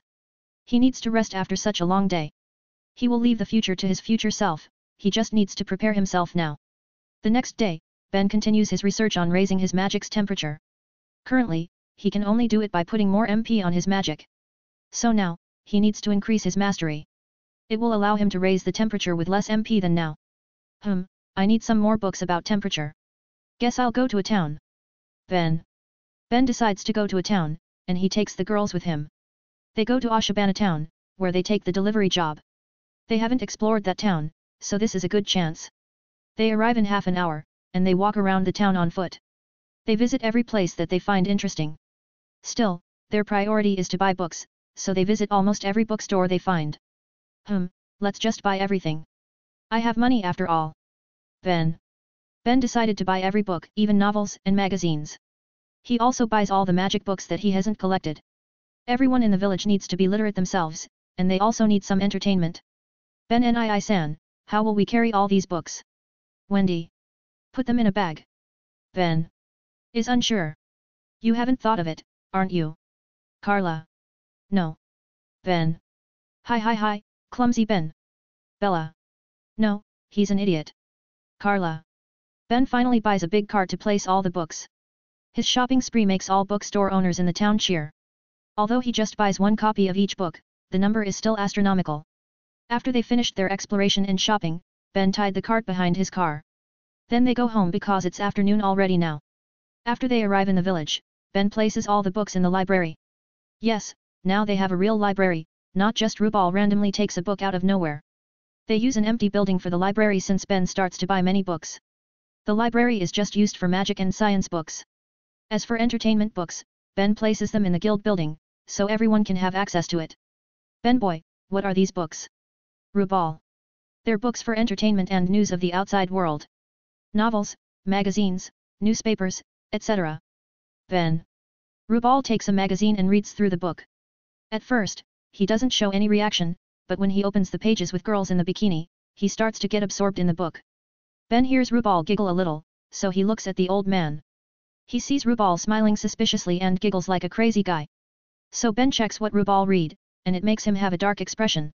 Rubal feels Ben's gaze and turns to Ben.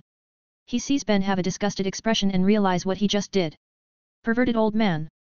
Ben. What? No, I'm just curious on today's fashion, that's it. Rubal tries to defend himself. Ben ignores Rubal and leaves the guild building. It's not that Ben can't understand Rubal's feeling. He's fine with that, he is a man too. But that perverted face and giggle is really a no-no. I need to make sure to protect Wendy from that old man in the future. Ben. I've uploaded chapter 52 there today. You can also become a character in the fanfic. Check out my page in the public announcement tag. 28. Magic School Teaching. Currently, Ben is having a job again with his team. Their job is simple, it is teaching the basics of magic to children in Clovertown's magic school for kids because their usual teacher is absent. But it looks strange because they are still children too. Ben is older than the students, but he's just 12Y.0, so it's not so different. The oldest student is 10Y.0, just 2 years younger than Ben. It's like they train magic together with the students rather than teaching magic as teachers.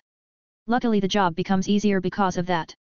They're around the same age, so it becomes easier to talk with those children. Alright you guys, did you want to be able to use cool magic like us? Ben. Grin and make simple fire magic in his hand. The children are getting excited, then Wendy uses simple wind magic too. Ben even asks Carla and Bella to fly, so the children will get more excited. It works really well, so Team Ben start the teaching. They teach the children all basic things from Ether Nano and magic power. Team Ben focuses on teaching them how to use magic power as fuel for their magic. These children have chosen the magic that they want to learn, so they try it immediately with Ben watching and correcting them. Ben scans the process when the children try to use their magic for the first time. It can help him find their mistake, and it might be useful to scan children using magic for the first time. But suddenly a boy shouts loudly while trying to use his magic. Hey hey hey hey! Boy! 1. Don't scream and getting too worked up, calm down. Your shout will disturb your friends. What you need is concentration, so try to calm down and feel it.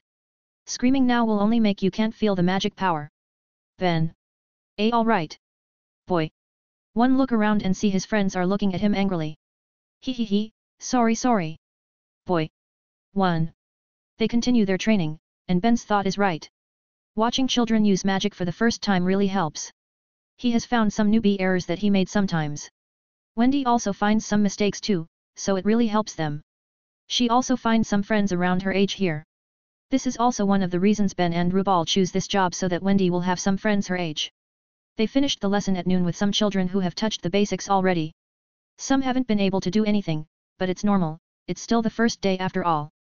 After finishing the class, Team Ben goes to the headmaster's room for a report. They report to the old bald headmaster with full detail.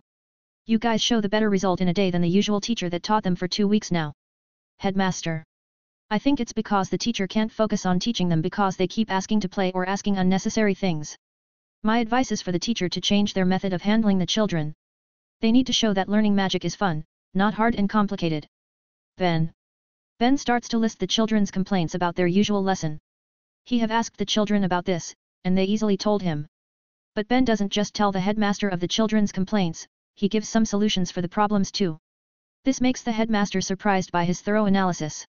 Of course Ben can find a lot of solutions for the problems, he has AI chip to help him. Not only that, he has taught Wendy for 2 years, and the cats for almost 1 year now, so it gave him some experience. Thank you for all the advice, I will pass it to the teacher. But, I also have an offer for you. Headmaster. What is it? Ben.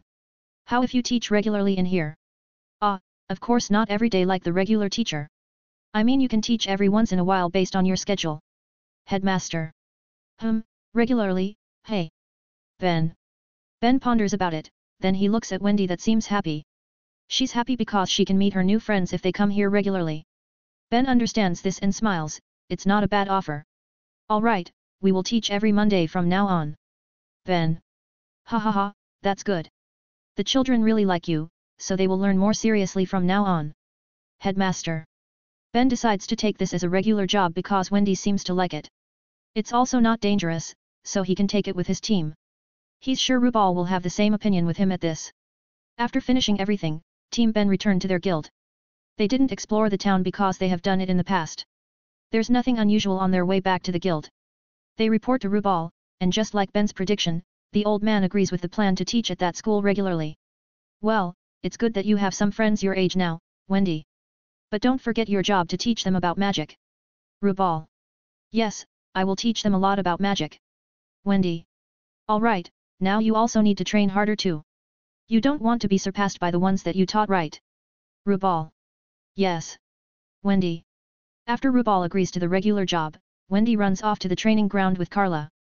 Bella also tugging Ben to train her magic, so Ben can only follow her demand. Ben trains the girls' magic and evaluates their mistakes.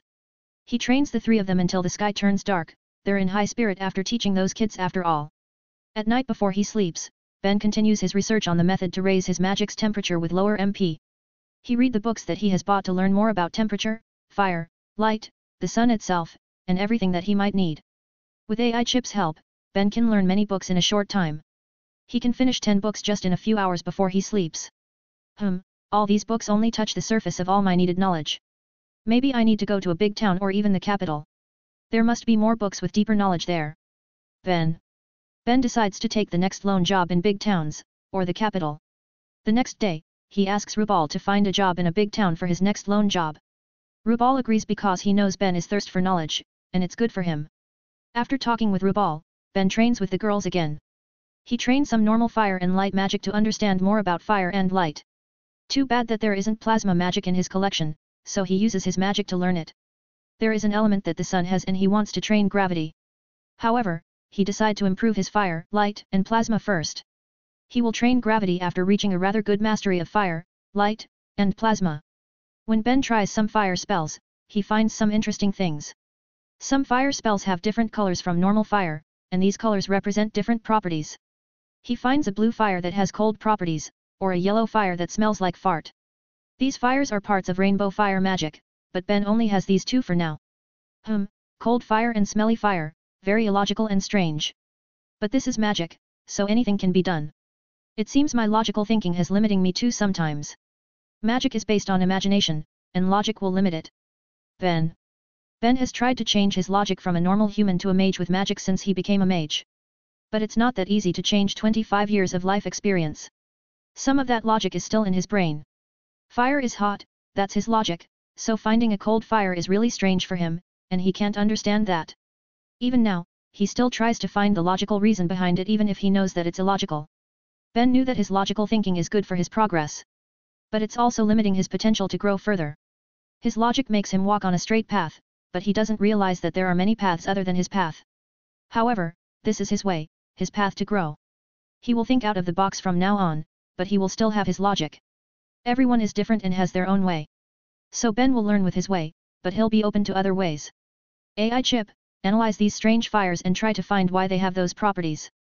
Ben understood. If I can research these fires, maybe I can integrate them with my Sun Dragon's fire magic. Maybe I'll be able to create a new fire with good property. There are many things that I can think of, magic sure is interesting. Ben. I've uploaded chapter 53 there today. You can also become a character in the fanfic. Check out my page in the public announcement tag. 29. Light magic experiment. The next day, Ben wants to train light magics after he trains some strange fire magics. But before he can go to train, Rubal calls him to the guild building. What is it, Gramps? Ben. Here, try these. Rubal. Rubal throws a black t-shirt and short pants. The shirt and pants have a scaly pattern on them.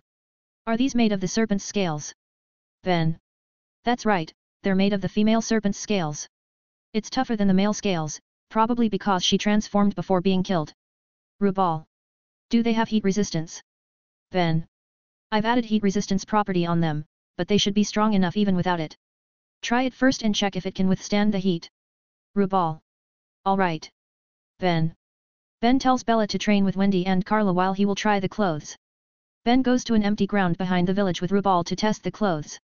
Ben wears the clothes, then he stands in the middle of the empty ground. Ben gets into a horse stance and gathers his magic power. Then a red magic circle appears on top of his head and a yellow magic circle appears under his feet. Sun mode, superheated body. Ben. The two magic circles move and pass through his body. When the magic circles meet, they spin in a different direction and shrink until they're gone in Ben's body. PSHHHH. Ben's body starts to get heated up and his skin starts to turn red. Steam comes out from his body, and his body keeps getting redder and hotter. After a minute, his body glows brightly like very hot steel. Ben's normal clothes get burnt and gone, but the new clothes survived. Ben keeps using his sun mode to find the clothes limit, but it survives even after he almost runs out of MP in 10 minutes. The clothes work well, and the material makes it stronger. From the looks of it, these clothes will be able to handle the temperature of 3000 Celsius. Rubal. So I need better clothes after I can surpass 3000 degrees. Ben. Yeah, you need better material to withstand higher temperatures. The other option is to find a good enchanter. Enchanter will be able to raise the material's resistance to a high degree. Rubal. It's very hard to find an enchanter. Luckily we have one, but Wendy is still too young and didn't know a lot of enchanting spells. I guess I will try to find some enchant spells for her. Ben. It will take years for her to reach high-level enchanting, so you need to find a good material too. Rubal. Alright.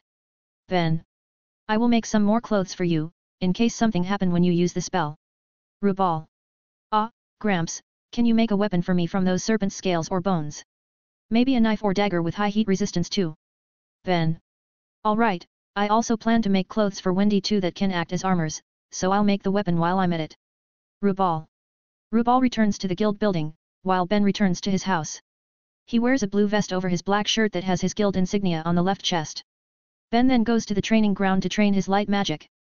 Like yesterday, he will use normal magic that he has collected. He might find interesting magic spells like those rainbow fires. Light should have more variations in color than fire, right? After all, a rainbow is a dispersion of light, not fire. Ben read the list of light magic in AI Chip's database. He only has 14 light magic spells in his collection and no colored light spells, but it's okay. Then he start to try each one of the spells. Most of his magic spell collections are just common grade spells or widely known spells. Only a few spells are rare, but their prices are high too. Most of these light magic spells are destructive. I need more speed-based spells and non-destructive spells. Ben only found destructive or supportive spells in his light magic collections. For support, he just found a light orb for illumination, and light flashes to blind the enemy. He needs different usage of light magic other than for offense and support. Ben has thought of some light magic usage, but he needs more references. Light's best power is speed, nothing is faster than light, so I need to explore this aspect. Maybe I'll search for spells with speed enhancement, from every element or even non-elemental magic. Ben. Sunlight is the biggest form of light on this planet. That's why as a sun dragon slayer, Ben wants to utilize this element of the sun to its max. He remembers a phrase that speed is power, and he wants to make it true. Light is the fastest thing in the world, so he needs to utilize it well. A human can't be as fast as light, but I will keep trying to get close to it. The fastest man doesn't sound so bad after all. Ben.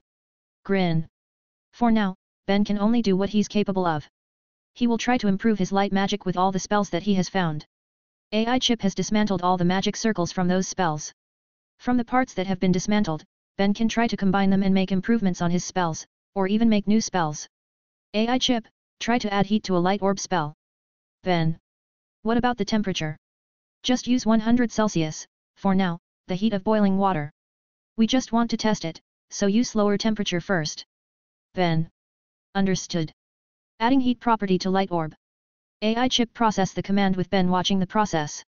He watches the process to learn it, he doesn't want to keep depending on AI Chip for a task like this. Process complete, please input a name. Let's just name it Hot Light Ball for now, it's just a prototype after all. Ben. Inputting name, Hot Light Ball has been created. Alright, let's do it.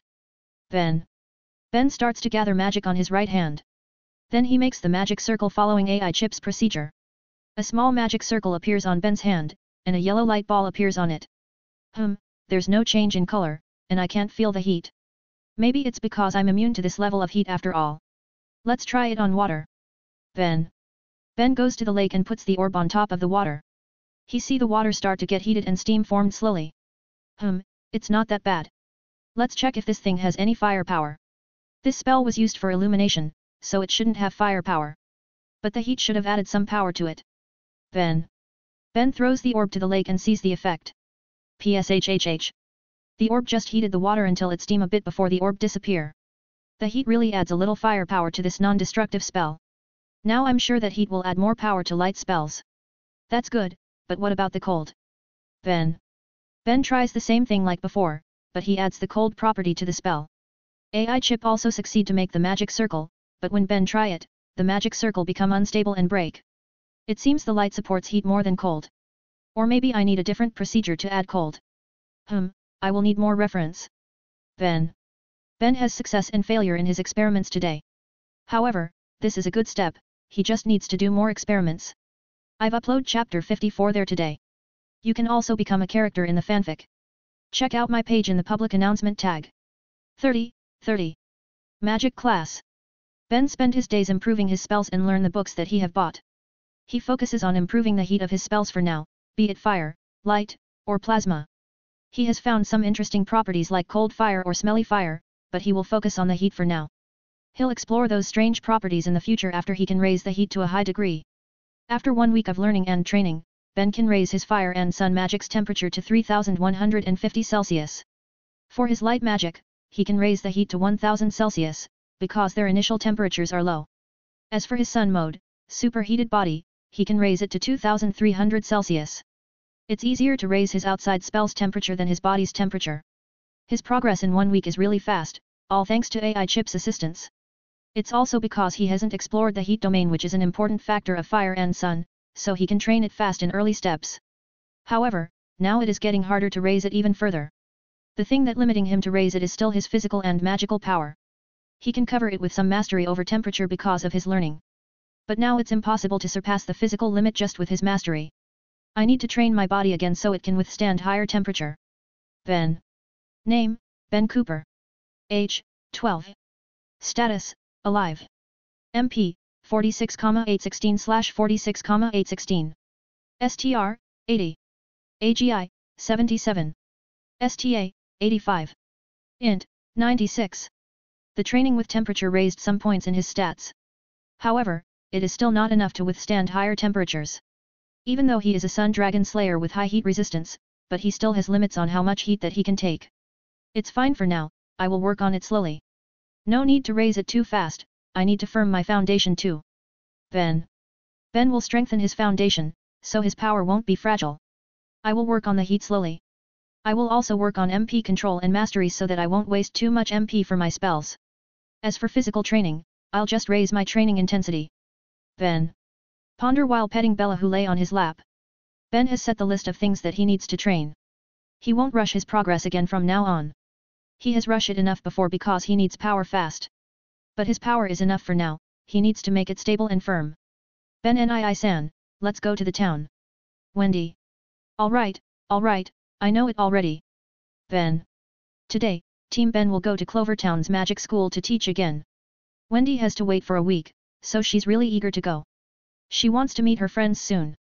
Team Ben goes to the town in their car like usual. They reach the town in half an hour and go to the magic school.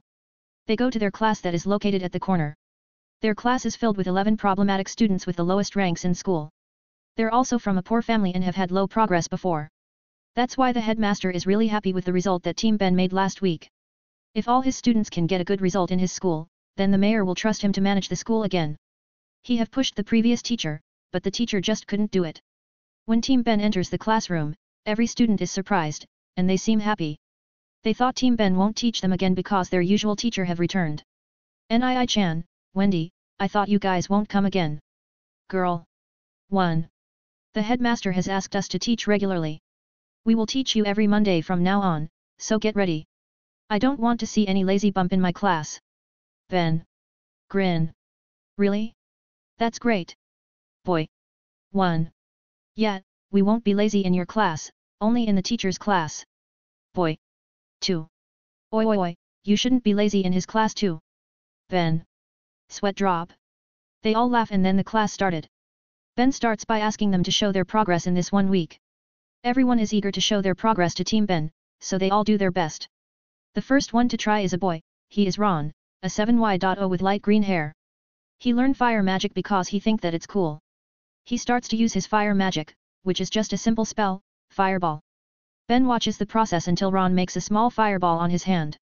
You have progressed, that's good, but you still rush the process when you gather your magic power and build the magic, so you miss some parts. Watch closely. Ben makes the same fireball spell and does the steps slowly so that Ron can see it. When Ben's fireball formed, it is bigger, brighter, and hotter than Ron's. I use the same amount of MP with you, but the result is different because I don't make too many mistakes. No need to rush the process, you will be able to do it faster when you reach high mastery. Still, you're doing a good job to do something like this in a week. Ben. Smile. Alright, I understand, Nii-chan. Ron. Smile too. Next. Ben. Then the next students also show their progress to Team Ben. They all have made some good progress in this 1 week. They're not geniuses, but their progress is good for normal talents. List of students. 1 Ron, M Fire Magic. 2 Mina, F Takeover Magic, Animal Soul. 3 Gi, F Bubble Magic. 4 Hans, M Illusion Magic. 5 Dito, M Telekinetic Magic. 6 Dan, M Bullet Magic. 7 Olive, F Sound Magic, Flute. 8 Cya, F Water Magic. 9 Parka, M Muscle Magic. 10 Felice, F Requip. 11 Yorkie, M Lightning Magic. All 11 students choose different magic that is provided by the school. They have their own agreement to choose different magic when they choose in the past. But even with all these different magics, Ben doesn't have a problem evaluating and teach them. Even if the magics are different and he never learned some, but their basic is still the same. With the magic knowledge that he has, evaluating them will be easy. Furthermore, he has AI chip to scan these magics and find their mistakes and how to fix them. You've shown good progress in this 1 week, but don't be complacent. You still have a long way to go in Mage's world. Ben. Yes. Everyone. Salute, even Wendy, Bella and Carla. The 3 of you aren't students here, so no need to be like them. Ben. Sweat drop. Hee, it's reflex. Wendy. Reflex. Bella. Nod. Your training has turned us into soldiers after all. Carla. Sigh, forget it. Let's start today's lesson. We will learn about MP control. This is your biggest weakness right now after I look at your magic. Ben. As beginner mages, it's usual for students like them to have weak control over their magic power. Even Ben still needs to raise his MP control, not to mention these kids. MP control is something that a mage will keep learning as they grow stronger. With the rise of their power, their MP will be harder to be controlled. That's why they need to keep training their control as they grow up. Ben takes everyone to the empty training ground behind the school. On the training ground, Ben teaches them how to control their MP. They form a big circle, so Ben can see all of them. Remember, what you need are concentration and belief. Believe in yourself, believe that you can do it. That's the first step for you to be a good mage. Ben. Yes. Students. Good, now look at me and hear my explanation. Ben. When Team Ben and the students train on the training ground, 2 people are watching them from a room on the 3rd floor. They're the headmaster and the class real teacher. What do you think, Mr. Raoul? Headmaster. Honestly, my students have shown good progress since last week. I'm impressed by them, and I'm really curious about their method. I will watch this seriously, and try to find my mistakes and the solutions because I want the best for my students. Raoul. That's great. Now, let's watch this carefully. Headmaster. I've uploaded chapters 55 there today. You can also become a character in the fanfic. Check out my page in the public announcement. 31. MP Control Lesson. Currently, Ben is training the class on MP control. Rather than showing them the method by flowing their MP on their body, Ben tells them to play with their magic spells. Ben tells them to use their weakest spells and maintain them as long as they can. By maintaining their magic spells as long as they can, these kids will learn to control their output to make their spells stable and last longer. To do it, they'll try to use a minimum and stable amount of MP. The one who can maintain their magic longer than the others will get a little reward from me. Ben. Reward. All.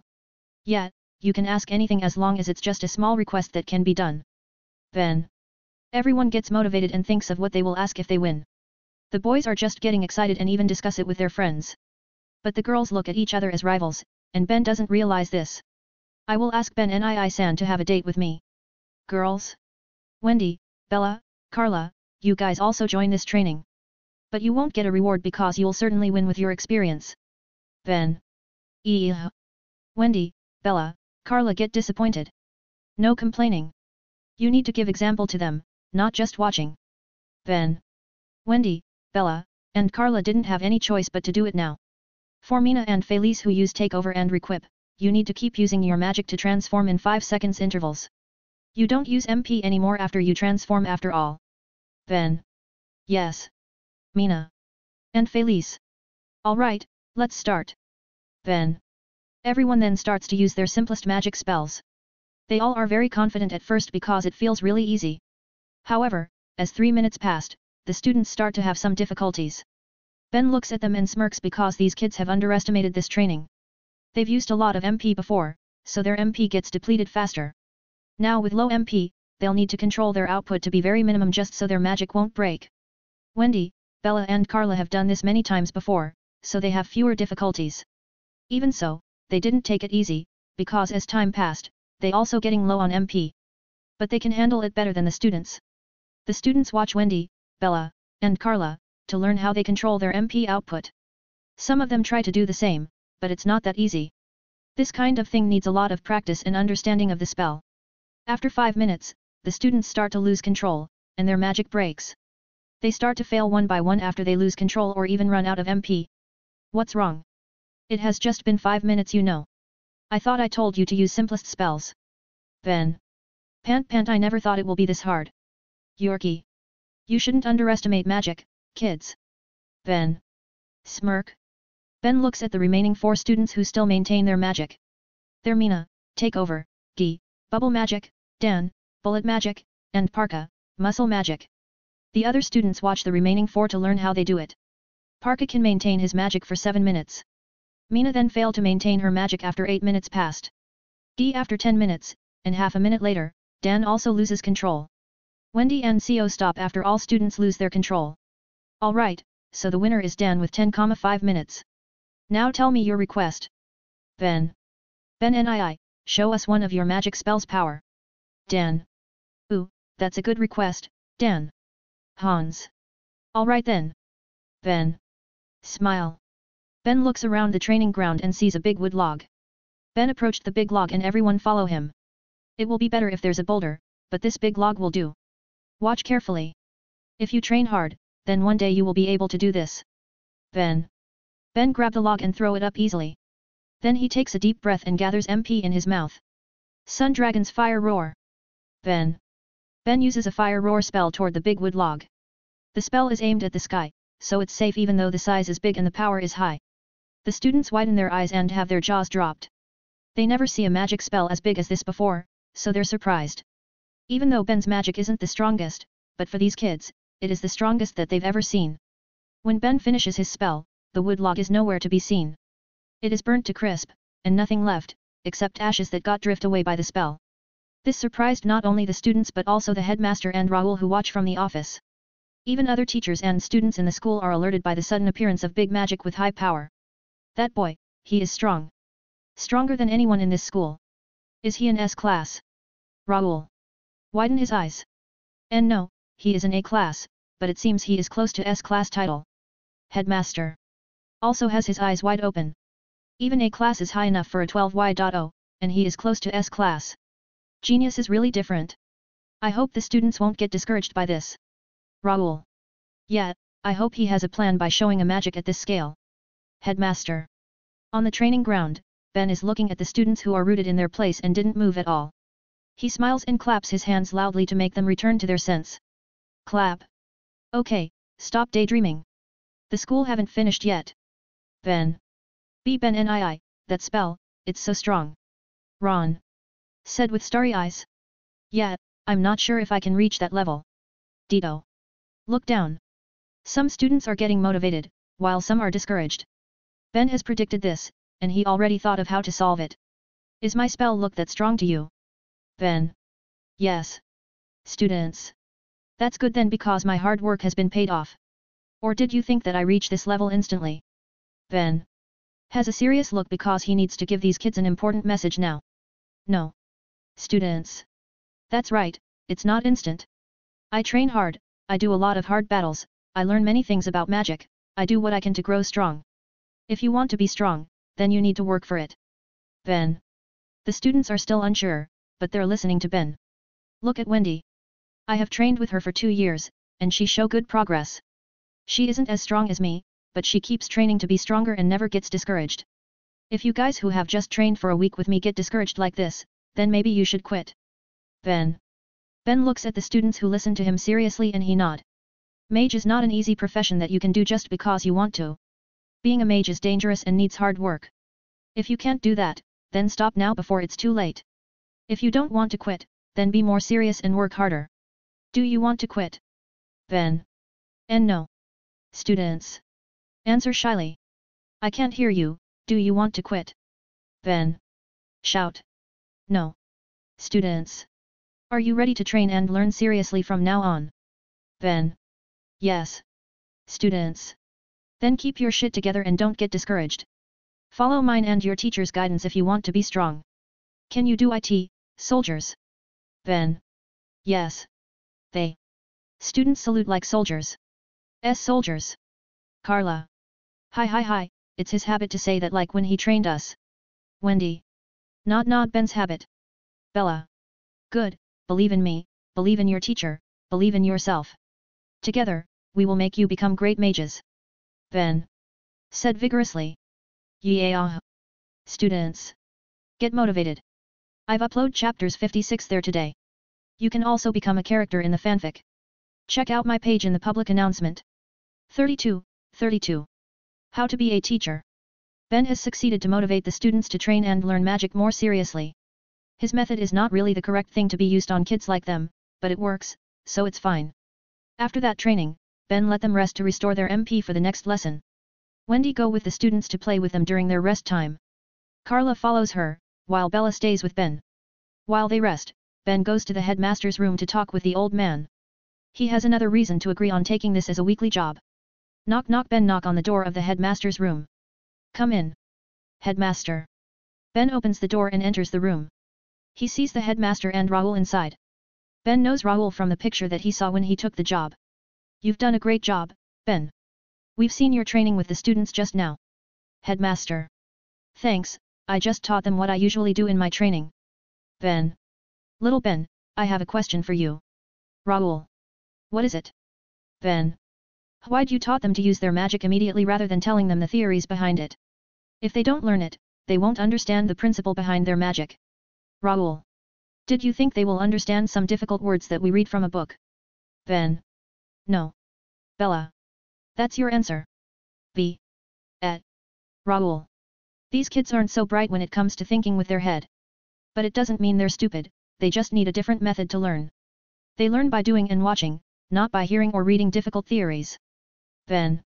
But magic usually learned from books or notes, so won't they need to be taught with that too? Raoul. Book, boring, difficult. Bella. Have displeased expression. You're right, but not now, maybe in the future. They're still learning the basics now, no need to make them do something that they aren't capable of. They won't keep being like this forever, and as a teacher, your priority is to make them understand. What's the use of having a teacher if they can't understand anything? Ben. Useless teacher. Bella. Raoul. Get a realization. A teacher's job is to help their students learn something they can't learn, not something they can. If they can't understand theories, then it's your job to make them understand. But rather than keep trying to put those theories into their head by talking, show them how to do it. Ben. But other teachers do it like that, and it works for their students. Is it really impossible to use it on these students? Raoul. Just because it works on others, doesn't mean it'll work on them. A teacher shouldn't just stick to one method, you need some different methods. Every student is unique, and you need to know how to teach them properly based on that. Ben. Different methods, hey. Raoul. Ponder. Just like how useless it is to teach math to an artist because they don't really need it and are not interested in it, there's no use teaching theories to these students that don't like to hear theories. Children their age like to play, so you need to make it fun for them. Ben. So I need to show them that magic is fun and make them motivated to learn it, hey. Raoul. Yeah, basically you need to show them that magic is not difficult to learn. But they also need to know that they need to work hard to reach a high level in it. Ben. I will look into it deeper, thank you, little Ben. Headmaster, I will take my leave to learn about this more thoroughly. Raoul. Alright, I expect a great result from you, Mr. Raoul. Headmaster. Yes. Raoul. Raoul leaves the room while thinking of how he needs to change his teaching method. That guy isn't so bad. Ben. Yes, he is passionate, but he is too stiff and strict. Then just like what you said, he is sticking too much onto theories. Well, he is new and has just taught for 1 year with easier students, so he lacks experience with students like these. Headmaster. Then why don't you ask other teachers to teach these kids? Ben. Sigh, other teachers don't want to do it, and they might do worse than him. Mr. Raoul really wants to teach these kids because he believes in their potential. But he just didn't know how to do it. Headmaster. Those teachers just want to stay in their comfort zone, hey. Ben. You're right. Anyway, what makes you come to my office, Ben? Headmaster. Ah, that's right. Headmaster, I want to get access to your school's library. Ben. Library? Alright, you're also a teacher here, so I will allow it. I'll also give you full access as thanks for helping Raoul and those kids. This is my biggest problem right now after all. Headmaster. Ooh, thanks then. Ben. That's right, Ben's other reason to take this regular job is to have access to the library. He needs more knowledge about magic, and a magic school's library is really good for him to get it. Even though magic school like this doesn't have very rare magics like magic guilds, but their collections are vast. Magic schools are made for children to learn magic, so their magic collections are usually just beginner magic spells and theories. However, teachers have access to more knowledge and higher grade spells. Every school wants their teachers to have high competence after all. Furthermore, magic schools are owned by the kingdom. So their magic books collections are very vast in number. Even if all those collections aren't something like lost magic or ancient spells, but there is still some high-quality magic knowledge. Ben returned to the class after getting the permission from headmaster. In class, the kids are resting while talking to each other about their previous training. Ben smiled hearing them evaluating their own mistakes and try to find solutions for them. Good, they're not wasting their time and use it to learn from their mistake. Your last mistake is your best teacher after all. Ben. Ben enters the class, and the students immediately stand up and salute him. Welcome, Commander. Students. Yes, good job. Bella. Return the salute. It's not for you, Bella. Carla. Bella is Commander. Bella. Hold her ground. Sigh, whatever. Carla. Ben ignore the cats and sit on the teacher's chair. You can ask anything before we start the next lesson, starting from Ron, like usual. Ben. After Ben said that, the students start to ask him about the problems that they've found. They've asked Wendy before, but she could only answer a few. Ben answers all of their questions easily because their questions are still basic. He answers their questions for half an hour before he begins the next lesson. Alright, now I'll teach you how to raise your MP capacity. You can train it while training your control, so it can save your time and make your progress faster. Ben. Ben teaches them how to raise their MP capacity, which is just to keep using their magic until their MP depleted. So we need to use magic every day to learn the control and raise our capacity. CYA. You're right, it will also raise your magic mastery and make your spell stronger. Basically, if you want your magic to be stronger, you need to keep using it for training. So this will be your daily task from now on. Ben. After that, Ben takes them to the training ground again and teaches them hand-to-hand combat. They can do the magic training at home by themselves, he'll just teach them something that they can only learn in school and need his guidance. That's how he thinks a school should be. I've uploaded chapters 57 there today. You can also become a character in the fanfic. Check out my page in the public announcement. 33. School Library.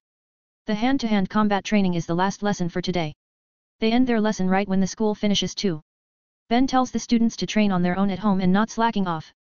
I want to see good progress from you again next week, alright. Ben. Can we ask for a reward again? Dito.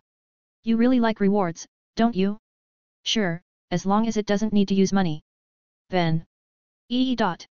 Students. Disappointed. If you want money, then work for it yourself. Help your parents or do a small job. Even Bella and Carla work for their own money, so don't lose to the cats. Ben. After that, the students leave and are ready to go home. Wendy asks Ben to join the girls who want to play at Olive's house. Ben allows her and even asks her to bring Bella with her. Bella protests, but when Ben says he wants to read books in the library, she decides to follow Wendy. She doesn't like books and will always leave Ben when he read books. I will pick you up at 4 p.m., alright. Ben. Yes, Commander. Wendy. Salute. Wendy and the cats leave the school with the girls. Ben goes to the library after seeing all the students leave.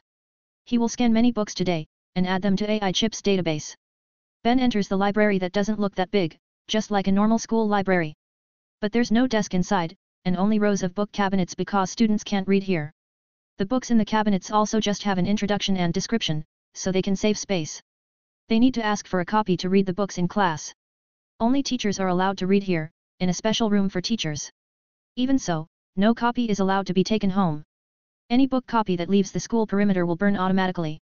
Ben starts to scan the books using AI Chip to find something that he hasn't had yet. Then just like what he thought, the school has many books that he doesn't have. I can find almost all the books that I bought from the public magic stores in here. Well, it will be strange if they don't have something that available in the public magic stores. Ben. Ben takes 15 books that he doesn't have yet and take them to the librarian. The librarian is an old lady, and she's very friendly. Do you want all these books copies? Lady. Yes, this is my permit from headmaster. Ben. Take out a letter. Ara, a teacher at such a young age, you must be very talented. Lady. I just work hard to reach this level. Ben. Smile. Phew, alright then. Lady. The lady write the book's title and then she give the paper to someone in the secret room behind her. Some time later, a man comes out from the room with the books and places them on the table. Ben thank the lady and man before he take the books to the reading room for the teacher. It is located on the second floor of the library, and the stairs are right in front of the librarian's desk. Ben goes up and takes a seat on an empty desk. Well, no one is here, so every desk is free. Ben open the first book and start to scan the pages. He can scan faster now because of AI chip's ability has raised after scanning many books. Ben didn't bother to read anything and just focus on scanning.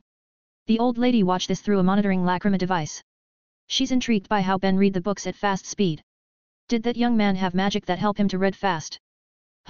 Interesting. Lady. Ben knows he is being watched, but he ignores it and focuses on his task. He scans the books fast and finishes in 3 hours, right at 4 p.m. It's time to pick up Wendy, so he immediately leaves the library. Ben goes to Olive's house, following the address that Olive gave to him. He arrives at her house. It's a normal house in a housing area. Ben knocks on the door, and a middle-aged man comes out. What do you want, brat? If you want to meet my daughter, then forget it. I won't let my daughter date anyone except me. Man. Cross his hands. Are you Olive's father? Ben. That's right, as long as this Olaf is still alive, no boy can get close to my cute daughter Olive. Olaf. Oh an overly doting father. Ben. Well, I'm here to pick up my sisters who play with your daughter. Ben. Your sisters? Then it's fine, as long as you don't come here to meet my daughter. But I won't let you get inside, you aren't allowed to see my daughter even if you just want to pick up your sisters. I will call them for you. Olaf. This guy is troublesome. Ben. Alright, they're Wendy, Bella and Carla. Ben. Slam. Olaf slams the door without saying anything else. Ben is really pissed by this. He will beat Olaf if that guy isn't his student's father. Calm down, Ben, he is not as bad as your superiors in the military that will spit on your face. Ben calm himself down. Sometime later, Wendy, Bella and Carla come out with Olive. Ben didn't see Olaf with them, so he's confused. Where's your father? Ben. He's. Olive. Dead. Bella. Hey. Ben. He is dead after Olive said that she hates him. Carla. Olive is angry at him for being rude to you and not allowing you to come inside the house. Wendy. Ben's sweat drop at this family's drama and sighs. Well, whatever, let's go home, girls. Gramps will be worried if we return too late. Ben. Yes, Wendy, Bella and Carla. Olive, thanks for playing with them, see you again next week. Don't forget to train, okay? I expect good progress from you. Ben. Yes, I'll show you that I am the best. Olive. Said with high enthusiasm. Ooh, that's a good spirit. Ben. After that small talk, Team Ben leave and return to their guild. Wendy, Bella and Carla keep telling the story of what they did in Olive's house with the other girls. They're really enjoying their time. Ben just listens to them and smiles because they're having fun. He's really glad that they take this regular job. Wendy needs friends her age, not just older people like their guild mates. Even Ben is too old because of his mental age. They arrive at their guild after half an hour and immediately report their job to Rubal. Rubal also seems happy when Wendy starts to tell him her day with her friends. He even tells Ben to be like Wendy and play with the boys too. Ugh, why would this old fossil ask me to do that? He knows I don't like doing something like that. There's no way I'll play with kids, right? Ben has a displeased expression, but he doesn't say anything to Rubal. Rubal knows what Ben is thinking, and he sighs.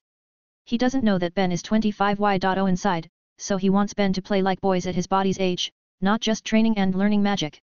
But he doesn't force Ben to play and just gives advice. The next day, Ben train again like usual, but now he is more focused on physical training. His stamina is good, so he will focus on his strength and agility.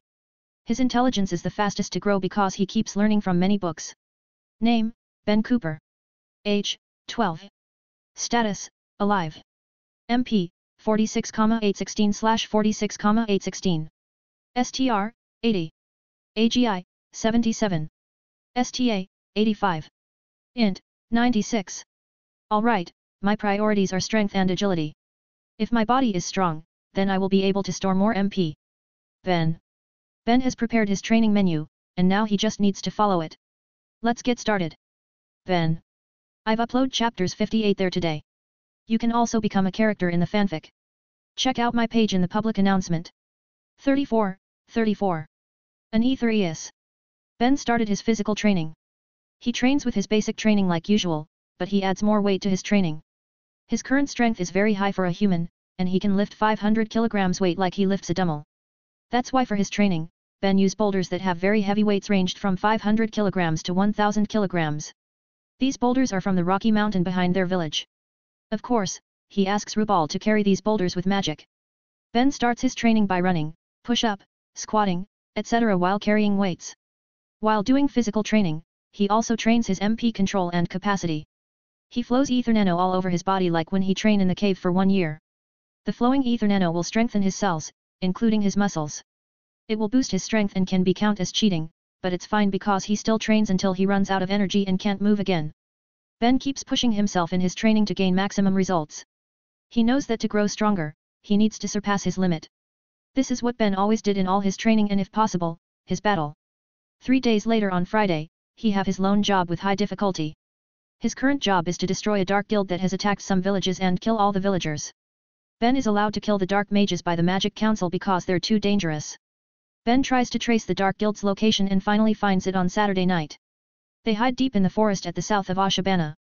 Ben finds them when they do a ritual to call a demon from the Book of Zeref. There are 25 people in this group, but Ben can feel that all of them are weak. However, even if they're weak, they're still a lot stronger than normal people that became their target. Are you guys the Black Hand Guild? Ben. Approach the people who wear black cloaks to cover their body. Who are you? Mage. 1. Just answer my question. Ben. Gather his MP. Indeed we are Black Hand Guild, did you want to join? Mage. 2. Did I want to join you? Well, maybe in the afterlife. But you need to go first. Ben. Ben raises his hands in front of him and opens his palms. Then a yellow magic circle appears on his palms. Sun Dragon's light rays. Ben. Multiple light beams come out from the magic circle. The beams attack the dark mages that haven't prepared for a battle. Ben takes out many dark mages with this attack because all of them are weak mages. Ugh, damn you, I won't let you leave this place alive. Brothers, let's show him the power from the Book of Zeref. Mage. 3. The mages suddenly flow their magic power to the black book in the middle of the small altar. Ben tries to stop them, but he is too late because they act fast. The magic letters engraving on the altar suddenly lit up with dark red color. Ben has a bad feeling, so he takes some steps back. His action is right because suddenly many black tendrils come out from the altar and grab the dark mages. What are those tendrils? TCH, who cares, I'll attack before the process complete. Ben. Ben takes a deep breath and gathers MP in his mouth. Sun Dragon's roar. Ben. Ben spew a big amount of sun energy toward the altar in the hope to destroy it. But the tendrils suddenly move and cover the altar. The tendrils place the mages in front of the altar to protect it. Damn, it uses the dark mages as shields. Ben. Ben's roar only hit the dark mages and defeat all of them completely now. None of these mages die so far, but they've got really weakened by all the damage they get. But suddenly a horrifying scene happen. The tendrils become sharp on their tips and stab the dark mages. Then the tendrils absorb the dark mages' blood and body fluid. They even absorb the remaining MP, make the dark mages turn into empty husks. Ben tries to attack again with a sun bomb, but the tendrils cover the altar again. The tendrils are very tough and get tougher after absorbing the dark mages. Suddenly, an eerie aura appears from the altar. Ben can feel it and know that it is too late to stop the process now. He can only stop this by defeating the Aetherius that come out from the altar. Hi, ha ha ha ha, finally I can get out, ha ha ha. Aetherius. The Aetherius finally show itself on the altar. It is a one-eyed creature with a balls-like body and many tendrils. Its skin is purple, the eye pupil is red, and its teeth are sharp. It also floats on the air because it doesn't have legs or even hands, only tendrils. A beholder. Ben. Hi, you must be the one who tried to interrupt my birth just now, despicable. I will not let such offense pass by, that's why I will eat you to strengthen myself, ha ha ha. Beholder. Try it. Ben. Ben gets ready to fight the Aetherius alone. This might be his hardest battle, but this also can be his chance. This Aetherius might use curse, not magic, so he can learn it. Furthermore, a hard battle is the best method to grow. But even though Ben is excited by the good possibility, he is still serious. He can die if he's not serious.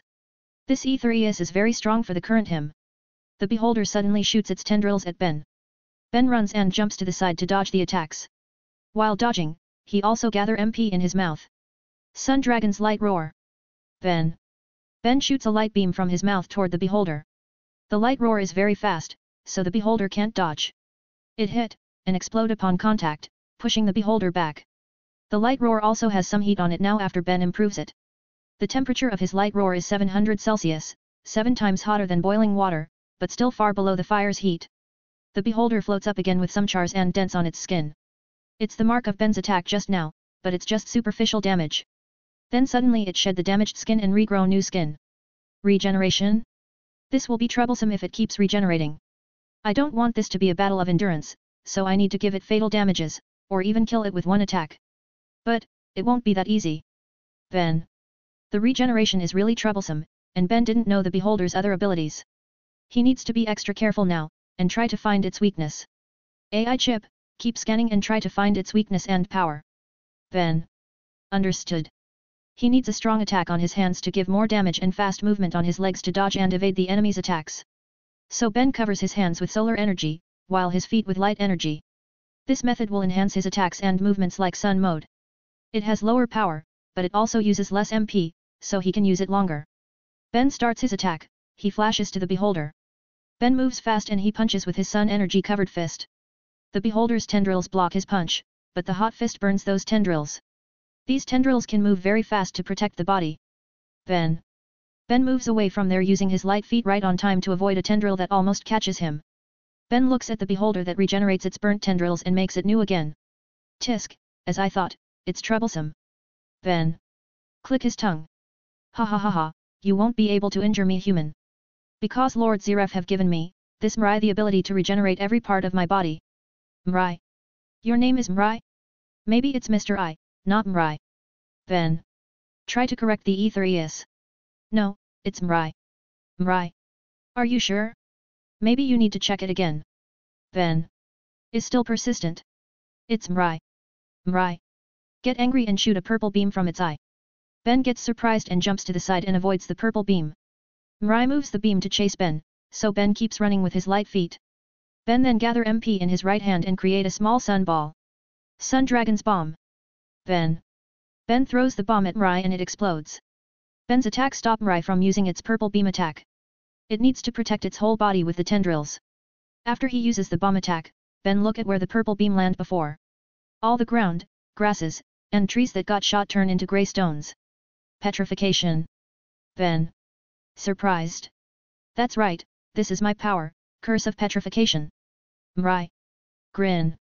I've uploaded chapters 59 there today. You can also become a character in the fanfic. Check out my page in the public announcement. 35. Ben vs Mrai. Ben is facing the beholder Aetherius, Mrai now. Mrai has shown some troublesome abilities. It has regeneration, its tendrils are very fast and flexible, and it has a curse of petrification. Its defense and offense are very strong, and the attack's range is wide and long. If I attack it at close range, the tendrils will protect it and it will heal the damaged part with its regeneration. Ben. While Ben ponders about it, Mrai attacks him using its tendrils.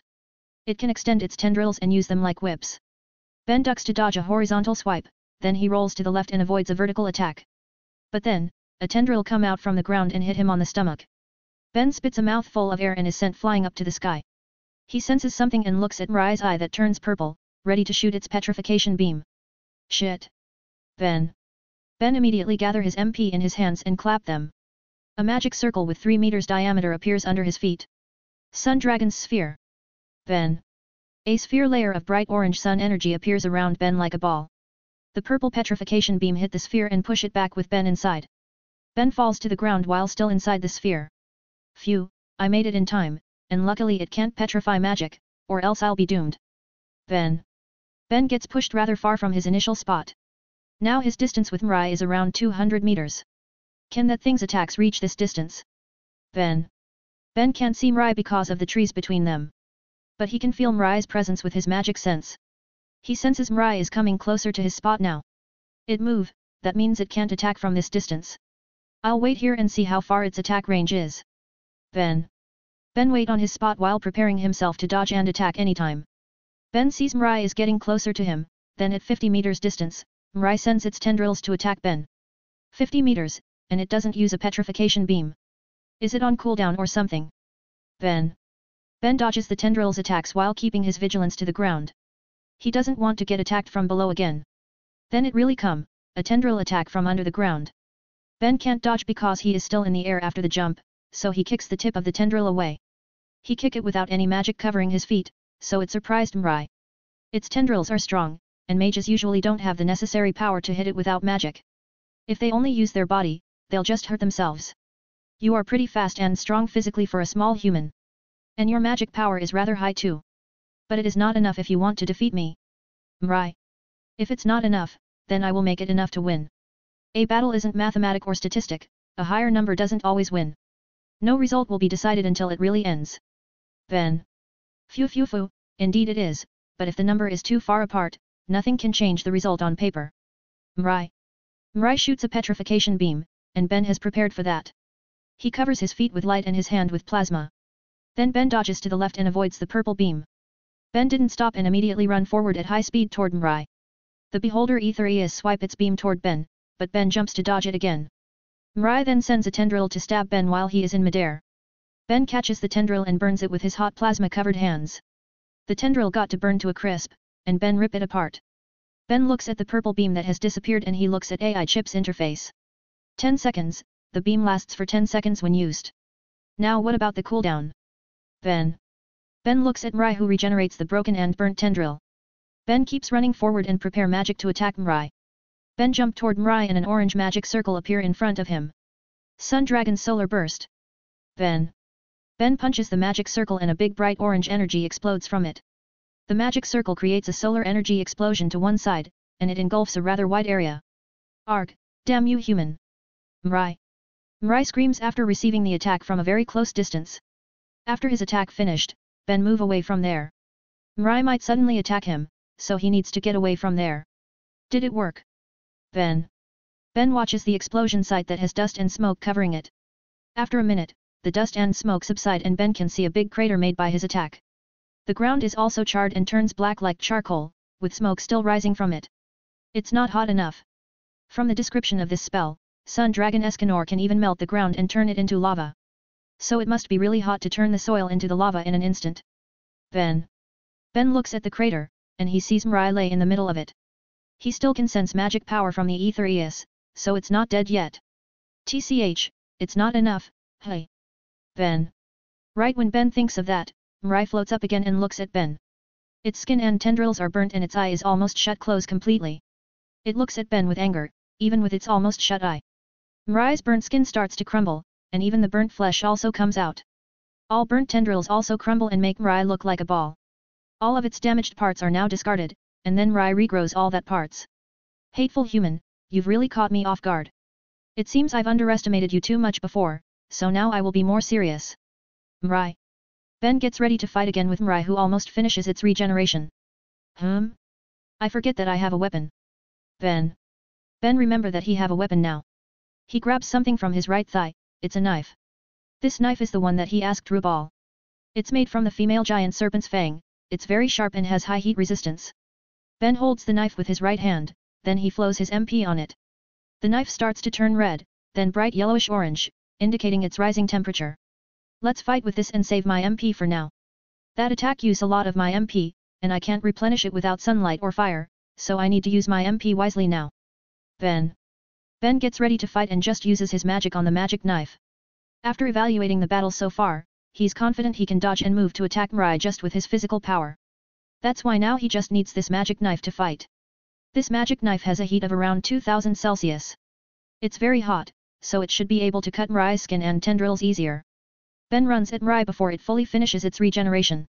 Mirai sees Ben coming and sends its tendrils to attack. Ben dodges the incoming tendrils and uses his knife to attack the tendrils that he can't dodge. Just like Ben's prediction, his super hot knife can cut the tendrils easier. But Mirai can regenerate the broken tendrils again and again. Mirai also shoots petrification beam sometimes, make it a lot harder for Ben. Ha, useless. Your struggle is useless. Mirai. Damn, I can't get closer anymore. Ben and Mirai have 10 meters distance between them. Ben wants to come closer, so he can make a big decisive attack, but he can't get any closer now. Suddenly, Mirai propels itself forward with its tendrils and gets very close to Ben. Ben is caught off guard and hasn't prepared anything. What? Ben widen his eyes. Mirai shoots a petrification beam toward Ben at a very close distance. Ben can't dodge, so he blocks with his knife and covers his hands with solar energy. Boom. Ben got pushed by the beam and crash into the trees in the forest. He is flung far away and the crash with trees makes blood trickle from his mouth. He got stopped by a big boulder, and then he fall on his front to the ground weakly.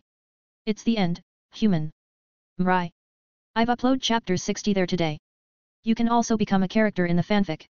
Check out my page in the public announcement. 36. Never give up. Ben is laying on the ground after getting attacked by Mrai's petrification beam. He has covered his hands with solar energy, so he doesn't get petrified into stone. However, the petrification attack seemed to have another effect that numbed his hands. The crash to the trees and the big boulder also makes his body hurt. Ben tries to get up while holding the pain that he gets. His body feels hurt now, so he grits his teeth and forces his body to move. But before he can stand up, Mrai arrives and grabs his left leg with a tendril. Then Mrai lifts Ben to the air and takes him closer to it. You have covered your hands with your magic, hey? Phew, sure it can block the petrification effect, but even with magic protection, my curse will pass by it a little and numb your nerves. Curse is truly more superior than magic. Mrai. Ha, you say that after only fighting one mage. Say it after you fight many mages of high caliber. Or maybe, you're afraid to do that. Ben. Grin. Afraid? Me? I was created by Lord Zeref and will return to his side. There's no way I will be afraid of anyone. Mrai. Maybe you're fearless, but you sure are not careful and seem to be overconfident. Ben. Hey. Mrai. Suddenly in front of Ben's face, a bright orange magic circle appears. Ben has gathered his MP while he talks with Mrai just now. Ben created a magic circle and then take a deep breath. Sun Dragon's roar. Ben. Grar. Mrai. Ben makes a roar of solar energy to attack Mrai at a close distance. He can't move his hands because they're numb, but he can move his mouth. Mrai got engulfed by the roaring attack and scream. The tendril that holds Ben's leg gets burnt and Ben falls to the ground, but he still tries to aim his attack at Mrai. Ben used most of his MP on his roar attack, in the hope to defeat Mrai with it. He uses max heat that he can reach with his spell, 3150 Celsius. It's a very high temperature, more than half of the sun's surface temperature. Ben's roar attack also hit the trees of the forest and burned them. When Ben's roar stopped, the trees have disappeared and the ground turned red. There are some melted soil areas too because Ben uses his roar spell longer. Ben looks around while still laying on the ground. He didn't see the trace of Mrai, but he didn't lower his vigilance. Ben scans the area using his magic sense and feels something far, from where the roar spell was directed to. You're really pushing your luck, human. Mrai. Sound really angry. Mrai finally appears in a very sorry state. All its tendrils are gone, and its body is broken apart. Only its mouth and eyeball are left, but it's still alive. How can it survive just with eyeball and mouth? Ben grit his teeth. No, wait. Its mouth is still regenerating, only the eye is intact without a scratch. Could it be that its core is the eye? So I need to destroy the eye. Ben find out a clue. Ben assumes that Mrai's life core is its eyeball. Its curse power is also generated from its eye, so this has a high possibility. But there must be something that protects its eye to survive that attack. My guess is the curse power. Ben. Human, I won't show any mercy again. I intend to kill you fast so you won't suffer, but it seems you want to suffer more, so I'll grant you that. Mrai. Ben grits his teeth and tries to stand up. The numbness in his hands has started to fade, so he can use his hands to help him stand up. Ben keeps looking at Mrai who regenerates a tendril even when its body hasn't formed completely. Then Ben widens his eyes when he sees Mrai stab the tendril to the ground. Ben thought Mrai will use its tendril to attack him from underground, but it's not. The tendril just connects Mrai to the ground, and then its regeneration process speeds up. Did the connection to the ground help him regenerate faster? AI chip, check it. Ben. Understood. AI chip scan Mrai to see if the tendril that connects to the ground really helps it speed up the process. Scan complete, suspicion confirmed. The enemy uses its tendril to absorb liquid, and ether nano to build its body again. The concept is similar to how you eat elements. The earth in this area has rather a high amount of ether nano, so it uses it to regrow its body. It can even absorb ether nano directly. Damn, wouldn't it just keep replenishing its energy? I can't let it happen. Ben. Ben tries to move forward and attack Mrai, but he is low on MP, so he can only use his physical power. Ben ignores his injuries and takes his knife before he rushes forward to attack Mrai. Mrai is still regenerating, so it's the best time to attack. Mrai sees Ben rushing forward to attack, so Mrai regenerates another tendril to disturb Ben. The tendril attacks Ben like a whip, and he prioritizes to dodge then block it. He's not sure that he can block or parry the tendril with his current condition. Mirai also just uses one tendril to attack because it needs to focus on regenerating its body. But when Mirai sees that Ben can dodge rather easily, it grows another tendril. Mirai grows 2 more tendrils to attack Ben, and it really makes the fight a lot harder for Ben. Ben can't get closer now and even got hit many times by the tendrils. Ben finally decides to use the knife's ability now. He activates the knife and it starts to heat up again. What? I thought you don't have any MP left. Mirai. It's not my MP. This knife is a magic item, so it didn't need my MP again. I've charged it with Ether Nano, and it can absorb Ether Nano from the nature, so I'm not using my MP. Ben. After Ben activates his knife's ability, his fight becomes easier. Now he can chop the tendrils, make Mirai use more tendrils, and slow its body regeneration process. If you still have something like this, why don't you use it earlier? Mirai. I don't need it before. Ben. Smirk. Damn, you're underestimating me. Mirai. Ben actually doesn't use it before because he couldn't. This knife is still not perfect, and it has a low time limit. The knife can only be activated for 3 minutes before it will run out of Ether Nano. To reach a high temperature, the knife needs a lot of Ether Nano as fuel. The longest it can be used is 3 minutes without the user's MP supply. That's why Ben needs to use it wisely and not waste the 3 minutes.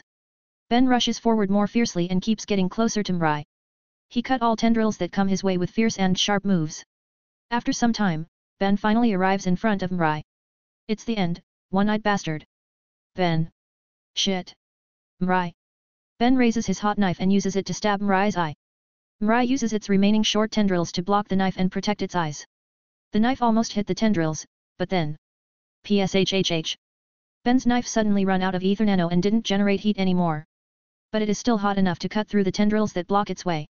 However, it can't pierce Mirai's eye because it is covered with the curse power as its last defense. Damn. Ben. Ben looks at his failed attack, and now even his knife starts to turn into stone because it touches the curse. Ha ha ha ha ha ha, you've run out of luck now, human. Mirai. Ben's weapon is gone, and he almost runs out of MP now. He grits his teeth and covers his hands with solar energy with his remaining MP. Ben attacked Mirai with his punches, but it is very weak because of his low MP and didn't give damage to Mirai. Ha ha ha, you look miserable, human. Let me help you to be more miserable. Mirai. Mirai uses its tendrils to grab all of Ben's limbs and it also covers Ben's mouth, to prevent the same thing as before. Mirai starts to beat up Ben with its tendrils while laughing evilly. Ben can't fight back at all, and he can only accept the barrage of attacks. After some time, Ben's body is full of injuries and he has some broken bones. However, he is still conscious and has a fighting spirit in his eyes. Mirai smirks and raises Ben to the sky, then it throws Ben to the ground really hard, until it creates a crater. Ben now is laying on the ground, unmoving. This should end him for sure. Mirai. Smirk. I've uploaded chapter 61 there today. You can also become a character in the fanfic. Check out my page in the public announcement. 37. Last resort.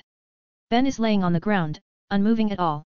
His body is full of bruises, bumps, and wounds because of Mirai's tendrils attacks. His right eye is almost shut too because it swells. But Ben is still conscious, this level of pain is something that he can bear. He has felt something more painful than this in his days as a soldier. Damn it, it seems like my left hand's bone and some ribs are broken. I also don't have any MP left, and I can't eat sunlight to replenish it. Ben. Ben tries to move his body, but he can't. It feels really hurt to move his body, and the injuries have damaged his muscles too, making him unable to move. If only I can replenish my MP, then I can fight again. But there's only moonlight, it's not useful at all. It's just a reflex? It's just a reflection of sunlight. Ben suddenly widened his eyes. Ben widened his eyes in realization. The moon doesn't create light, it just reflects the sun's light. In another word, it is still sunlight, even if it is a reflection. I don't know if this will work, but this is my last resort. I don't have another idea. Let's do it, YOLO. Ben grit his teeth. Ben doesn't sure if this will work, but he can only do this. Ben opens his mouth and takes a bite of the moonlight. He feels something in his mouth like when he eats sunlight, so he knows it is possible. It works. Ben smiles excitedly. Ben starts to eat the moonlight, but unlike sunlight that gives a warm sensation, this moonlight feels cold like an iced drink. Ben munch the moonlight and gulp it down, then he feels a little energized. Ben peek at Mirai who left him and goes toward the black book where it came from. Ben knows this is his chance, so he starts to eat as much moonlight as he can. He knows Mirai will return after taking the black book to kill him, so he needs to be fast. Ben's MP restored slowly as he eat the moonlight. He finally can't eat more after his MP is restored to 3/4 of his full capacity. He knows that it's because his body condition is bad, so he can't restore it fully. It's not the best, but it's enough. I'll destroy that eye bastard in one attack, and pulverize its body and eye. I'll make sure it doesn't regenerate again. Ben will use a big attack that can kill Mirai in one attack. Luckily Mirai's defense is quite low, proved by the previous events when its body and tendrils get destroyed easily by Ben's attacks. The only problem is its regeneration and its curse. The eye that holds the curse power probably has a stronger defense than other body parts. Ben needs to focus on attacking its eye now. Ben gets up slowly with his injured body. It feels hurt, but he grits his teeth and forces himself to stand up. He ignores the pain and is finally able to stand up. Ben tries to move his limbs, but he can't move his left hand because of the broken bone. At least I can walk and use my right hand. Ben walks toward Mirai slowly while preparing his magic. Mirai is flipping through the black book and reading the pages. But suddenly it stops and laughs maniacally, then it turns around to face Ben. Ha ha ha ha. I know you will not surrender that easily, I like it this way. Seeing you struggle without any chance to win is more exciting than simply killing you. I will make you suffer and feel despair, I will break that spirit of yours, ha ha ha ha. Mirai. Ben just stays silent and keeps walking closer to Mirai. You know, I like to turn people into stone because of my curse. That was what I did when I get summoned in the past. But now when I see you with such an unyielding and undying spirit, I feel like I need to destroy that spirit first before turning you into stone. That will be a lot more exciting than simply defeating you. Don't you agree? Mirai. Grin. I don't care about your preference or what you like. But I need to tell you that giving me time to recover is your biggest mistake. Now, you will pay for that mistake. Ben raises his right hand in front of him and opens his palm. A bright orange magic circle appears above him, and a bright white magic circle appears below his feet. Night Sun Mode, Eclipse. Ben. Both magic circles move to Ben's body and meet in the middle. They disappear, and then his body starts to glow bright orange with white fire outside. The white fire is caused by the cold moonlight that he ate. What's this? It feels hot, but also cold at the same time. Wait.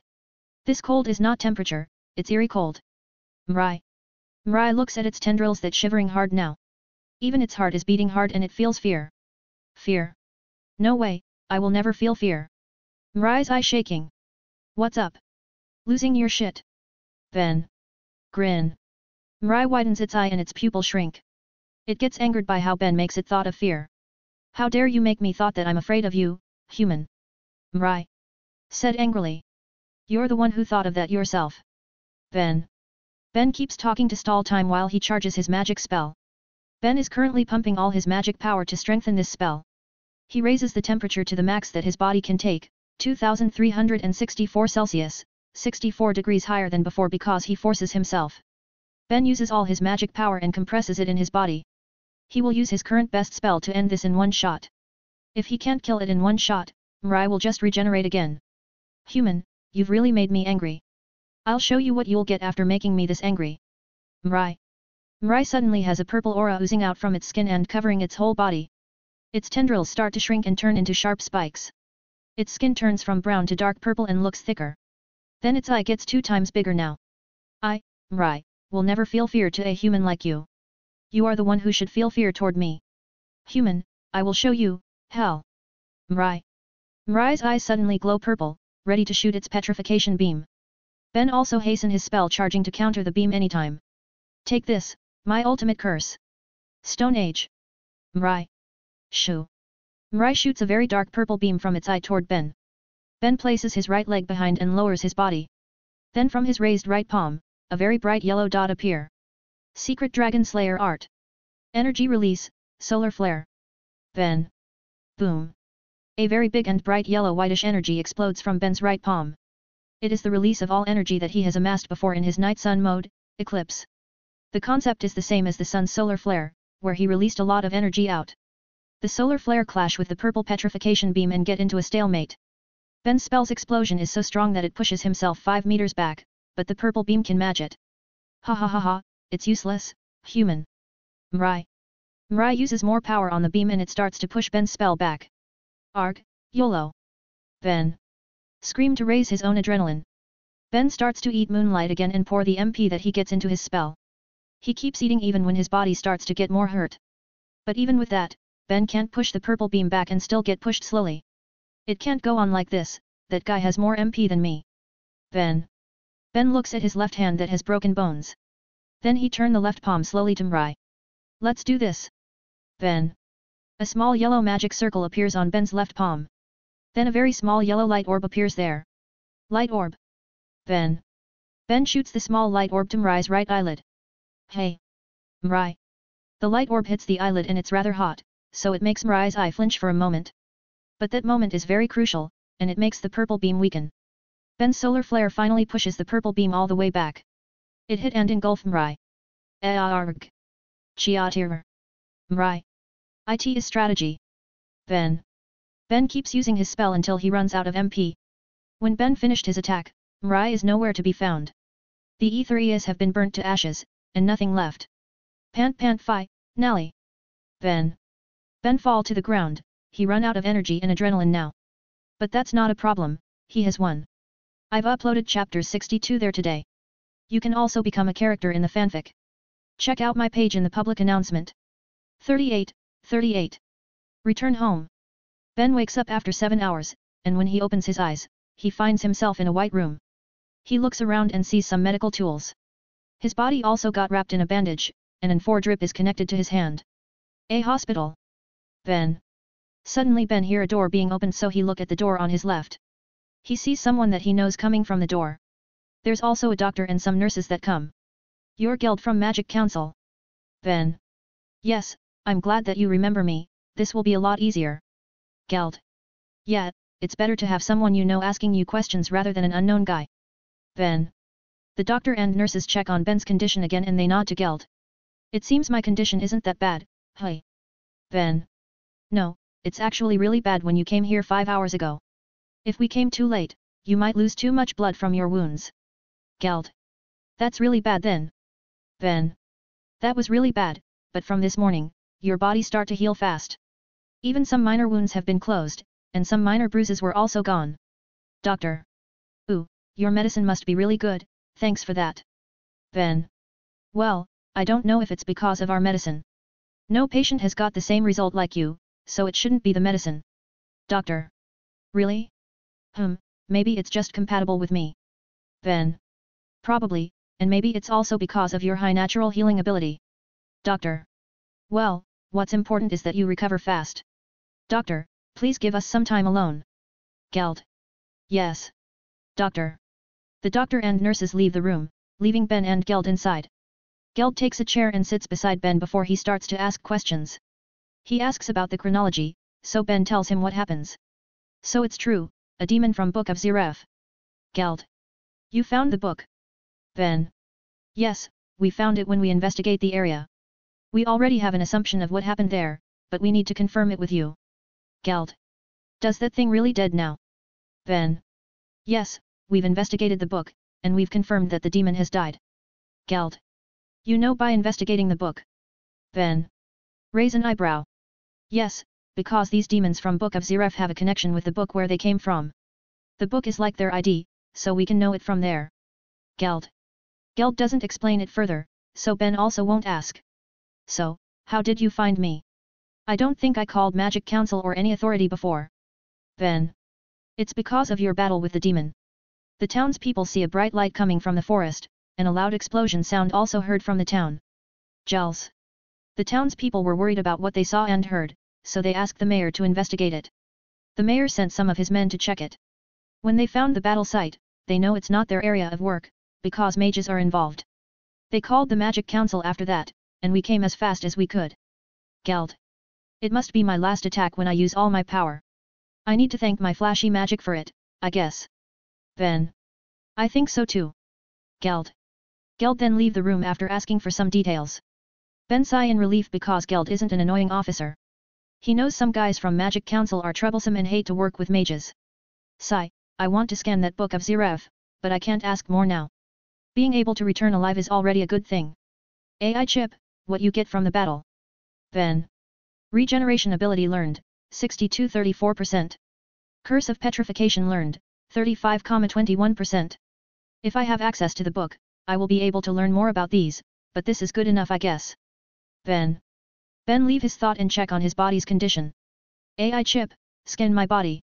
Ben. Scanning. Scanning complete. Body's health condition is 67,52%. Left hand's bone broke and will heal in 5 days maximum. Wow, my body really heal fast, what a good medicine. What about my condition when they found me? Ben. Approximately 33,12% health. It's not fully because of the medicine. The biggest factor that helps you recover is the sunlight that you get through the window. Sunlight. Ben. Furthermore, your body is strong and naturally has a higher healing ability. I can understand that my healing ability is strong because I have a strong body. But what about the sunlight? It never works like this before. Ben. AI chip have used some data that have been scanned from Rise regeneration ability to be used on you and enhance your healing ability. Only 9,01% of data can be used on you, so it only hastens your healing instead of fully regenerating it like Mirai. Wow, that's already good enough for me.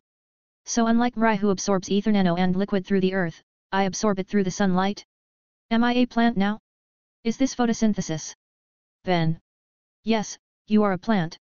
Wait, what? Really? Ben got startled. No, it's just a joke. Sometimes I really want to punch you in the face. Ben has a tick mark. AI chip's monotone voice really makes the joke sound real. After that, Ben tries to move his body, and he can do it easily. Although it's not as easy as when he is in full health, but it's not that hard too. With his health recover a lot, Ben decides to go home now. The doctor also permits him after examining his condition again. Ben is in Kunuji town now, it's close to the forest in Ashibana town where he left his car. Ben needs to take his car, so he goes to the train station and goes to Ashibana on a train. He arrive in Ashibana in 15 minutes and immediately take his car that he left in a rented garage. Ben takes his car and returns to the guild. Everyone must be worried because he has left for 3 days now. In half an hour, Ben arrives at the guild and everyone comes out after hearing his car arrive. They all surround his car and wait for him to come out. They're really worried about him. I'm home. Ben. Come out from the car. Welcome home. Everyone. Ben. Bella. Fly and hug him, but she hit his broken left hand. Ouch ouch. Bella, please don't touch my left hand. Ben. Sorry. Bella. Bella move and lay on top of Ben's head. Wendy also wants to hug him, but after seeing him get hurt when his left hand was touched, she stops her intention. It's fine as long as you don't touch my left hand. Ben. Wendy smiles and hugs him from the right, so he pats her head. Carla is shy to hug him, so he just pulls her and pats her head too. Ben boy, it seems your job this time is really hard. I'm glad that you can get past it and return to us. Let's go to the guild building and tell us what happened. Rubal. Alright. Ben. They go to the guild building, and Ben tells them what happens in the last 3 days. So the mages weren't the problem, but this demon was the problem, hey. Rubal. Yeah. Running away was not possible at that time, so I fought it. Ben. I understand it, running away will just make you open to its attacks. It will endanger you and also endanger more people. Well, let's not talk about that again and celebrate your return. Rubal. The guild celebrates Ben's safe return. Nothing is better than their members' safety. I've uploaded chapter 63 there today. You can also become a character in the fanfic. Check out my page in the public announcement. 39. Class match. The next day after he returned, Ben does a job again because this is Monday, and he needs to teach at the magic school with his team. When he gets into the class, everyone is surprised to see his condition. But he is already healed to more than 85% after Wendy cast healing magic on him. Her mastery is still not that good, and she still can't heal broken bones instantly. She will use healing magic once per day, so Ben will be healed completely in 2 days. Then, like last week, Ben checks on the students' progress. They all show good progress in a week of training. It seems his method is effective to be used on these kids. Ben and Chan, teacher Rahul also get more friendly, and his teaching is easier to understand now, so we can understand a lot from him. Ron. Ooh, that's good, then. Ben. Rahul, their homeroom teacher, has learned from Ben's method to teach the kids. It's something simple that Rahul forgets. He needed to be close with the kids. He needs to make them comfortable with him, and he shouldn't be too stiff when teaching. Rahul has now become more friendly with the students and more easygoing at teaching. He left the traditional method and taught the students based on their interests or even intelligence level. He used the topics that the students like when he teaches, and now they understand his teaching. That's why now, Rahul starts to learn more magic, especially those that his students learn. That guy is really not bad. He will be a good educator. Ben. After hearing that the students now can understand Rawls' teaching, Ben decides to change his lesson. He will only train the students on combat, tips on taking jobs as a mage, and more practical things. So he will leave the theoretical studies to Raoul. As a mage, it is important to know how to fight, but mages' jobs aren't just fighting. I'll teach you some important stuff that you need to have and know as mage. Ben. Ben then teaches them some stuff about mages' jobs in a guild. He teaches them what he knows from his experience and from what Rubal taught him. After teaching those stuff in class, Ben asks them to train in the field. They learned hand-to-hand combat last week. So now they will train to fight using magic by sparring with their classmates.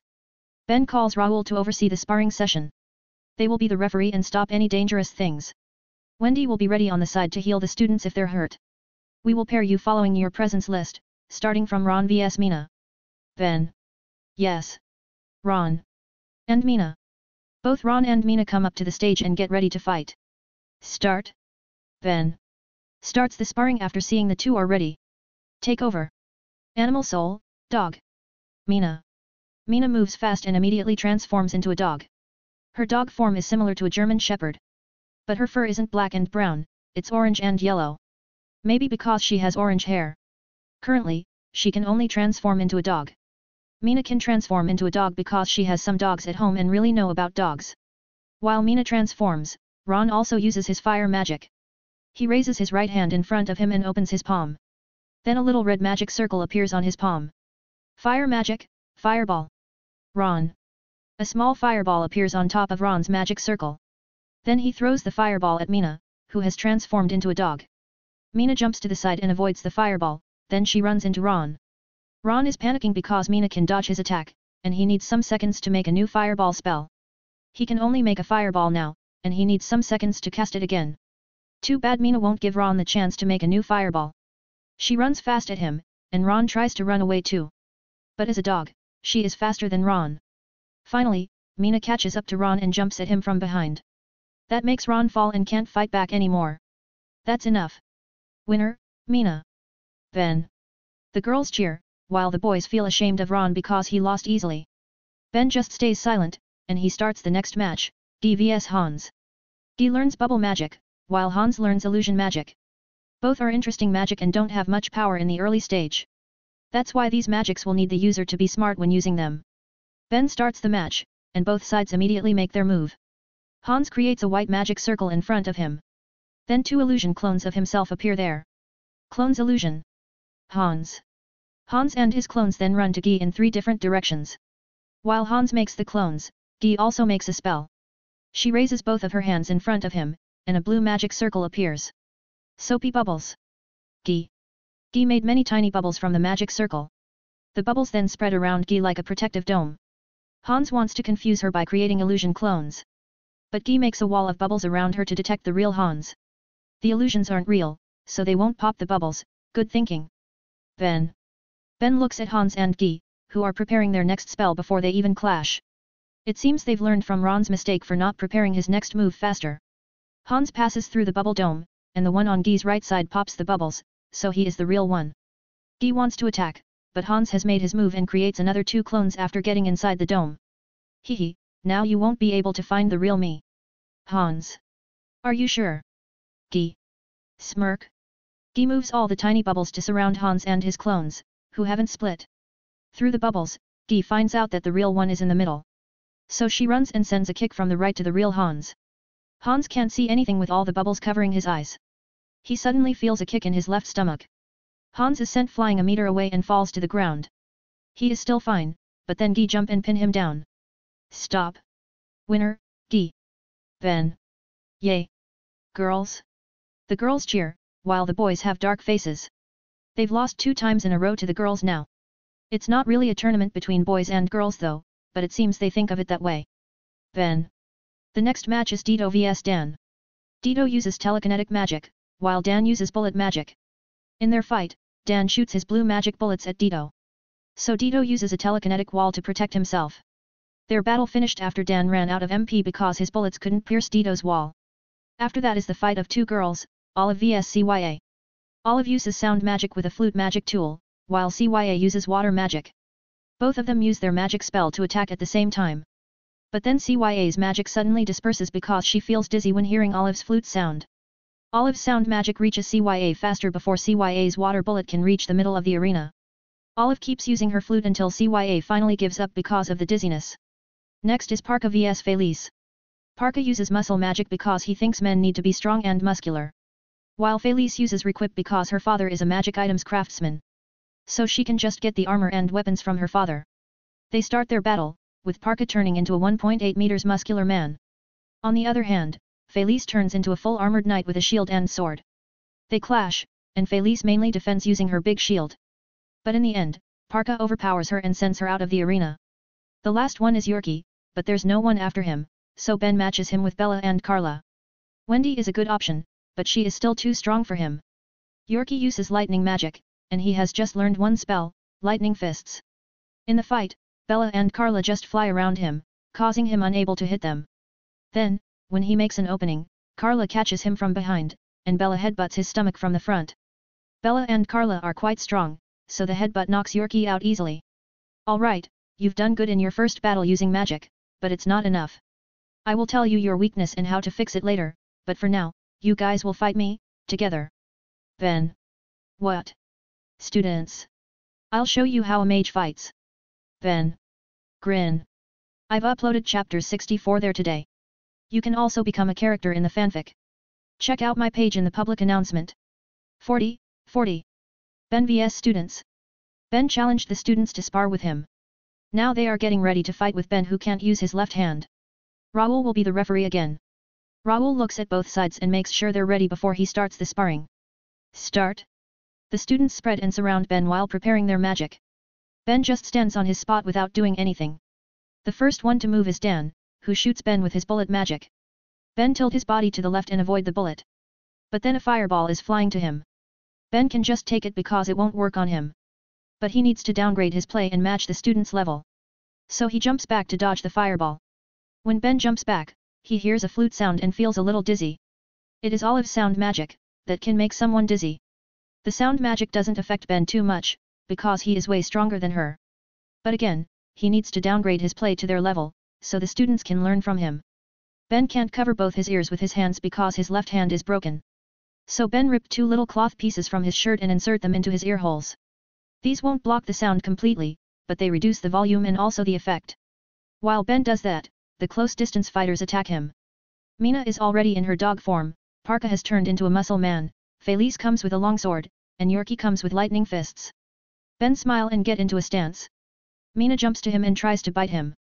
Ben just slid back a little and grab her front leg. Then Ben throw her away lightly to not hurt her.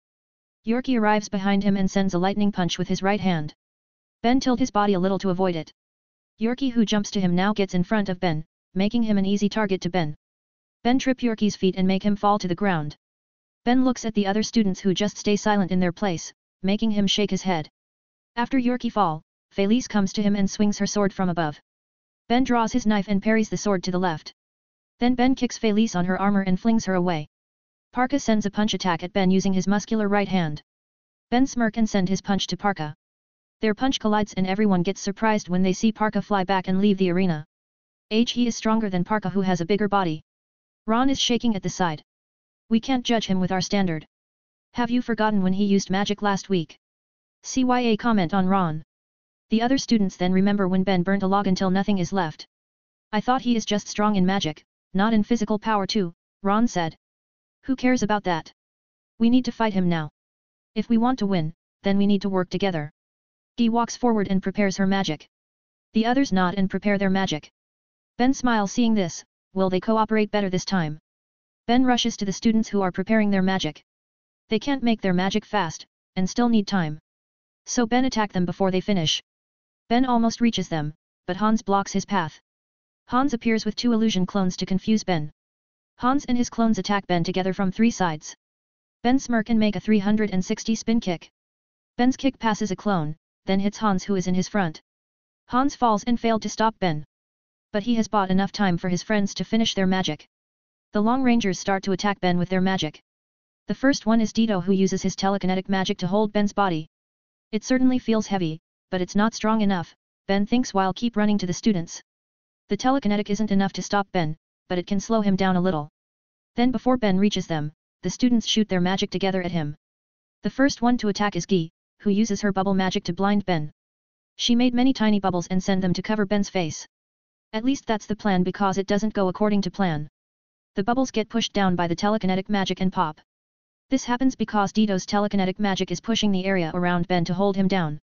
If his control is higher, then he'll be able to just push Ben down, not the entire area around him. Dito, what are you doing? Gi reprimanded Dito. I am holding down Ben Nii's body. Your bubbles are too close with his body, so they got pushed down, said Dito. When Gi and Dito argue a little about the incident, the others shoot their magic. Ben sees a fireball, water shot and a magic bullet come to him. Now, Dito stops his telekinetic magic to not disturb his friend's magic. But that's a very wrong move because now Ben can move freely. Ben jumps back to avoid the attacks. The attacks collide and destroy each other. Ben immediately attack after that. He goes for Dito first, to prevent any other disturbance. Ben grabs Dito's hand and throws him out of the arena. Then Ben does the same to Olive because her sound magic will keep disturbing him even if he reduces the effect. When Ben throws Olive, Yorkie comes with lightning fists.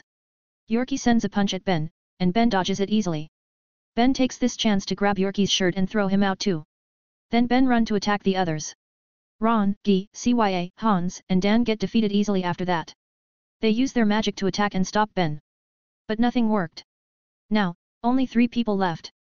Mina, Parka, and Felice are still there. They're close-range fighters, so Ben taunts them to attack him together. Come, show me your power. The 3 attack Ben together. Mina with her dog form, Parka with his muscular body, and Felice with her sword and shield. Ben fights them with his physical power, and can easily match them. Ben takes his time to fight with them and not defeat them too fast. He needs to give them fighting experience. Ben finally stops after Felice gets tired. He finishes them by throwing them out from the arena, just like the others. Match finished. Winner, Ben. Raoul announced the result. The students sigh because of their defeat. They know Ben is strong, but not this strong.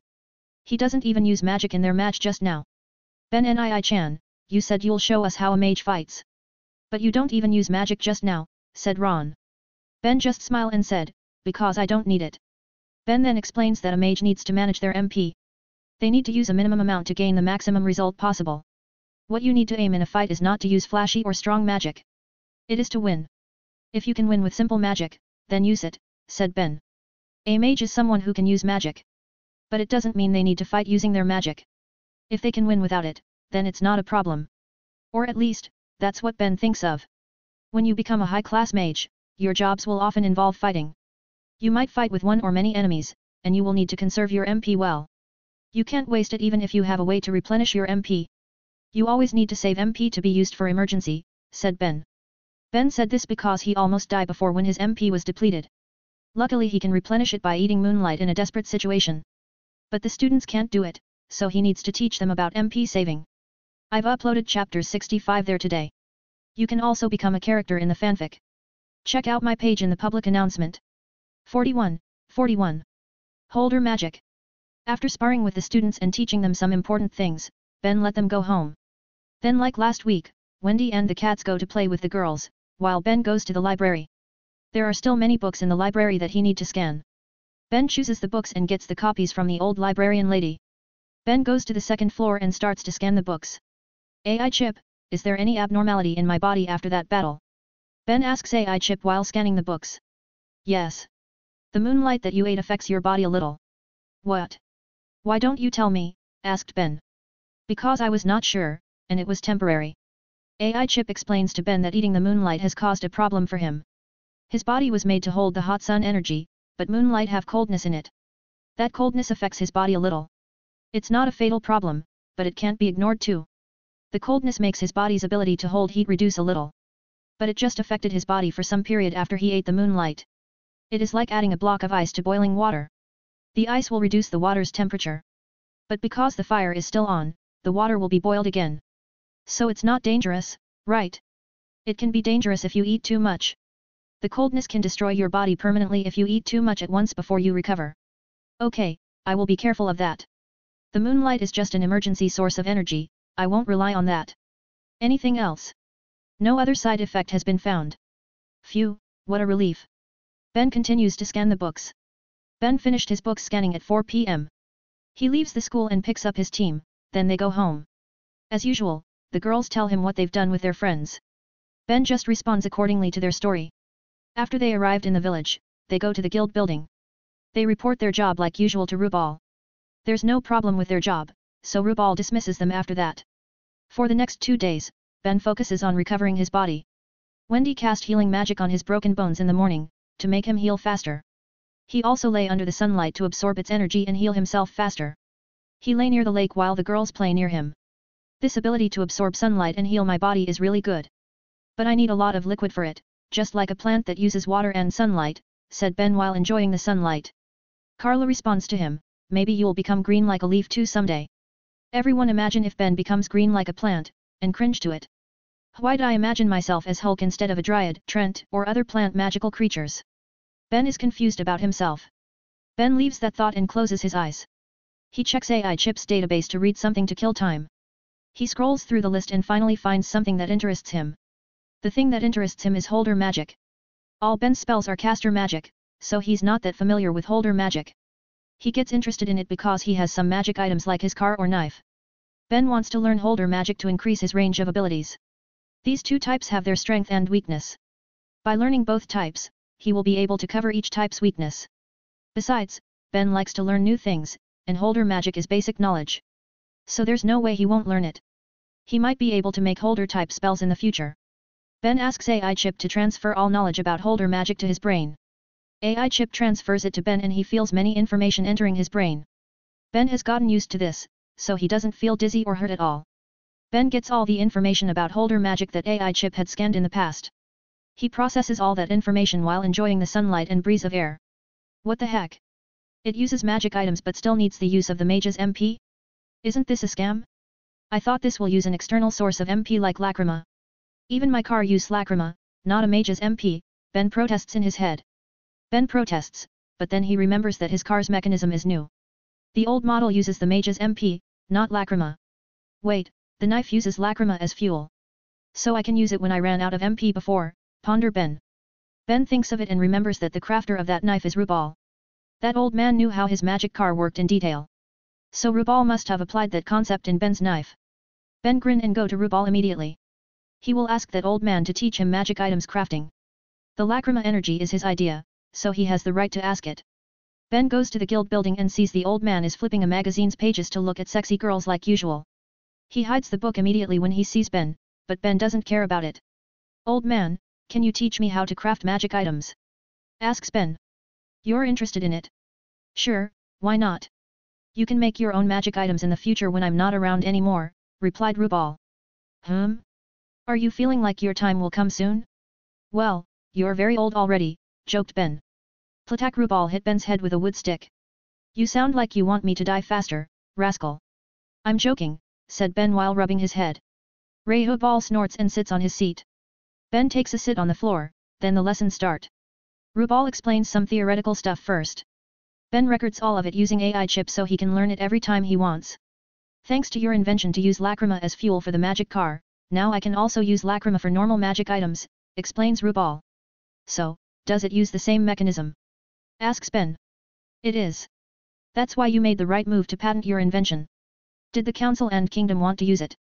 Ben is surprised. Yeah, my friends have informed me about it, and we agree with it. Your money should have raised a lot by now. I never checked it, so I don't know. Ben never checks his bank account. So he really never know if his money increase or not. But it surely decreased because he used it to buy many things. Well, he doesn't really care about it.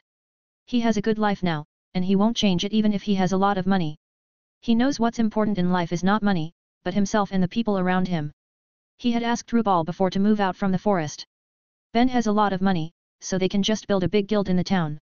But the old man and all the guild members also refused. They said they enjoy a peaceful life in the forest. Well, even Ben likes to live in here. He had lived in a big town in the past, and it didn't give him a peaceful life like now. So he agreed with everyone to stay in this village. He'll just use his money to buy things that he and everyone want or need from the town. Alright Ben boy, let's try to make a magic item, said Rubal. Okay. Now, Ben's magic item crafting lesson has started. I've uploaded chapter 66 there today. You can also become a character in the fanfic. Check out my page in the public announcement.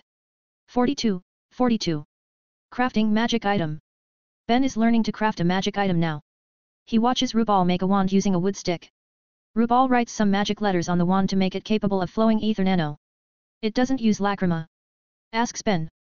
No, this is the old model wand that hasn't used lacrima. I'll show you the difference in their crafting process, says Rubal. Rubal then proceeds to craft the wand that uses lacrima. The concept of this lacrima is like a battery that stores ether nano. It can be charged with ether nano after usage, and used when the mage is running out of it. The process is similar and still uses magic letters. However, the formula is different. The one with lacrima has a more complex formula because it has more mechanisms. But it's not a problem for Ben, who has a supercomputer in his head. Ben uses AI chip to scan the process and learn it. Ben won't be too engrossed on magic item crafting after all. So it's enough to have AI chip save the procedure and he can access it anytime. It's similar to the formula I used on the magic car, says Ben. Of course, because the principle is the same, says Rubal. Rubal explains that the principle for magic item crafting is the same. They all use magic letters to create the desired effect. Different combinations make different effects. That's why Ben needs to learn about magic letters first. But that's not a problem because he had learned it. Magic letters are included in the thick book that he got from Rubal. Ben has finished scanning that book and saved it in AI Chip's database. So he can always access it at any time. Furthermore, he can ask AI Chip to build the formula with her supercomputation ability. Then Ben tries to craft 2 wands too. He follows the steps that Rubal showed him and uses the same formulas. Even so, the results are different. Ben's wands are crude and when he tries them, they break instantly. Experience really talks here, says Ben. Keep practicing and you'll become better slowly.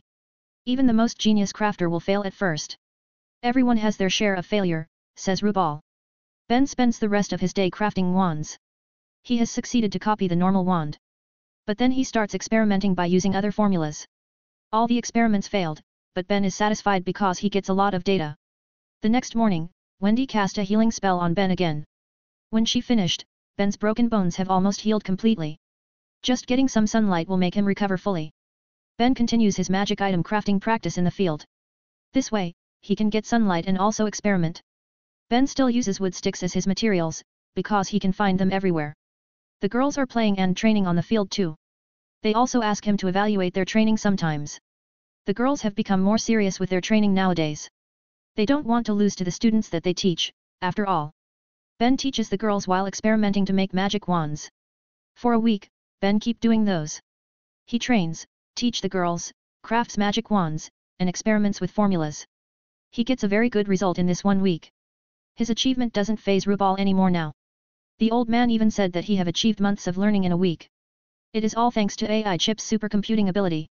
On Monday, Team Ben teaches the students again. Now Ben trains their physical power and the method to raise their MP. What he teaches them is the same as what he trained in the cave. It will be more effective if they train in a place with high magical density. But it will still work even in normal places. They will still get a good result if they train it every day, after all. Then like usual, Ben goes to the library after school is finished. But now he is focused on the books about magic items and magic letters. He already has a plan on what magic item that he wants to make. But he needs a lot of data for it. After that, Ben doesn't pick up the girls, but he buys some materials first. He buys some good metals to make his magic item. Then he picks up the girls and returns home. The next day, Ben starts his project to make his magic item. He and AI Chip formulate the magic letters. Then he tests the formula using wood first. Ben starts to make the crude shape of the magic item using wood. When he finishes, the item's shape becomes clear. It's a pistol, and he made it from wood for trial. Ben makes 5 wood pistols because he and AI Chip have made 3 formulas. The other 2 are for his spares. Ben install the formulas on the wood pistols. Then after he finishes, he tries the pistols. Rubal and the girls come to watch the test. Ben picks up the first pistol and aims at a tree, bang. Ben shoots the pistol, but instead of shooting a bullet, it explodes. Luckily, Ben wears protective clothing that Rubal made from the serpent's scales. The force is too strong. Even if I use metal, it will break slowly. It also spread the force instead of focusing on shooting forward, says Ben. Ben try the second one, but now the force is too weak. Then the last one has good force, but the charging is too long. Ben order AI Chip to analyze the results and fix the problems. AI Chip analyzes the 3 models with Ben's guide. It takes half an hour for them to finish the new formula. Ben installs it on the 4th wood pistols, then he tries it. Bang, the pistol shoots nicely and has enough power. But it is still using his magic power as fuel. So he places a lacrima on the 5th pistol and uses the same formula. Ben tries it again, and it has the same power as the 4th pistol. It has good power, but that won't be enough to fight high-leveled enemies. You need to use more power on it, says Rubal. I know, I will try it on the one made of metal and raise the power slowly until I find the correct amount of power. I also want to add elements on the bullets. Is that even possible? Rubal raised an eyebrow. I'll make it possible, says Ben while smirking. Ben has AI chip, so he is really confident that he can make it. He just needs time to make it and he has the time. He is not in a rush and he can take his time to build a good magic pistol. After that, Ben makes the pistol using the metals that he had bought yesterday. He heats the metal using his magic until it becomes soft enough for him to shape with his hands, but not too hot that it will melt. Ben has done this before when he built his car. So he can do it easier and faster this time. He finishes it the next day, but it is just a plain pistol. It only has a handle, barrel, trigger, and small lacrima crystal. It is still for the experiment, after all, so no need for fancy design. Ben install the formula that has more power than the one he used on the wood pistol. Ben tries it by shooting it on a tree, and it shoots nicely. Good power, but it can hold more. Let's raise the power a little. Ben and AI chip upgrade the formula and add more power. Then when he tries it again, the shot becomes better. It has more firepower and the pistol can hold the effect. Now, let's try to add elements to the bullets. I've uploaded chapter 67 there today. You can also become a character in the fanfic. Check out my page in the public announcement.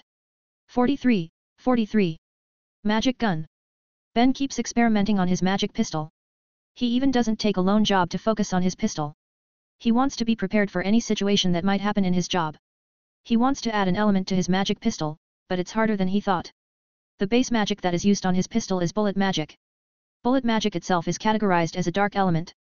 So Ben needs to change that dark element and replace it with another element. But changing that dark element is not easy. Even after a week, all Ben's attempts to change it have failed. It will either break, explode, or couldn't be formed at all. That's why on Monday after school, Ben scanned many books in the library. He scanned books related to bullet magic, elements, and also magic letters. He needs more data to finish his project. He continued the experiment the next day but still failed. The school library's data is not enough for this. Darkness magic isn't that popular, after all. Just the sound of it has made people afraid already. Luckily, Ben has an expert in the guild, the old man. He asks for Rubal's help to build the magic letter formula. Then he work with Rubal using all information they have. They experimented every day until they finally succeed on the 8th day since they work together. The key is to make the bullet magic neutral without any element. Then for the element, they install it on the lacrima that stores the ether nano. That's why for each element, Ben needs one lacrima crystal. Ben boy, it seems you can only use one element. If you want to use all elements, then you need to make one pistol for each of them. But it won't be efficient, says Rubal. That's too troublesome. I have a good solution for that, says Ben while grinning. Ben draw a blueprint with AI chip's help. Rubal watch him draw the blueprint and understand it. What Ben draw is a revolver that has a rather big size and has 8 slots.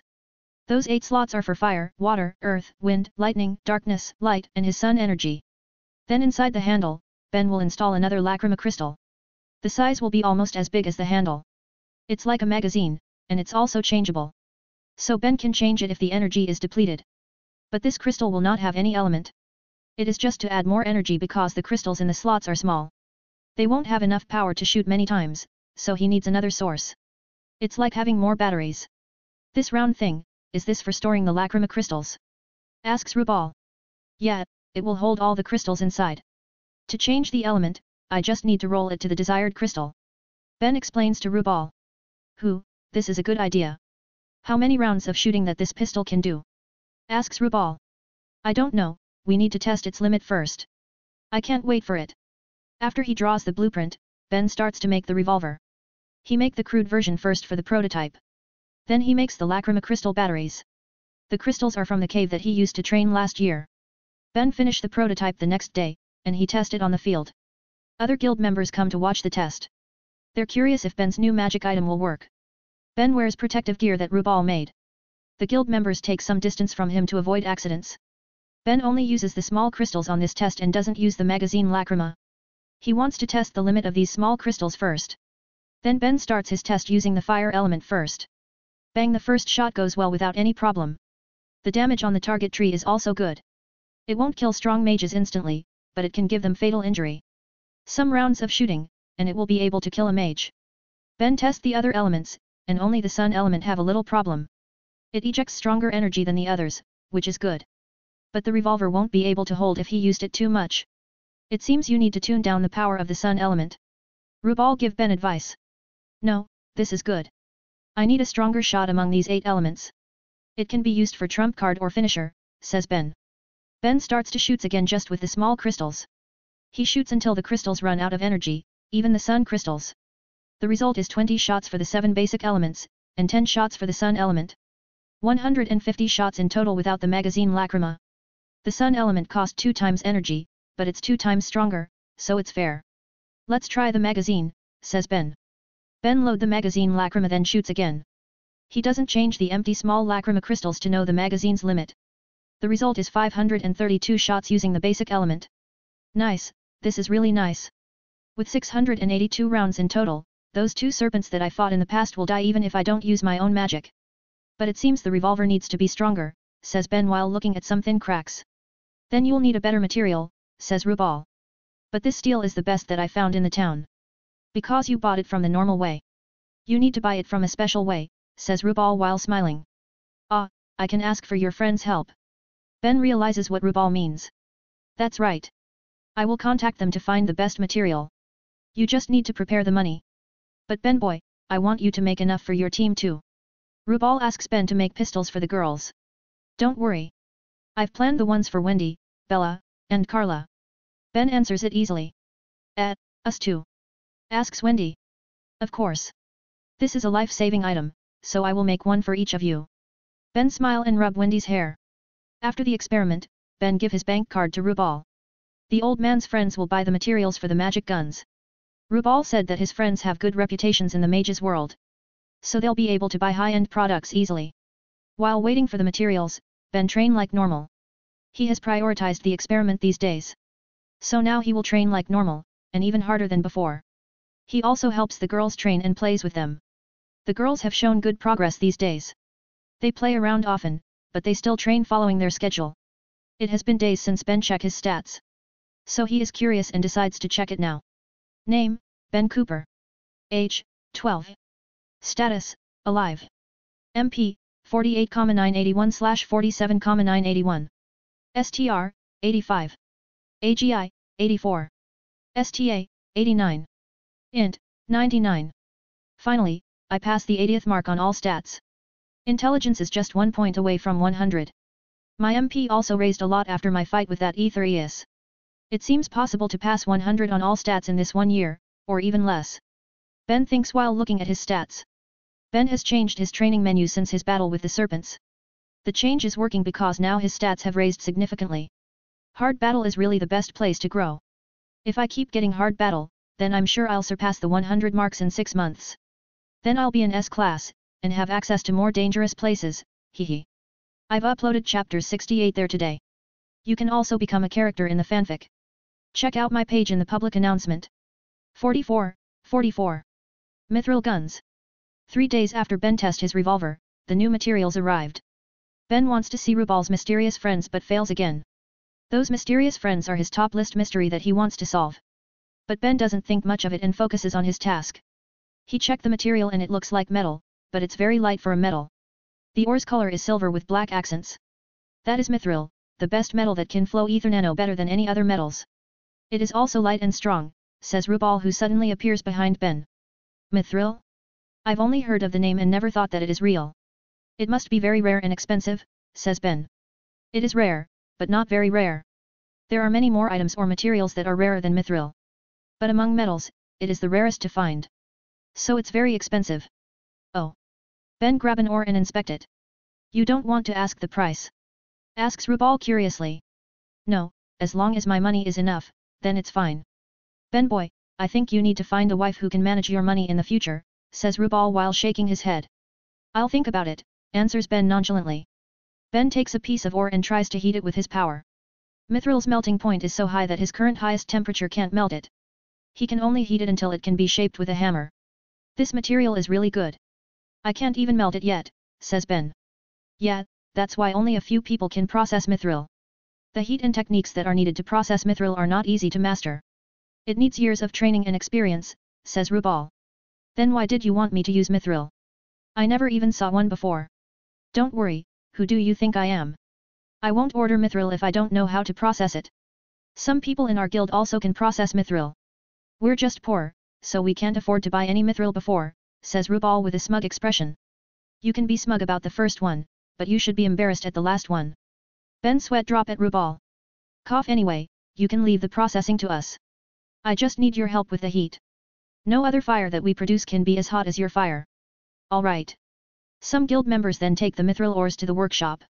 Ben then gives the blueprints to Rubal. There are 4 blueprints for Ben, Wendy, Bella, and Carla. Ben's gun is a revolver with 8 elements of bullets. Wendy's gun is a basic shaped pistol with wind element bullets. Carla wants a flintlock with wind element bullets like Wendy. While Bella wants a Gatling gun, Gatling gun. Bella's Gatling gun is a small-sized Gatling gun that can be placed on her hand. Ben remembers that in the past, he saw a cartoon with a black cat that have a Gatling gun on his hand. He drew it for his amusement, but then Bella saw it and want it. Reference, Cyborg Kuro-chan. Ben agreed to it after Bella keep pestering him all day and night. So Ben designed the suitable Gatling gun for Bella's size. The element that she chooses is light. She choose it because it sounds cool when Ben tried it with his prototype. Ben and the other guild members then start to process the mithril. Ben is heating the mithril ores with his spells. Then the others process it to make the parts. The crafting process using mithril is very long. Even after a day and night, they've just finished making some parts. If they don't have Ben to heat the mithril ores, it will take longer. It is also because the gun's parts are small and intricate that they take longer to finish. Usually, mithril is used to make swords, spears, shields, armor, or other big-sized items. But these guys are small and need high detail and precision. They finally finished all 4 guns in 2 weeks after working every day. Ben doesn't take a lone job again to finish his gun. But he still trains or hunts animals to keep his skill sharp. After they finish their job, they just return to their home and sleep. They've spent a lot of energy for 2 weeks, so they need to sleep. They're not that excited to try the guns. They just want to sleep. The next day, they finally have the energy to test the guns. Everyone is excited to see the result of their hard work. Ben takes the guns and then he tries them one by one. Bang bang bang bang. All 4 guns work perfectly like what they're hoping for. Ben then gives Wendy, Bella, and Carla their guns. They need to try it and get used to the guns. The 3 of them have trained using guns in these 2 weeks using the prototype revolver.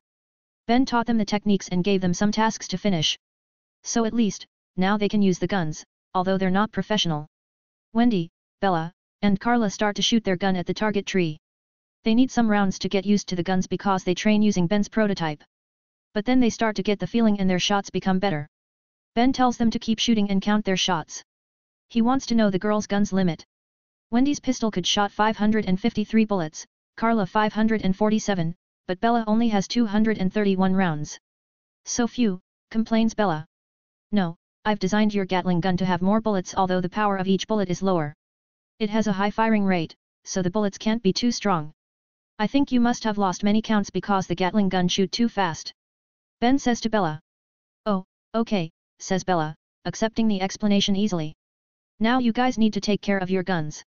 It can save you in a dangerous situation when you can't use your magic. That's why I want you to train using your gun every day even if it's just a few shots, says Ben to the girls. The girls nod to him and then they go to play. Ben himself wants to try his revolver too. But he won't shoot on a tree again. He will hunt animals using the revolver. It's been more than 2 years since I used a gun to fight. Let's get the feeling again so I won't fail when I use it in the future, thinks Ben. Ben goes to the forest to hunt animals. He shoots at almost every animal that he sees. He doesn't shoot unedible ones because he doesn't have a use for them. The ones that he shot are collected and he will bring them back for food. Ben never wastes what he hunts. Ben has some difficulties at first shooting moving targets while he moves too. But he gets used to it fast and his shooting sense returns slowly. After he finishes his hunt, Ben returns to the village. He gets many animals, big or small. He looks like carrying a car with all his prey on his head. But it doesn't matter, because tonight, they can have a feast. I've uploaded chapters 69 there today. You can also become a character in the fanfic. Check out my page in the public announcement. 45. Vulcans.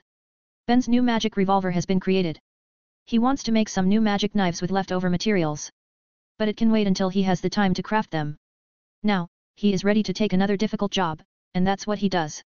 Ben takes a job with high difficulty alone again. His job is to hunt some Vulcans that kidnapped some villagers. Rubal has deducted that the Vulcans kidnapped the villagers to take over their bodies. That's why for this job, Ben needs to be careful and doesn't kill the Vulcans that might be the possessed villagers. He needs to knock them unconscious so that the Vulcan soul will leave the villagers' bodies. Then my new weapon will be useless in this job, Ben says with a disappointed expression. Well, this is the job, so you need to do it. The other jobs are in other guilds' territory or too difficult. You can use your new weapon in the future, says Rubal. Ben sighs and accepts the job. He needs to be professional as a guild's mage and take the job that is given to him. Ben gets ready and goes to the location. The location is on a village around Mt. Hakobi. That mountain is the habitat for Vulcans who live in mountain caves. It's not only Vulcans that live there, many monster species also live on the mountain. Even so, many humans still choose to live near Mt. Hakobi. That place has many resources even though it's dangerous, after all. It's a high-risk high-reward kind of situation. Ben goes in his car like usual. But now Bella joins him, so he is not alone. Bella has a life-saving weapon now, so Ben is not too worried if she joins him.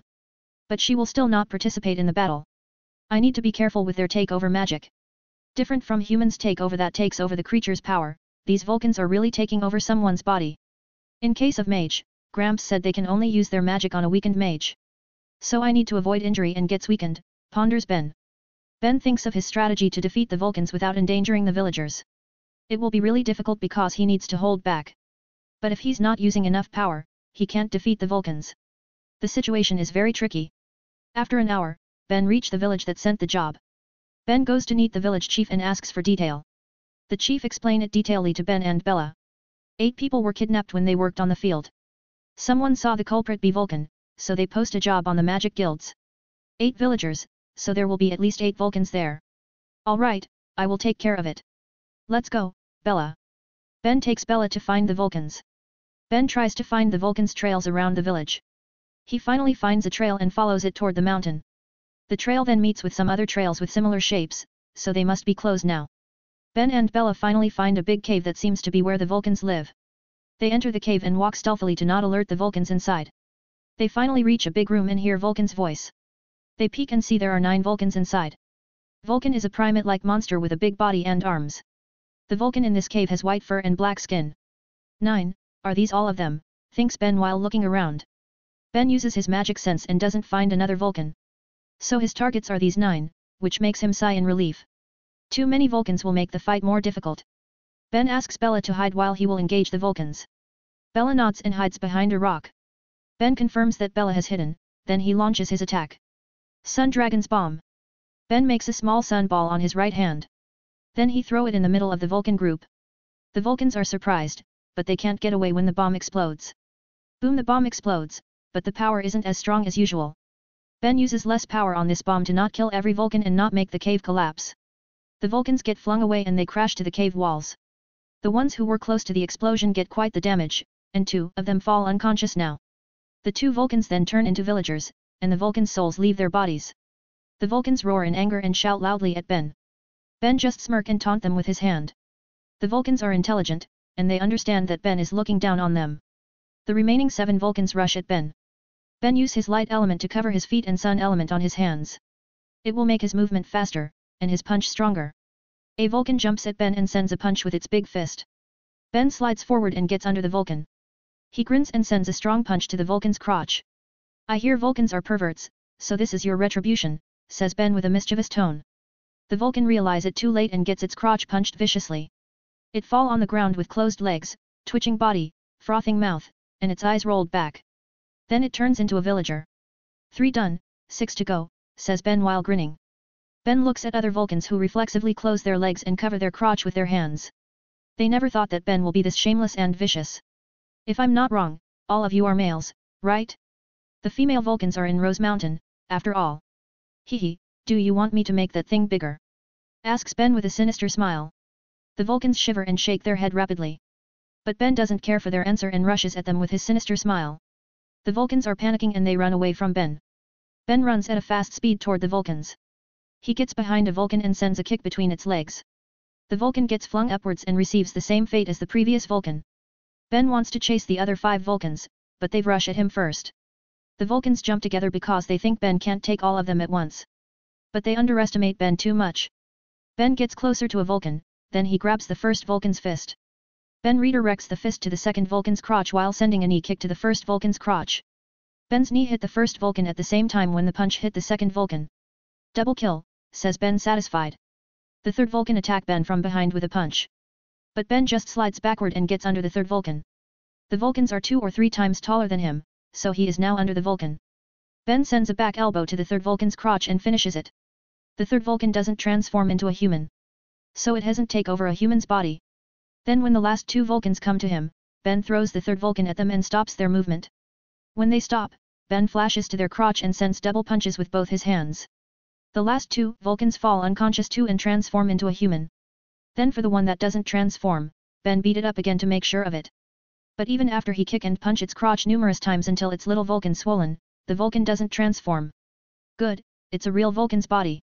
But finally, I defeat every Vulcan even though I used an unusual technique, says Ben. Despicable, says Bella to Ben. You don't need to be so direct. Ben's sweat drop at Bella. Even if Ben is despicable, but his job has finished easily. I've uploaded chapters 70 there today. You can also become a character in the fanfic. Check out my page in the public announcement. 46. Robbery. Ben returns after finishing his job to free the villagers. He doesn't feel challenged at all by the Vulcans. They're strong monsters, but it seems his strategy to use Sun Dragon's bomb for surprise attack makes his battle easier. Those Vulcans have been injured first, so their movements are quite sluggish. His usage of despicable technique also worked very well. Crotch is the weakness of many living beings. Ben could choose to prolong the fight to get more experience. But his priority was saving the kidnapped villagers. If he just needs to exterminate them, Ben will choose to do a hard fight with the Vulcans. Ben drives on the usual road with low speed to enjoy it. Bella also enjoys the slow driving while drinking her milk. She is still addicted to milk and her daily offering has raised to 30 bottles per day. Even Ben doesn't know where all those liquids disappeared. When they almost reach the forest, Ben sees many people in the distance. He looks at it carefully and sees a robbery. There are some robbers who wear black attire. They rob some carriages that passed by the road. Robbery, hey? This road is far from any town or village. So this is a perfect place for robbery, says Ben. Fight? Asks Bella. Of course, we have seen it, so we'll help. Furthermore, I sense some mages there. They might give some good fight, says Ben excitedly. Ben drives to the robbery site and asks Bella to prepare her weapon. He drives slowly and a robber stops him by blocking his path. Ben grins and drives faster to hit the robber.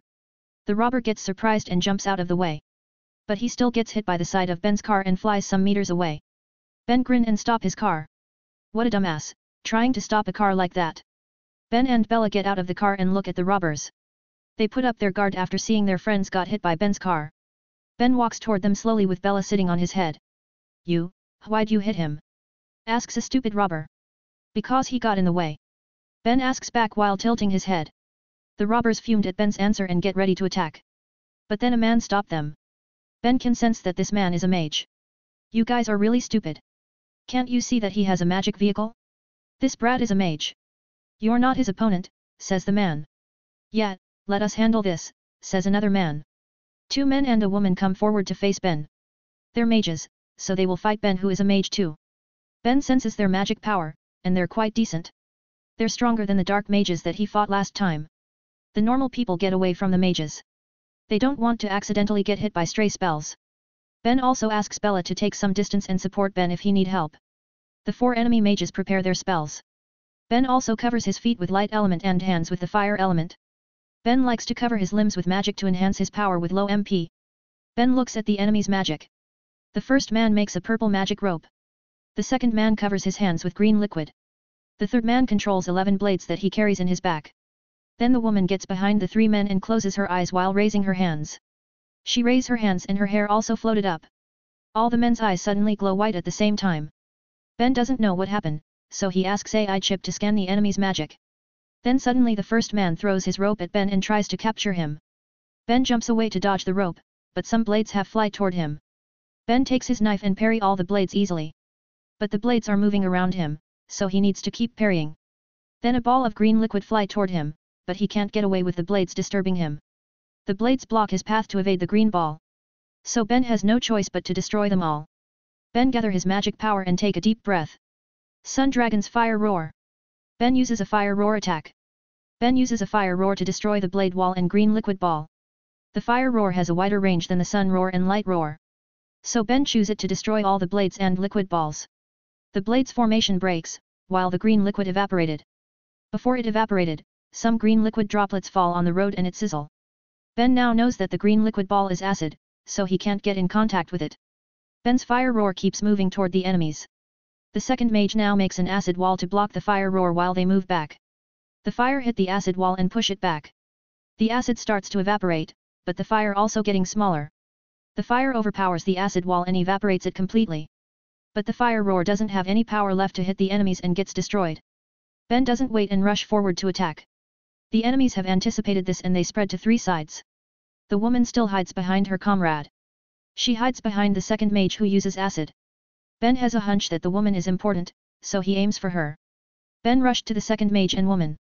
But then from the ground, a purple rope come out and tie Ben's right foot. Shit! Curses Ben. The rope pulls Ben's right foot back and makes him fall on his face. Ben is dragged back fast toward the first man. He wants to grab the rope, but blades and acid shots are coming to him. Ben has no choice but to avoid them by rolling or jumping around. The rope then pulls Ben up to the sky and spins him many times in the air. Then the first mage controls the rope to slam Ben on the ground. Bam! Ben gets slammed to the ground, but he can handle it. The first mage wants to do it again, but Ben grabs the rope and burns it with his very hot sun plasma. Then Ben jump away from there. Ben doesn't get any bad injuries from that slam. It's because Ben's body is really tough now. This kind of attack won't work on the current him. Ben decides to attack the first mage now because his ability is quite troublesome. Ben rush at fast speed and the first mage run away. The second and third mage also keep sending attacks on Ben. Ben finally catches up to the first mage and sends a punch. The first mage dodge, so Ben punch again, but the first mage can still dodge. Now Ben start to send a barrage of attacks to the first mage. Ben sends punches, kicks and other attacks with his experience as a soldier. However, the first mage can keep dodging even when Ben attacks him from blind spot. It's like the mage has eyes everywhere. Eyes. Don't tell me, that woman's magic is to connect them. No wonder I couldn't see or sense her magic at all. Ben finds out about the woman's magic. Even so, Ben is not afraid and even gets excited by the magic. He never heard or learned about it after all. What an interesting magic, says Ben while grinning.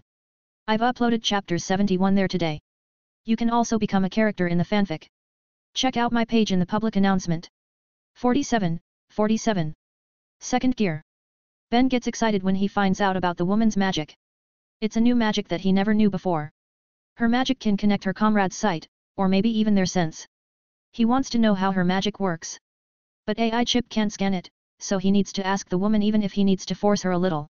Ben always likes to learn new magic, although it doesn't mean that he will use it. He just likes to increase AI chip's magic database. Fighting them to gain more experience isn't my priority again now. I will finish this fast and learn their magic. The acid and rope magic is interesting too. I never learned them before, thinks Ben. Bella, you can attack. But just immobilize them. Ben instructs Bella. Bella becomes happy. Ben takes his revolver and spins the cylinder to use the lightning attack. Bella starts to shoot at the third man who controls flying blades. The man gets surprised and can't block Bella's Gatling shots. She aims at his body and hit him perfectly. The rapid attack makes him can't move to use his magic. So he gets defeated instantly after some rounds. Luckily, magic attacks aren't physical attacks. So it doesn't destroy his body, and as a mage, he is strong enough to receive those attacks. But he's still injured and the rapid fire knock him out instantly. The three other mages get surprised. Ben uses this chance to shoot at the first man who uses rope magic. He shoots with lightning bullets many times. The shots electrocute the man and knocking him out too. The second man and the woman now get very surprised. They seem to fight equally just now and even gain the advantage. But in an instant, two of their comrades get defeated after Ben and Bella pull out their weapons. But they return to their sense soon when Bella starts to shoot again. The man makes an acid wall to block Bella's shots. But then Ben flashes to him from his right and punches him in the face. The man flings away, leaving the woman alone. Ben chases the man, while Bella keeps shooting at the woman. This man seems to be their leader because the woman is hiding behind him. So Ben knows he is the strongest among these mages. Ben's hunch is right, the man is the leader and the strongest mage in their group. The man gets up easily after receiving Ben's punch. He makes a big green magic circle under his feet. Then a lot of green acids appear around him and he shapes them into tentacles. Acidic whips. The man shouts his spell's name. The acid tentacles start to slap at Ben like whips. Ben dodged the tentacles and they hit the ground. The acid corrodes the ground at a fast rate upon contact. Ben frowned because if he keeps dodging, then the acid will corrode the ground around him. He will lose his foothold slowly if he let that happens. He needs to attack and destroy the tentacles. Ben adds more power to the light magic that covers his feet. He keeps dodging while adding the power. Then after he adds enough power, Ben uses the light to propel himself up. Ben jumps 15 meters high and gathers magic power in his hands.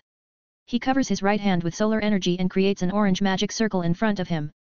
He even make a 2m magic circle in front of the 50 cm magic circle. The man below knows Ben wants to use a big attack. So he adds more power to his magic. He creates more acid and gathers his acid tentacles into a big clump. He shaped the clump of tentacles into a spear and thrust it at Ben. Ben sees the acid spear come at him, and he waits. He waits while increasing the bright sun energy on his right hand until it covers his whole hand. When the spear almost reaches him, Ben does his move. Sun Dragon's Fist, second gear. Ben says his spell. Ben punches the smaller magic circle with his super hot fist. The magic circle generates a 50 cm orange glowing punch. It moves forward and hits the bigger magic circle. It then creates a 2m punch that moves toward the giant acid spear. Second gear punch isn't a new spell that he created. Well, he made it, but it's just a variant of his Sun Dragon's Fist.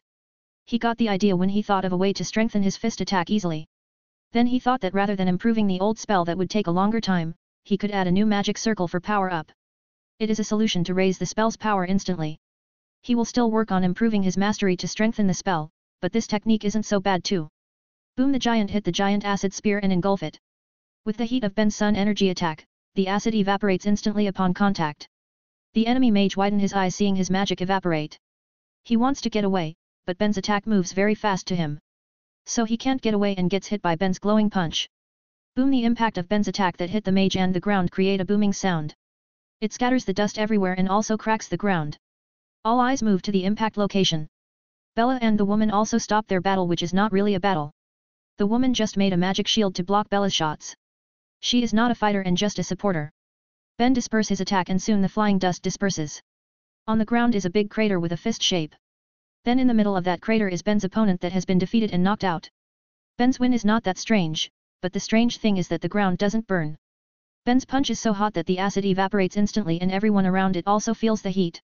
What happened was that Ben manipulated his magic properties at the last moment. He made his magic didn't burn even though it's still hot. This is a new thing that he learned from Rubal while crafting his revolver. When Rubal told this to him, Ben didn't believe the old man at all. After all, it's impossible for fire or high heat to not burn. But then Rubal showed it to him, and he couldn't say anything. Even AI Chip couldn't understand it at all, so he need to learn it alone. Ben kept learning it while heating the mithril. It's only 3 days ago that he succeed to understand it. Ben hasn't understood it fully, but he succeed to use it just now. Damn, I almost made a blunder. I forgot to calculate that my attack will hit this guy and only focused on the acid. If I fail, I might kill this guy, and it will be a problem for our guild even though he's a robber. Ben sigh in relief at his success. Ben then looks at the woman mage and she surrenders instantly. She is not a fighter like her comrades, so it's best for her to surrender peacefully. The other normal robbers also surrender when their mage comrades lost. Ben then tie all the robbers and free the civilians. He tells them to leave and he will take care of the robbers after showing his guild insignia. They thank him and leave with their carriages. After they leave, Ben grin mischievously. Now, let's have some talk, shall we? The robbers shiver, even though Ben really just wants to talk to them. His grin is really scary for them. They all have the same thinking, this kid is scary. Support me on Patreon if you like my story and want to read up to 25 chapters ahead of this novel and the other one. I've uploaded chapters 72 of this novel there today. You can also become a character in the fanfic. Check out my page in the public announcement. 48. Interrogation. Alright, I won't ask for your reason to be robbers. What I want to ask is your magic. Tell me everything about your magic, in detail, says Ben to the mage robbers. Will you release us after we explain it to you? Asks the woman mage. Who knows, but at least you won't receive any beating from me, Ben says while grinning and cracking his fingers. Humph, you think we'll be afraid of that? The leader isn't afraid of Ben's threat. Ha, believe me on this. I can get what I want from you forcefully. But it won't end well for you. As for me, even the Magic Council won't dare to touch me at all. So you don't need to worry, says Ben confidently. Ben has learned illusion magic from Rubal. He had found another usage of this magic, it is for hypnosis. He can achieve that by combining illusion magic with charm magic. But that usage isn't something that will be accepted by the council. Magic that can affect someone's mind is always a controversy. It might give Ben and his guild a big problem. So if he can, Ben will choose to not use it. That's why now Ben doesn't use it, but he uses intimidation. This is something that he learned from his Dragon Slayer magic. By using his aura, he can oppress others for intimidation. AI Chip said that Sun Dragon Escanor was a special dragon. He was respected by every dragon in the world. Just his aura could make other dragons fear and bow to him. Even the Dragon Kings were afraid of him in the past. That's why as the Sun Dragon Slayer who got the power of Escanor, Ben also can utilize that aura. It's not an easy thing to learn, but Ben has AI Chip that can help him learn things fast. The 4 mages who can use magic now feel the intimidation. Even the normal robbers now have cold sweats on their backs. They can see an imaginary golden dragon behind Ben. The dragon is looking down at them and make them scared. We will tell you everything. So please stop, says the leader with a shaky voice and frightened eyes. Ooh, it works. I never use this, so I don't know if this will work. This seems to be a good technique to defeat people that are weaker than me easily. Ben gets impressed at this technique. The enemy mages then start to say everything about their magic to Ben. They don't dare to hide anything after what happened.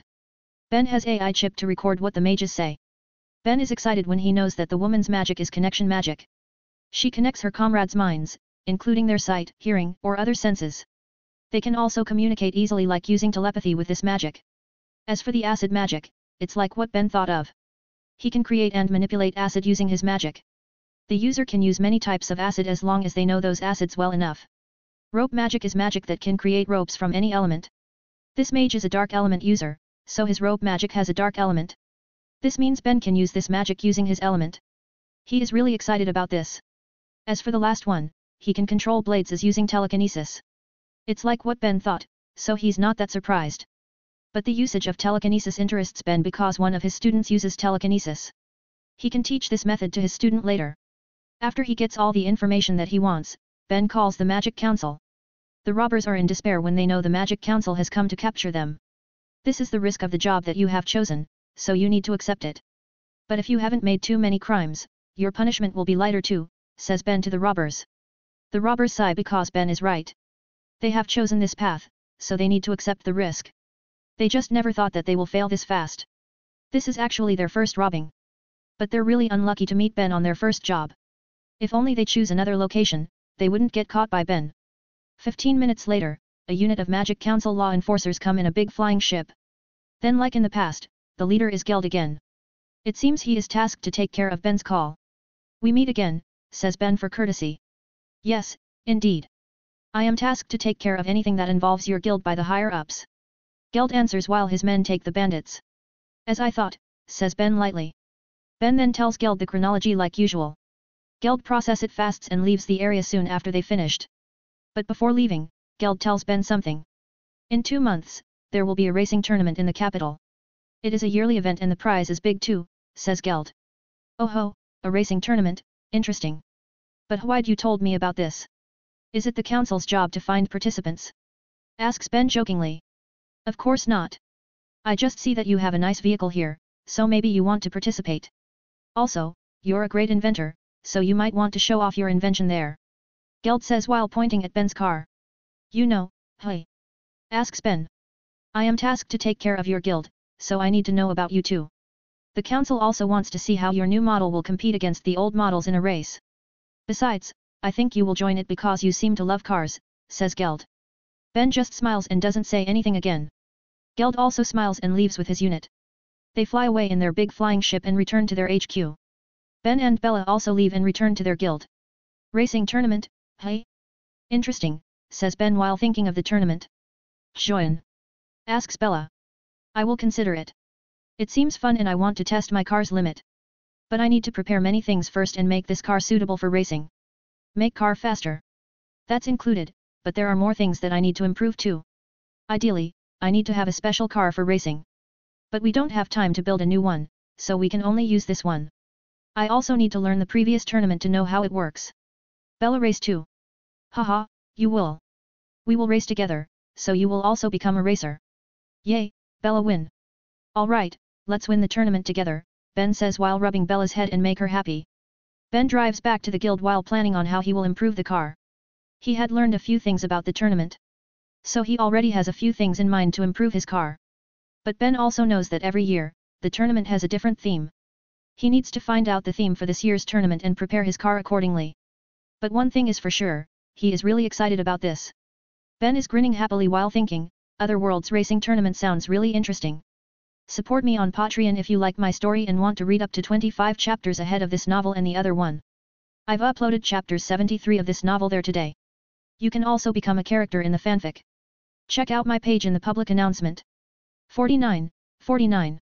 Racing Tournaments Info. The day after he defeated the robbers, Ben goes to Ashibana town. He wants to get information about the racing tournament. He needs to know what kind of race that will be held. It can be a road race, rally, or even a drag race. Ben takes Wendy and the cats with him like usual. They will have a little holiday now because it's Sunday while Ben search for information. In Ashibana, they search for information first before walking around. It's better to finish their business first before playing around. Ben goes to Joseph's merchant company. Joseph is his ex-client who changed the job from package delivery to human delivery when his son was about to get married. His son, Arthur, has married shortly after that job.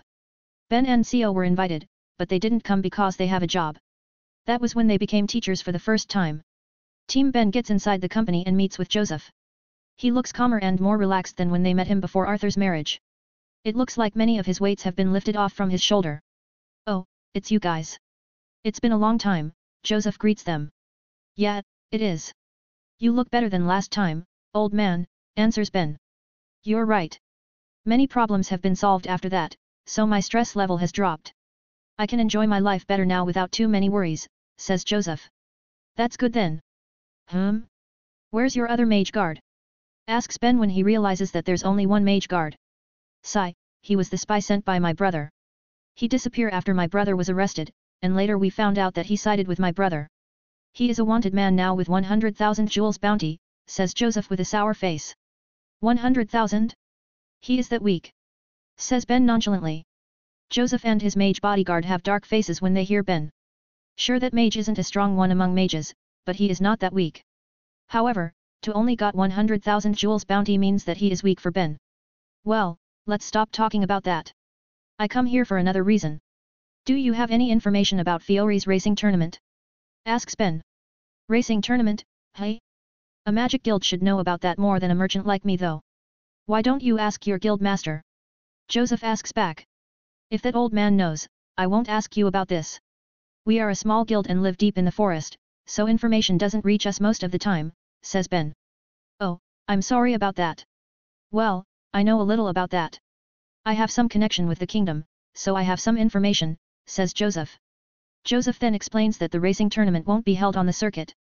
It has a route that goes through the forest, desert, road, mountain, or any place that the kingdom chooses. It's never held on a circuit because they don't have it. So this is a rally race with a route that has been decided by the kingdom. No one knows the exact route for every tournament until race day. It is to keep fairness among racers, so the route won't be announced until race day. Surprisingly, the race isn't limited to 4-wheel magic vehicles. It allows 2 wheels, 3 wheels, or other types of magic vehicles. There's no size rule too, so they can use small or big vehicles. Ben understands that the reason is that they still use the old model vehicle as standard. The old magic vehicle's speed is decided by a mage's magic power. So if a mage has low magic power, they can't run their vehicles faster. Ben grins when he knows this. His magic car has high capacity lacrima, and it is very efficient in energy usage. His car can get 10 times speed and distance with the same amount of energy used by the old model. As for speed, Ben won't be worried too by that. His car has high performance and the top speed is high too. He has tested it on a wide empty area, and his car can reach around 600 km per hour, or around 373 miles per hour. It's a lot faster than the fastest car on Earth. That speed is possible even though his car's basic weight is a lot heavier than something like Bugatti Chiron, because of the fuel and magic. Ether Nano is a lot more effective and efficient to be used as fuel. He also uses magic to control some important aspects like aerodynamic, downforce, etc. He also added some magic that can help his car run faster with Rubal's help. Normal car logic can't be used fully on the magic car after all. His car is also ready to be used on any track. So it seems he doesn't need to prepare too many things before the race. He just needs to do some normal maintenance to get his car in perfect condition. Joseph then explained that to participate, Ben need to register a week before the race. He doesn't need to pay anything too because the kingdom makes it free for the racers. It is free to make many mages participate and make the race merrier. Only the audience will pay a fee to watch it. Ben gets even happier now with the free registration. Even if he has a lot of money now, but he still likes free things. His poor soul just can't leave even when he has become rich. After Joseph tells him the exact date for registration and race, Ben and the girls leave the building. The car race preparation doesn't seem to be a problem for him. He just needs to train more before the race day. He is never a racer before, so this is a new thing for him. Even though he knows his car can be faster than the other racers, but they have more experience. In a race, a vehicle's speed isn't the only thing needed. Racers need to have skills. Even if he has a very fast car, but if he can't control it well, then he won't be able to win a race against more skillful racers. Ben leaves the thought about racing and he focuses on his task now. His current task is to accompany the little girls walking around the town and buy many things. Ben and the girls walk around the town and visit many places. They go to a small park, a zoo, buying things from shops, and lastly, they go to a public pool. They have a lake in the village, but this pool has some attractions that make the children want to visit it. Maybe we need to build some playing stuff on the lake like slides or pedal boats. I'll ask Gramps to consider making these kinds of stuff. Those guys in the village are free most of the time. So it's better to make them work on this, thinks Ben. Ben and the girls enjoy the pool and play around until 4 p.m. Then when return to their village and the girls sleep in the car. They've got very tired after playing all day long and have fun. Ben smile and drive slowly to not wake them up. This is really a good day for them. It makes Ben decide to do this more often when they have time. Support me on Patreon if you like my story and want to read up to 25 chapters ahead of this novel and the other one. I've uploaded chapters 74 of this novel there today. You can also become a character in the fanfic. Check out my page in the public announcement. 50. Grand Magic Prix. 2 months later, the racing tournament is held. Ben and the girls go to the capital to join it. Ben has registered last week and today is the racing day of this Grand Magic Prix. Ben has modified his car to suit the race better. He removed the front weapons because it's too low and will make it hard for off-road tracks. He also used air suspension now and he also add a booster like NOS. He doesn't change too many parts and just changed some. This is his first race, so he just wants to know how the race worked. This racing tournament is free, so he can just join it again next year. Team Ben goes to meet with Joseph. The girls will watch the race with Joseph while Ben will race alone. Racing is dangerous, so he can't bring the girls with him. Bella was whining to join the race, but Ben doesn't change his mind. Joseph has told him that some racers died because of accidents in the past. His survival chance will be higher if he's alone. Bella finally agreed yesterday after Ben bribed her with a lot of milk from Capital. Ben asked Joseph to buy all types of milk in Capital. With Joseph's power as a big merchant, he can get all kinds of milk for Bella. So now, Ben can race without any disturbance. He goes to his paddock garage to do his final preparation before the race starts. Every racer gets their own garage to park their vehicles before racing. Ben walks past other garages where many racers prepare their vehicles. Many of them are from guilds or have a professional team. Only a few who came alone like Ben. Ben registered in this race as an independent racer, not a guild. Rubal doesn't allow him to join as a guild, so Ben joins as an independent racer. Ben enters his garage and does a little check on his car. The other racers and teams are looking at him because he is still a kid. They wonder why a kid like him joins this race. But there's no rule for age, so they can't complain. Besides, they also start to learn about racing at a young age. It's just that Ben is alone, and doesn't have a team. "Oi kid, where's your team?" asks a racer that has a garage beside Ben. This racer is a man who has a professional team in his garage. "There's no team, I'm alone," answers Ben. "Alone? But you seem to be from a guild," asks the racer while looking at Ben's guild insignia on his forearm. "My guild master doesn't allow us to participate, so I join independently. Besides, this is my car, so I can do what I want," says Ben lightly. "You are quite a rebel, I like it. I'm Raymond Sena, from Bolt Racing Team," the man introduces himself while offering a handshake. "Raymond from Bolt Racing Team. That sounds familiar," thinks Ben. "I'm Ben Cooper, a new racer," Ben shakes Raymond's hand. "How old are you, little guy?" asks Raymond. "I'm 12 and a half now," answers Ben. 12Y.0? I've just started to learn about the magic vehicle at 12Y0. I couldn't even drive it because my MP was low back then. "You must have got a lot of MP to drive a magic vehicle at your age," Raymond praises Ben. "You can say it like that," says Ben. "Have you raced before?" asks Raymond. "No, this is my first time," answers Ben. "Oh. Well, what should I say? Enjoy the race and be careful," says Raymond. "Yeah, thanks for the reminder," Ben thanks Raymond. Raymond returned to his garage and let Ben continue his work. Ben just does some small checks on his car to make sure it's ready for the race. He finished his checking after 10 minutes. Then Ben wears his safety gear like clothes, shoes, gloves, and a helmet. He really put safety as a priority, so he designed and made these things. He even made some safety mechanisms in his car like airbags and fire extinguishers. The other teams are looking at Ben strangely because of his safety gear. They have never seen those things and the designs are strange for them. They also have safety gear, but it's not as strange as Ben's.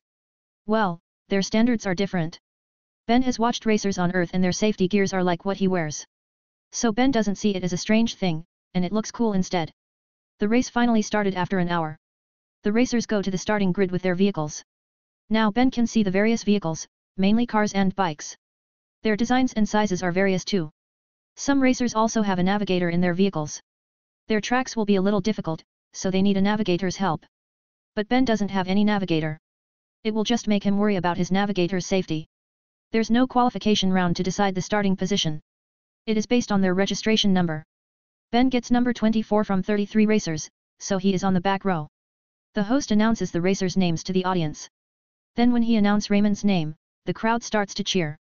The MC then says that Raymond has won this tournament for 5 years consecutively. Now Ben remembers about Raymond. He has won 5 consecutive races and won some other racing tournaments. Well, it doesn't matter to Ben, because he knows other racers here have more experience for him.